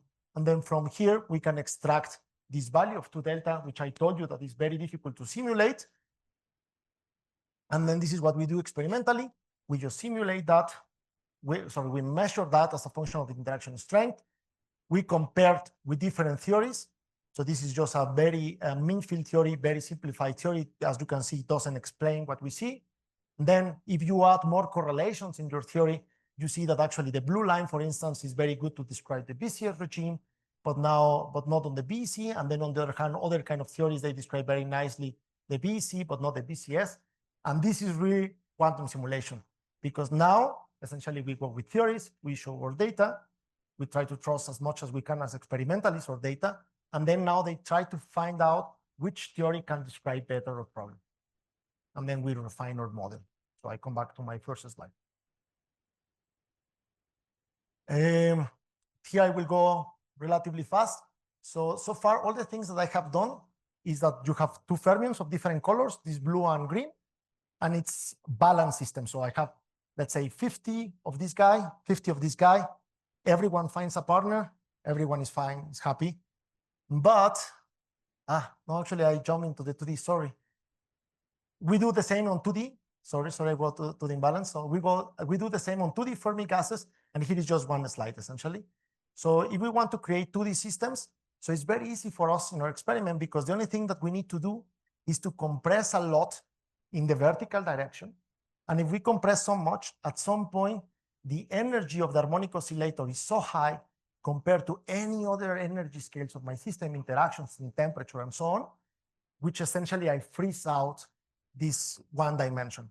And then this is how we can create 2-dimensional systems, and very similar to what you saw in the lecture before lunch. So then we can have these 2D materials where we can explore also superfluidity and so on. And then, I mean, in case you want to have more details, so, okay, you will see later the reference, but we have also measured like how the BC and BCS crossover happens in low dimensions, okay? And now with the spinning balance, so then what I was telling you is that in these 2 papers, it's a balance system. Here, we do something a bit different, is that we remove some of the atoms from the other state. And then we wonder like, okay, actually what happens with superfluidity, no? So far, superfluidity for us is like really dancing with your partner. So everyone finds a partner, which is nice. But now the question is like, up to which extent I can have imbalance, such as then the superfluidity still exists. I mean, it's like also in society, you know, to which extent you can have many partners, so up to everyone is happy. This depends, no? But so I think this is essentially what we want to investigate. So how many imbalance we can have. So again, so in the previous case, so everyone has its partner. The Fermi energy is the same for everyone. But now we go to the case where there are a few that actually they don't have a partner. The Fermi energy is different for the 2. And then the question is like, okay, what will happen? Superfluidity is broken or not? Why is this problem interesting? And then let me tell you why. So I think you know all this picture is the typical picture of a superconductor floating in a magnetic field, right? Now, okay, I put my superconductor in this magnetic field, and then I keep increasing the magnetic field below. What will happen with my superconductor at some point?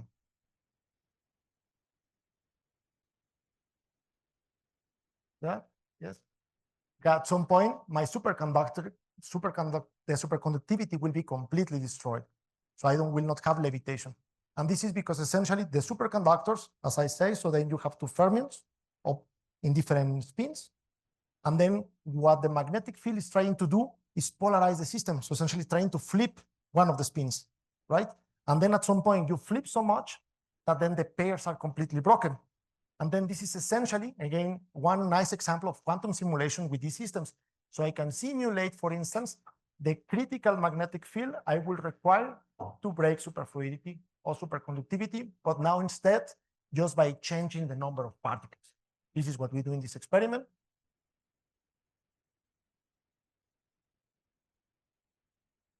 Okay, it's a very rich problem, and I will not go into the details. I want to just show you a few of the things that are interesting to look at from the theory perspective. So all the things that I showed you before happen here exactly on this axis, on temperature, where the polarization is 0. The polarization is just telling me the difference between the number of particles. And all the things I explained to you happen here, okay? So now if I go to this extreme limit, where the polarization is 1, means that I have only one single component. This is a non-interacting Fermi gas, easy to solve, okay?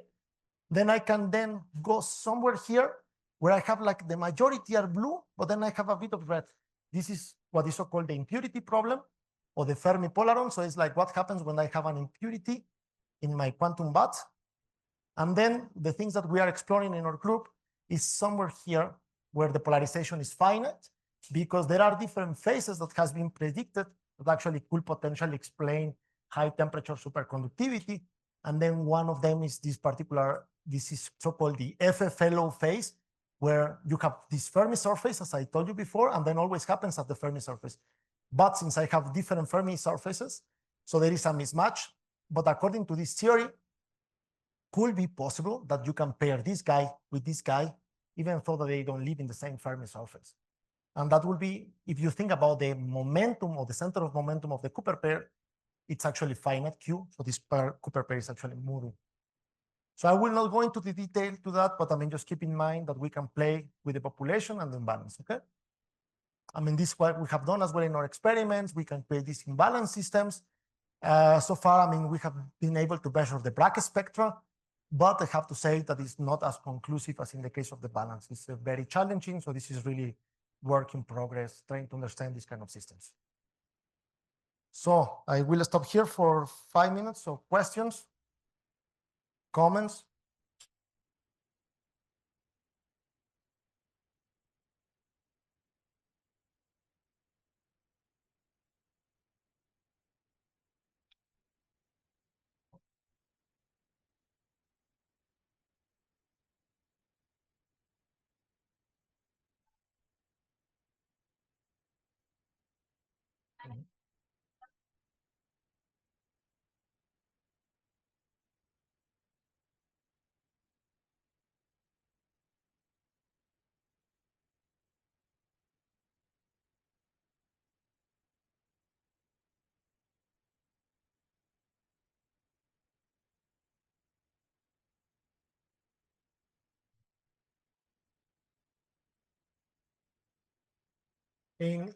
Is the plot of the where I show the momentum distribution, or so I mean the momentum distribution, it follows the statistics that you have. So the momentum distribution for the case of fermions, this is what I show. You have this plateau and then it goes down. And then this is the momentum distribution for fermions. The momentum distribution for bosons will not be at all like that, will be really just a peak at Q equals 0. They will behave very different. So what is interesting is actually in the BC-BCS crossover, on the crossover at unitarity, for instance, it's not clear if they are bosons or they are fermions. So the distribution that you have is actually a bit weird. It's not a plateau, but it's also not a peak. It's just like something in between. but depends on the statistics of the system.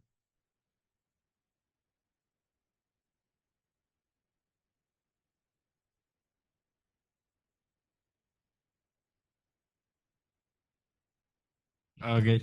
Oh, at the in the middle of the presentation, I think that you talk about the flashbang resonance, and another teachers like talk a little bit about it, and I would like to know exactly or what is the meaning of that resonance, or where appears, on when, and that's. So there are two options. So either we can discuss it later, or we can discuss it now, but it will take some time. So I think the resonance occur, because you have these molecular channels, and then when you have these molecular channels, the molecular channel and the two free particles, when they actually intersect, and then what happens is that that's why I like to have my laptop here. Essentially, that's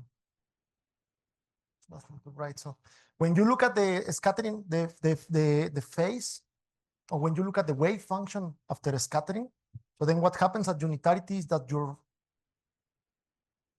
phase then becomes like flat. But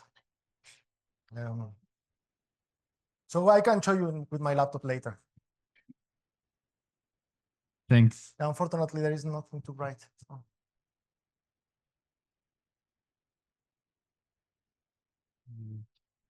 My question is in the experiment. I have understood that some atoms, like lithium, for example, doesn't have flashback resonance. No, lithium has.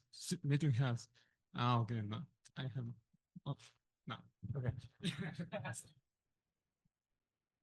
There are many that they don't, but lithium is actually the one that I would say with the nicest. Lithium 6, because lithium 7, I think it's very crappy. But lithium 6 is good. Thank you. Can you explain again what you exactly do you mean by molecular channels?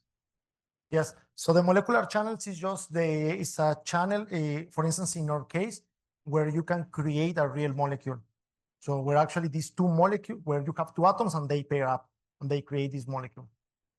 This is a molecule. Or for instance, when I refer to the molecular BEC, I refer to the moment where these two independent fermions, they really bind each other and they really create a molecule, which is called a flashback molecule. Thank you.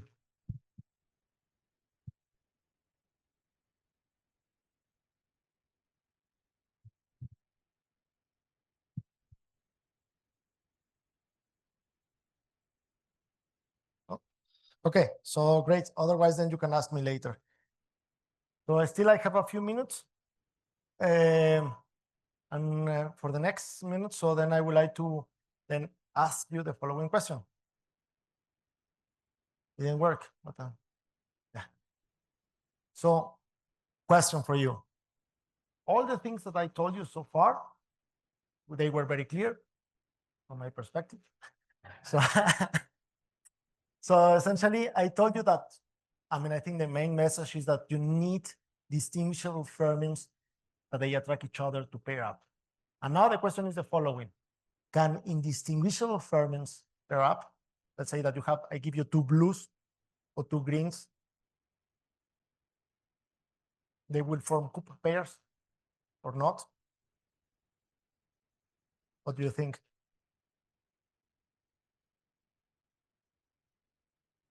Based on what I explained, we should not have Cooper pairs, right? Because the wave function has to be antisymmetric. So then if S wave is symmetric, is the way that the atoms interact, then the spin pair has to be antisymmetric. So then I need to have my blues and my greens.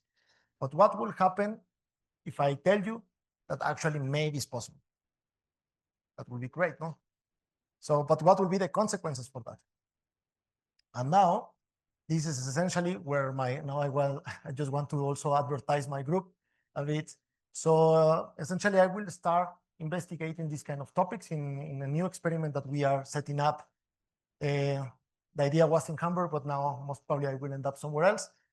But the idea now with this grant that I got is to study if actually I can then do pairing of fermions that they have the same spin or they are identical, plus other features that I want to investigate.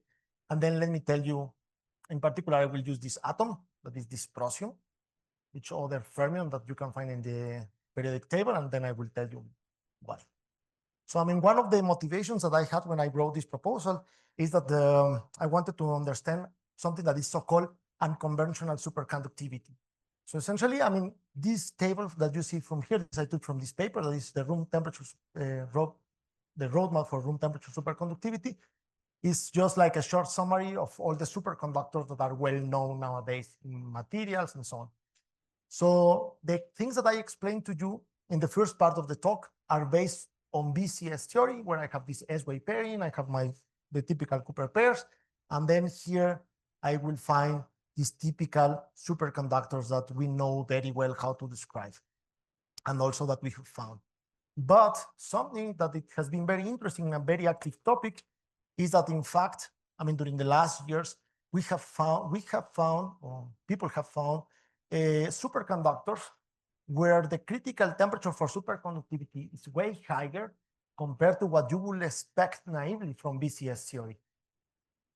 And then, as you can see here, so this is something that has changed a lot. And then there are many different sorts of weirdo materials that show superconductivity at very high temperatures.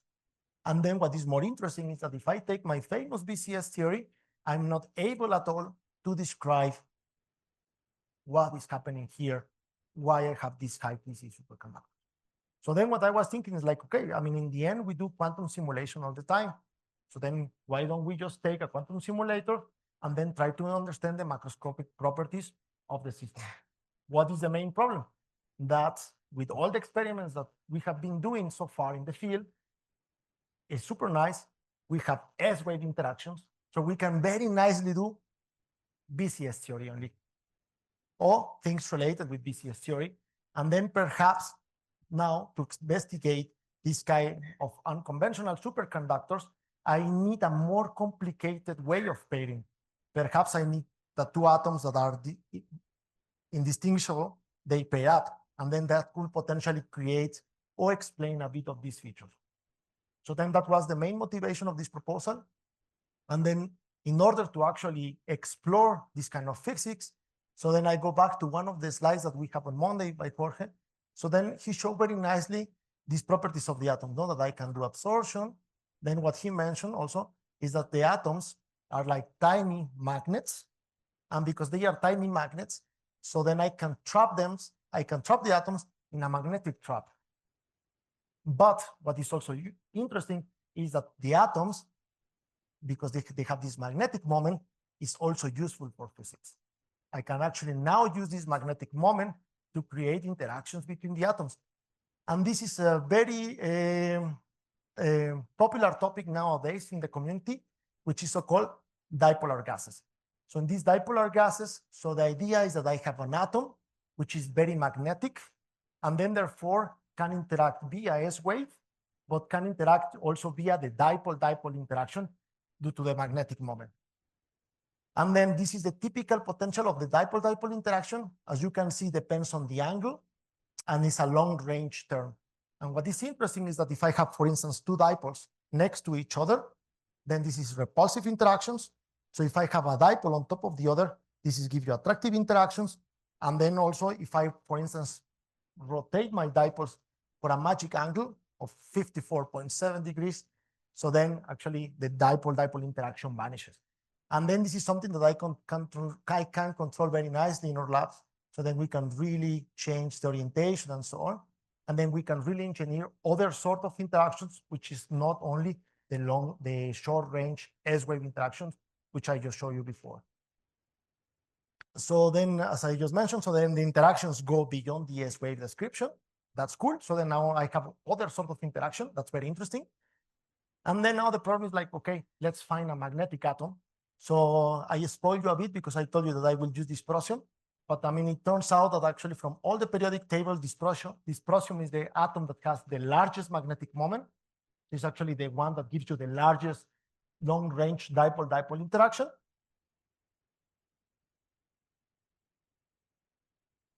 And then, okay, this is just a side note. So there are other systems with long-range interactions like polar molecules that I can give you more details later if I have time. But I mean, just to give you a feeling, like nowadays, people is really like investigating what happens with systems with long-range interactions. And in my case, will be with dipolar gases, but there are also these polar molecules. So then also with this dipole interaction, so I can define very similar properties. I can also define like some sort of a scattering length that depends on this coupling constant, which is given by the magnetic moment of the atoms. Then I can define also this particular ratio, which compares my scattering length S wave respect to this dipole-dipole interactions. So then I can know how large the system behaves in terms of long range. And then just to give you a flavor why we cannot use all the atoms. For instance, if you take rubidium, so it has a very nice S wave scattering length of 100 A naught, but then the long range interaction is 0.7 A naught. So it's very small. So actually rubidium is bad for long range interactions. And then there is a list here, like for instance, chromium becomes much better. Erbium is also an atom that has a very nice long range dipole-dipole interaction. And then in particular, the one I will be using is dysprosium will be somewhere here.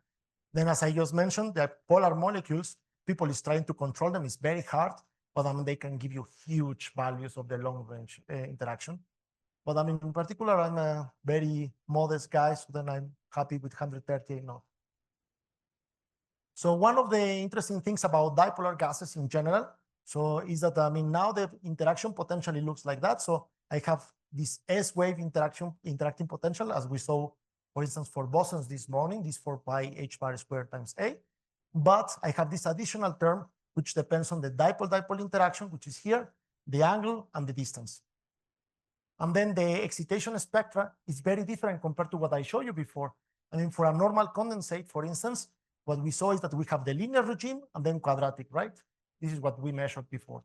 And then for the dipole-dipole interaction, I have now what is so-called the Roton mode, where now this mode tends to bend down here. And then what is very interesting is that actually, if you manage to bend down completely the system to this point, is the moment where you will create a modulation in density, or that the collapse or the system will just collapse and then create this modulated state. Okay. So what is the intuitive picture of why this happens? Is because imagine that you have dipoles, tiny dipoles like the one that are here. If they are next to each other, they repel. But since they have some tiny space, because it's a three-dimensional world, to go on top. So if they are too much on top, so they will attract and then they will collapse. So then there is like some sort of play or interplay between the repulsion that happens on the sides, but then the attraction that happens from the top. And then that's why when the system collapses, creates this modulation of density, and then this is why you have this Roton. So something that is a very active field in the last years is that people, when they had these dipole-dipole interactions, they were expecting that the BC should collapse for attractive interactions. And then what they realized, and this has been a very active field in the last years, is that actually when you take a Bose-Einstein condensate, which is a gas, so and then you play with the dipolar interactions, so suddenly the gas breaks into pieces, which is very funny. But what is more important and more interesting is that actually without even confinement or potential or anything, these tiny droplets of bubbles, they are confined in space. They really stay in space without any potential. So this is really like a droplet of water, which you can have here levitating, doesn't need any reservoir. So then that means that actually we found a way to convert quantum gases into quantum liquids. This is something that no one has done before. So then just to the dipole interaction, so then we can create these droplets. I will not give you too much details on that because Rosario will speak about that tomorrow. But then it's a competition between different energy scales, and then also using what is so-called the quantum fluctuation, so the Lewis-Young energy. And then this is something that has been done in dipolar gases. Also in two-component Bose-Einstein condensate has been possible to see this transition of quantum gases to quantum liquids. In the group of Leticia Tarrell at ICFO, and also Matori at Lens. And then one other nice property that it was discovered is that you can not only create these droplets, but you can create a very nice and interesting state of matter that is called supersolid. And what is a supersolid? A supersolid is a superfluid, but at the same time that is a superfluid, it breaks translational symmetry. So then this is something that we managed to do as well in our field. And then this is the typical pictures of these super solids, where essentially you see that the system breaks into pieces. But what is very interesting is that it's actually these pieces are connected, and then still they behave as a superfluid, and it has superfluid properties like critical velocity and so on, but you really break translational symmetry. That's awesome. And this is really the only system that so far has shown this phase that was predicted in the 50s, so super solidity. And indeed, we show that this phase can exist. So all the experiments so far that people has done on the super solids and droplets and so on were done with bosons, so dipolar bosons. So then in my project, so then I will go one step further, and then I will explore fermionic physics.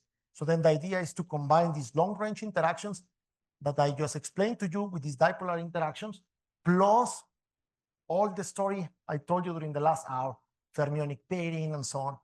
And then there are very interesting phases that will happen. And then I come to this slide. So what I showed you at the beginning is that, okay, with this wave, is symmetric in space, so I need antisymmetry in spin. And these are my spin singlet Cooper pairs that I showed you before. But now, with the dipole interaction, I can have interactions that are antisymmetric in space, so this kind of lobes, which means that allows me to have symmetry in spin. And then still, the total wave function is antisymmetric, so I didn't violate any law, but this allows me already to create something that are called spin triplet pairs, or some other people call it P-wave pairs. Also, other people call it topological superfluid pairs. So there are different names, but I mean, the idea is that then you can create this kind of Cooper pairs. And this is one of the things that I will study in my lab. So then I think I will just briefly skip that. So it's working.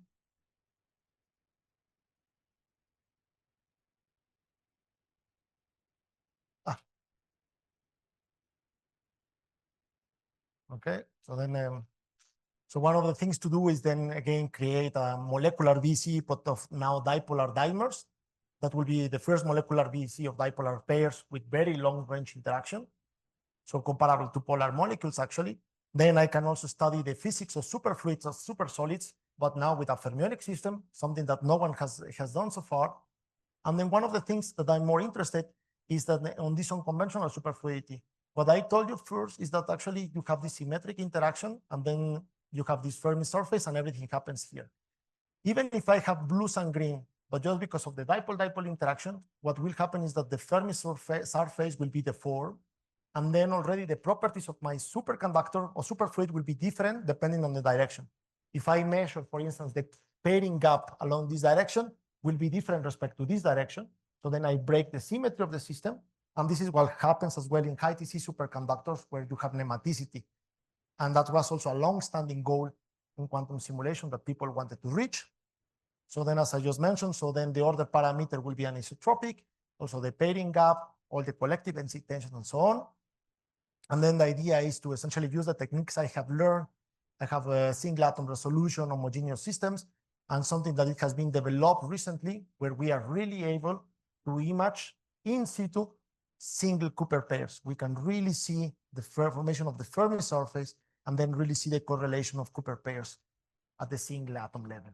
This is something that we can do nowadays. And then we will also do it in our experiment in order to see this deformation of the Fermi surface. And then, as you can imagine, so then one of the ideas is to then study a phase transition, because still, since I have blues and greens, so I can then have my normal Cooper pairs that I explained today, but with the dipole-dipole interaction, so I can have now this sort of pairing between the same color. And then I can then, for instance, study the phase transition between going to this kind of Cooper pairs, this kind of Cooper pairs, because I can really control all interaction parameters. And then with that, I conclude. So, of course, I'm looking for motivated PhD students, master students, or even bachelor, postdocs, so to build up the lab, because of course, this is a project that I started recently. If you want to follow me on Instagram, So I will show you how to go from an empty, completely empty lab where essentially there is nothing to a lab where we can hopefully produce this dipolar B, study this dipolar B CBCS crossover. So I will try to then on this Instagram account, try to really show like all the progress of the lab, and then you will really see like how actually a quantum computer is built from scratch. So you are welcome to follow me. If you know someone that could be potentially interested to do a PhD, master, this kind of experiments, or if you are actually motivated to do this kind of experiments, I will be here also during the week, so you are free to ask. And then also I want to invite you to then take a look to this website or also Instagram account that is called Cuánticas Sin Fronteras. This is something that I'm organizing together with Karina Jimenez from Sinvestav Querétaro, where the idea is that we try to also show that we can actually speak about quantum technologies, quantum mechanics, and all these kind of topics in Spanish. So then the idea is that of these seminars, we organized already the first seminars. We have 8 seminars actually, with more than 200 people that actually participated on that. So most of them are speakers either from Latin America or from Spain or from the US, but they speak Spanish. And then the idea is essentially show that we can also do physics in Spanish and we don't have to do everything in English or, for instance, in German. And then it's not a frustration that I have in Germany, but I mean, I see that they speak about physics in German, and I don't see why we cannot do it also in Spanish. But okay, so it's in case, I mean, we will have a second round of seminars probably at the end of the year. So yeah, we will post the dates and the topics, and then we discuss very different topics. So of course, you are welcome to follow us as well. And then with that, so I would like to conclude and thank you very much.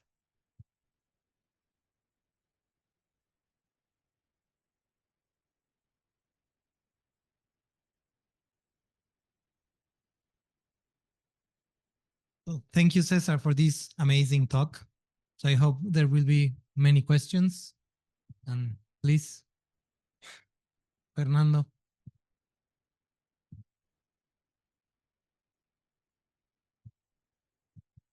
In these dipolar gases that you described, you can also control the interactions by a external field like in phase-back resonance, or yes. What? So I mean, for dipolar gases, this is quite nice because I mean, as I explained, the S-wave scattering length can be controlled by changing the magnitude of the field.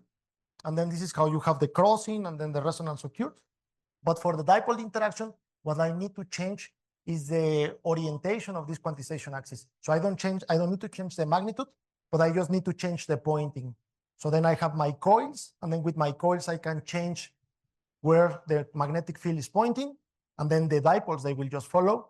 And then this is how you tune the dipole, which is the angle theta, and this theta is coupled to the dipole potential. that means that you can control both S-wave scattering and P-wave scattering? I can Okay. control both. Okay, thank you. S and dipole potential.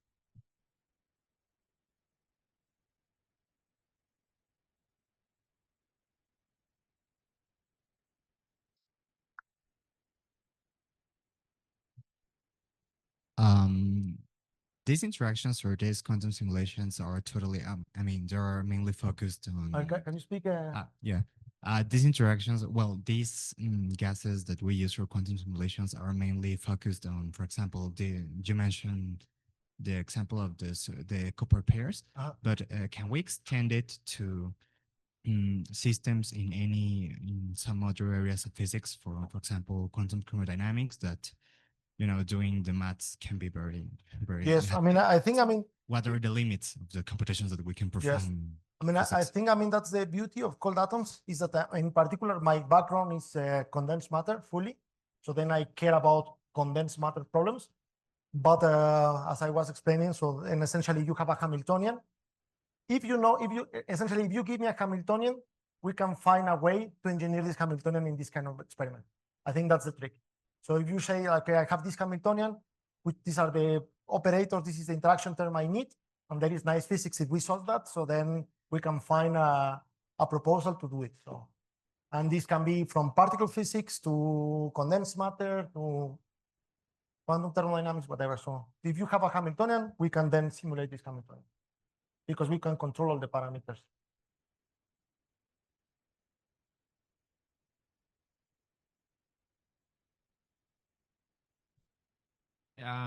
There was a part when you start to talk about the Cooper pairs with two particles with the same spin. But what is the principal motivation? Like, what is like? Okay, well, I want to do that. So I think my motivation starts essentially here. So there are several motivations, but this is one. Is nowadays there are many different materials where we suspect that probably the pairing mechanism in those materials is it could be P wave-like or D wave-like, but it's just a guess. It's a naive, educated guess. And then this is why I want to then essentially have this extra degree of freedom and then try to map it, for instance, in any of these sorts of materials. So there are many papers where they already show that potentially they can be, for instance, P wave. So then this is one of my motivations for this unconventional. So then there is a second motivation, which I don't want to give too much details because of my lack of knowledge, but I think it's interesting, is for instance, when you create these P wave pairs, so similar to the S wave pairs, you create a fermionic superfluid. So with the P wave pairs, you can create a P wave superfluid. And according to theories, so the excitations of these P wave superfluids are topologically protected, and then you can do topological quantum computing. So I don't consider myself an expert on that, but I know that people is moving into that. So I know maybe perhaps you read a paper from Microsoft a few months ago where they show that they have a topological qubit, which actually then they showed that it wasn't true. But so then the people is trying to create these topological qubits, and then one platform to create these topological qubits, if they exist, will be using a P-wave superfluid, for instance. Thank you so much. But this is for me long term, so it's not my goal. But if it happens, it happens. I will not complain.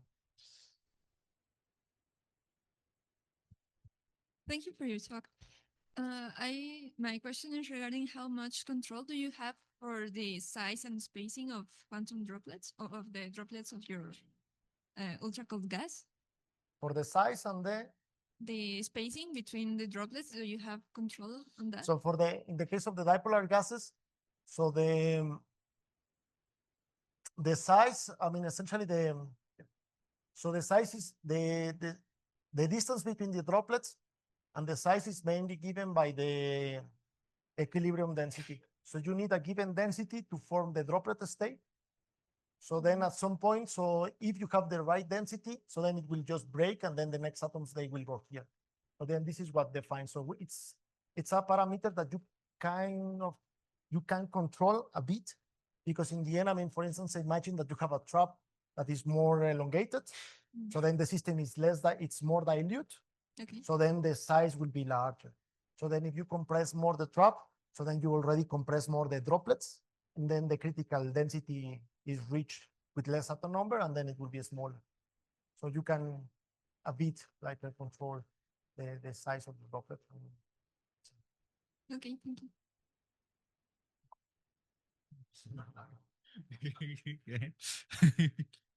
Okay. So regarding also the droplets, do you have any kind of control on their positions, or they just form randomly on any place that they? That's a very good question. So I think one of the nice things about supersolids is that they break two order parameters at the same time. So they break first the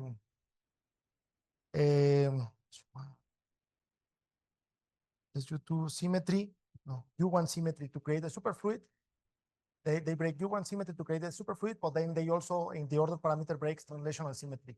And then because it's a phase transition, it's a spontaneous symmetry breaking process, and then which means that actually the position of these droplets is random, because it's just something that if you think about your Mexican hat potential, so at some point you just fall into the minima, and then they just can be in any place.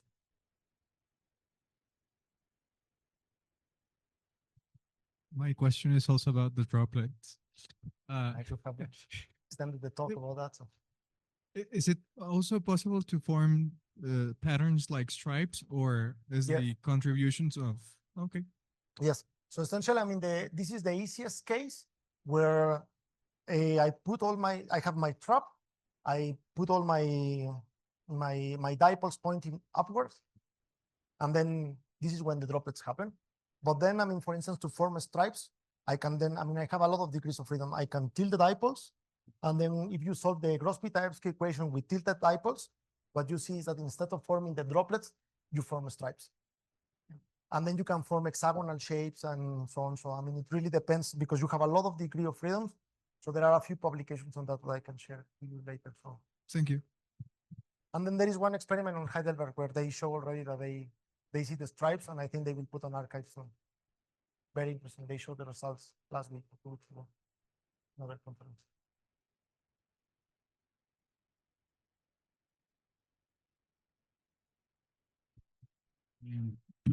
Thank you for your presentation.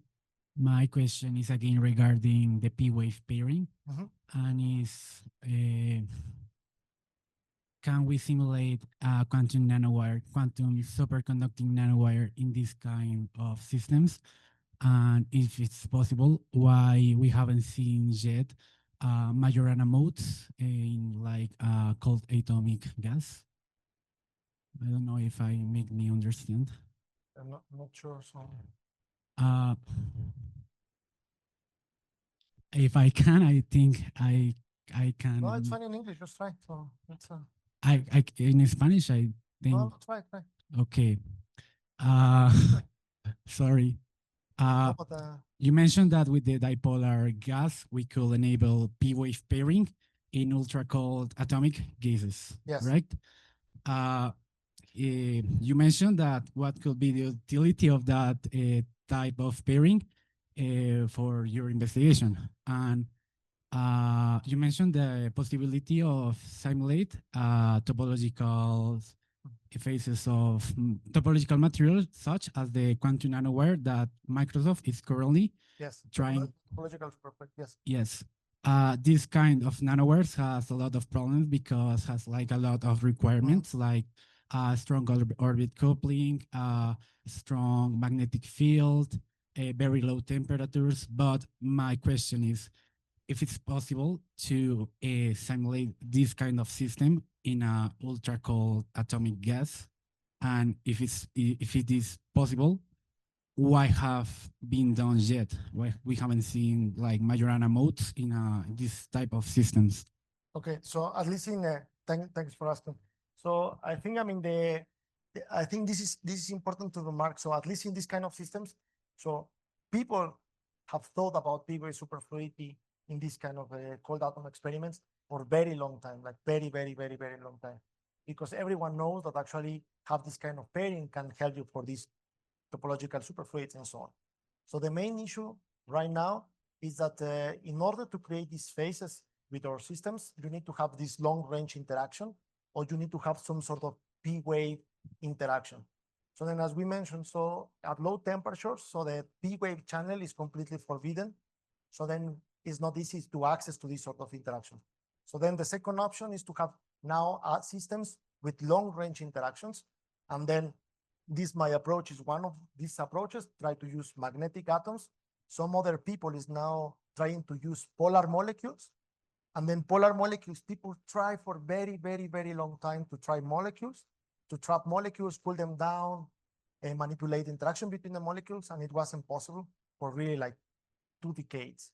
And then 2-3 years ago, for the very first time, we managed to condense a molecular BC made of molecules and really control the interactions. So now will be a revival of all proposals of molecules and P-wave pairing in this kind of system. And I think this is the reason why it was not done before, because we didn't know how to cool down the atoms or the molecules that give us long-range interaction to then have this sort of pairing. It's just experimentally, we were highly limited to our stupidity because we didn't know how to actually cool down the molecules. We were good cooling down atoms, but not molecules. But now we know, so then many things will happen in the future.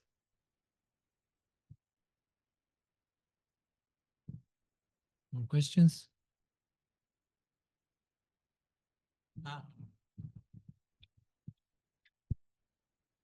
Maybe I got a bit lost, but how did you arrive at a, like, how did you introduce the P wave by using dipole-dipole interactions? Oh, you didn't get lost, so I didn't explain. So the that's a tough one. Eh? So the idea, I'm very hand wavy. I unfortunately don't have the plot. So imagine that you put the dipoles in 2D, and then they all point in this direction. So then in plane, so everything will be repulsive, no? Because everyone has a repulsive atom. Okay, this is fine. So now let's go to the next scenario. So now I will start to tilt the dipoles, like maybe somewhere here. And now what you can imagine, or what you will see that it happens, is that then you create like some sort of lobes. So the ones that they are like in front of each other, here, let's say, this guy with this guy will attract, but in 2D. So the ones that are next to it, actually they will repel. So then if you think about how the interaction potential looks like in 2D, so essentially you have that the ones that are facing in this direction, this channel is some sort of attractive, but this channel is some sort of repulsive. And then if you think about what is the P wave symmetry, the P wave symmetry, actually you have lobes like that. And then the dipole interaction naturally coupled to these lobes. And then that's why you have P wave interaction. With an image, it's easier to visualize, but I mean, it's essentially the geometry of the dipoles into that I can show you later. Okay. But it's not trivial, the answer, so very good. More questions? Okay.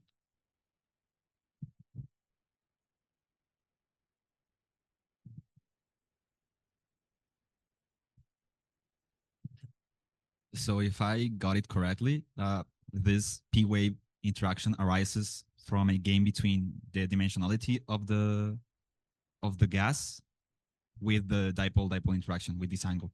So you cannot produce these P wave interactions in a 3D gas, or can you? I mean, you could potentially, but I mean, 2D is not that the dimensionality is needed, but the dimensionality helps.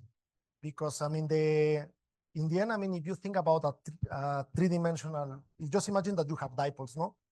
So if you will have a 3D space, so then I have these guys that they point, let's say like that. So then we say like, okay, this is attractive, this is repulsive. But now if I put also other one on top, so this is repulsive, but then it's attractive, and now I have tons of angles. So I mean, the problem becomes just way too complicated.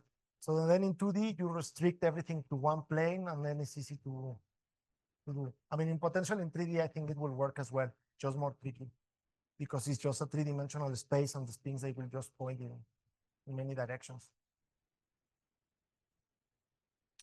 Okay, so maybe it's moment to say thank you to Cesar.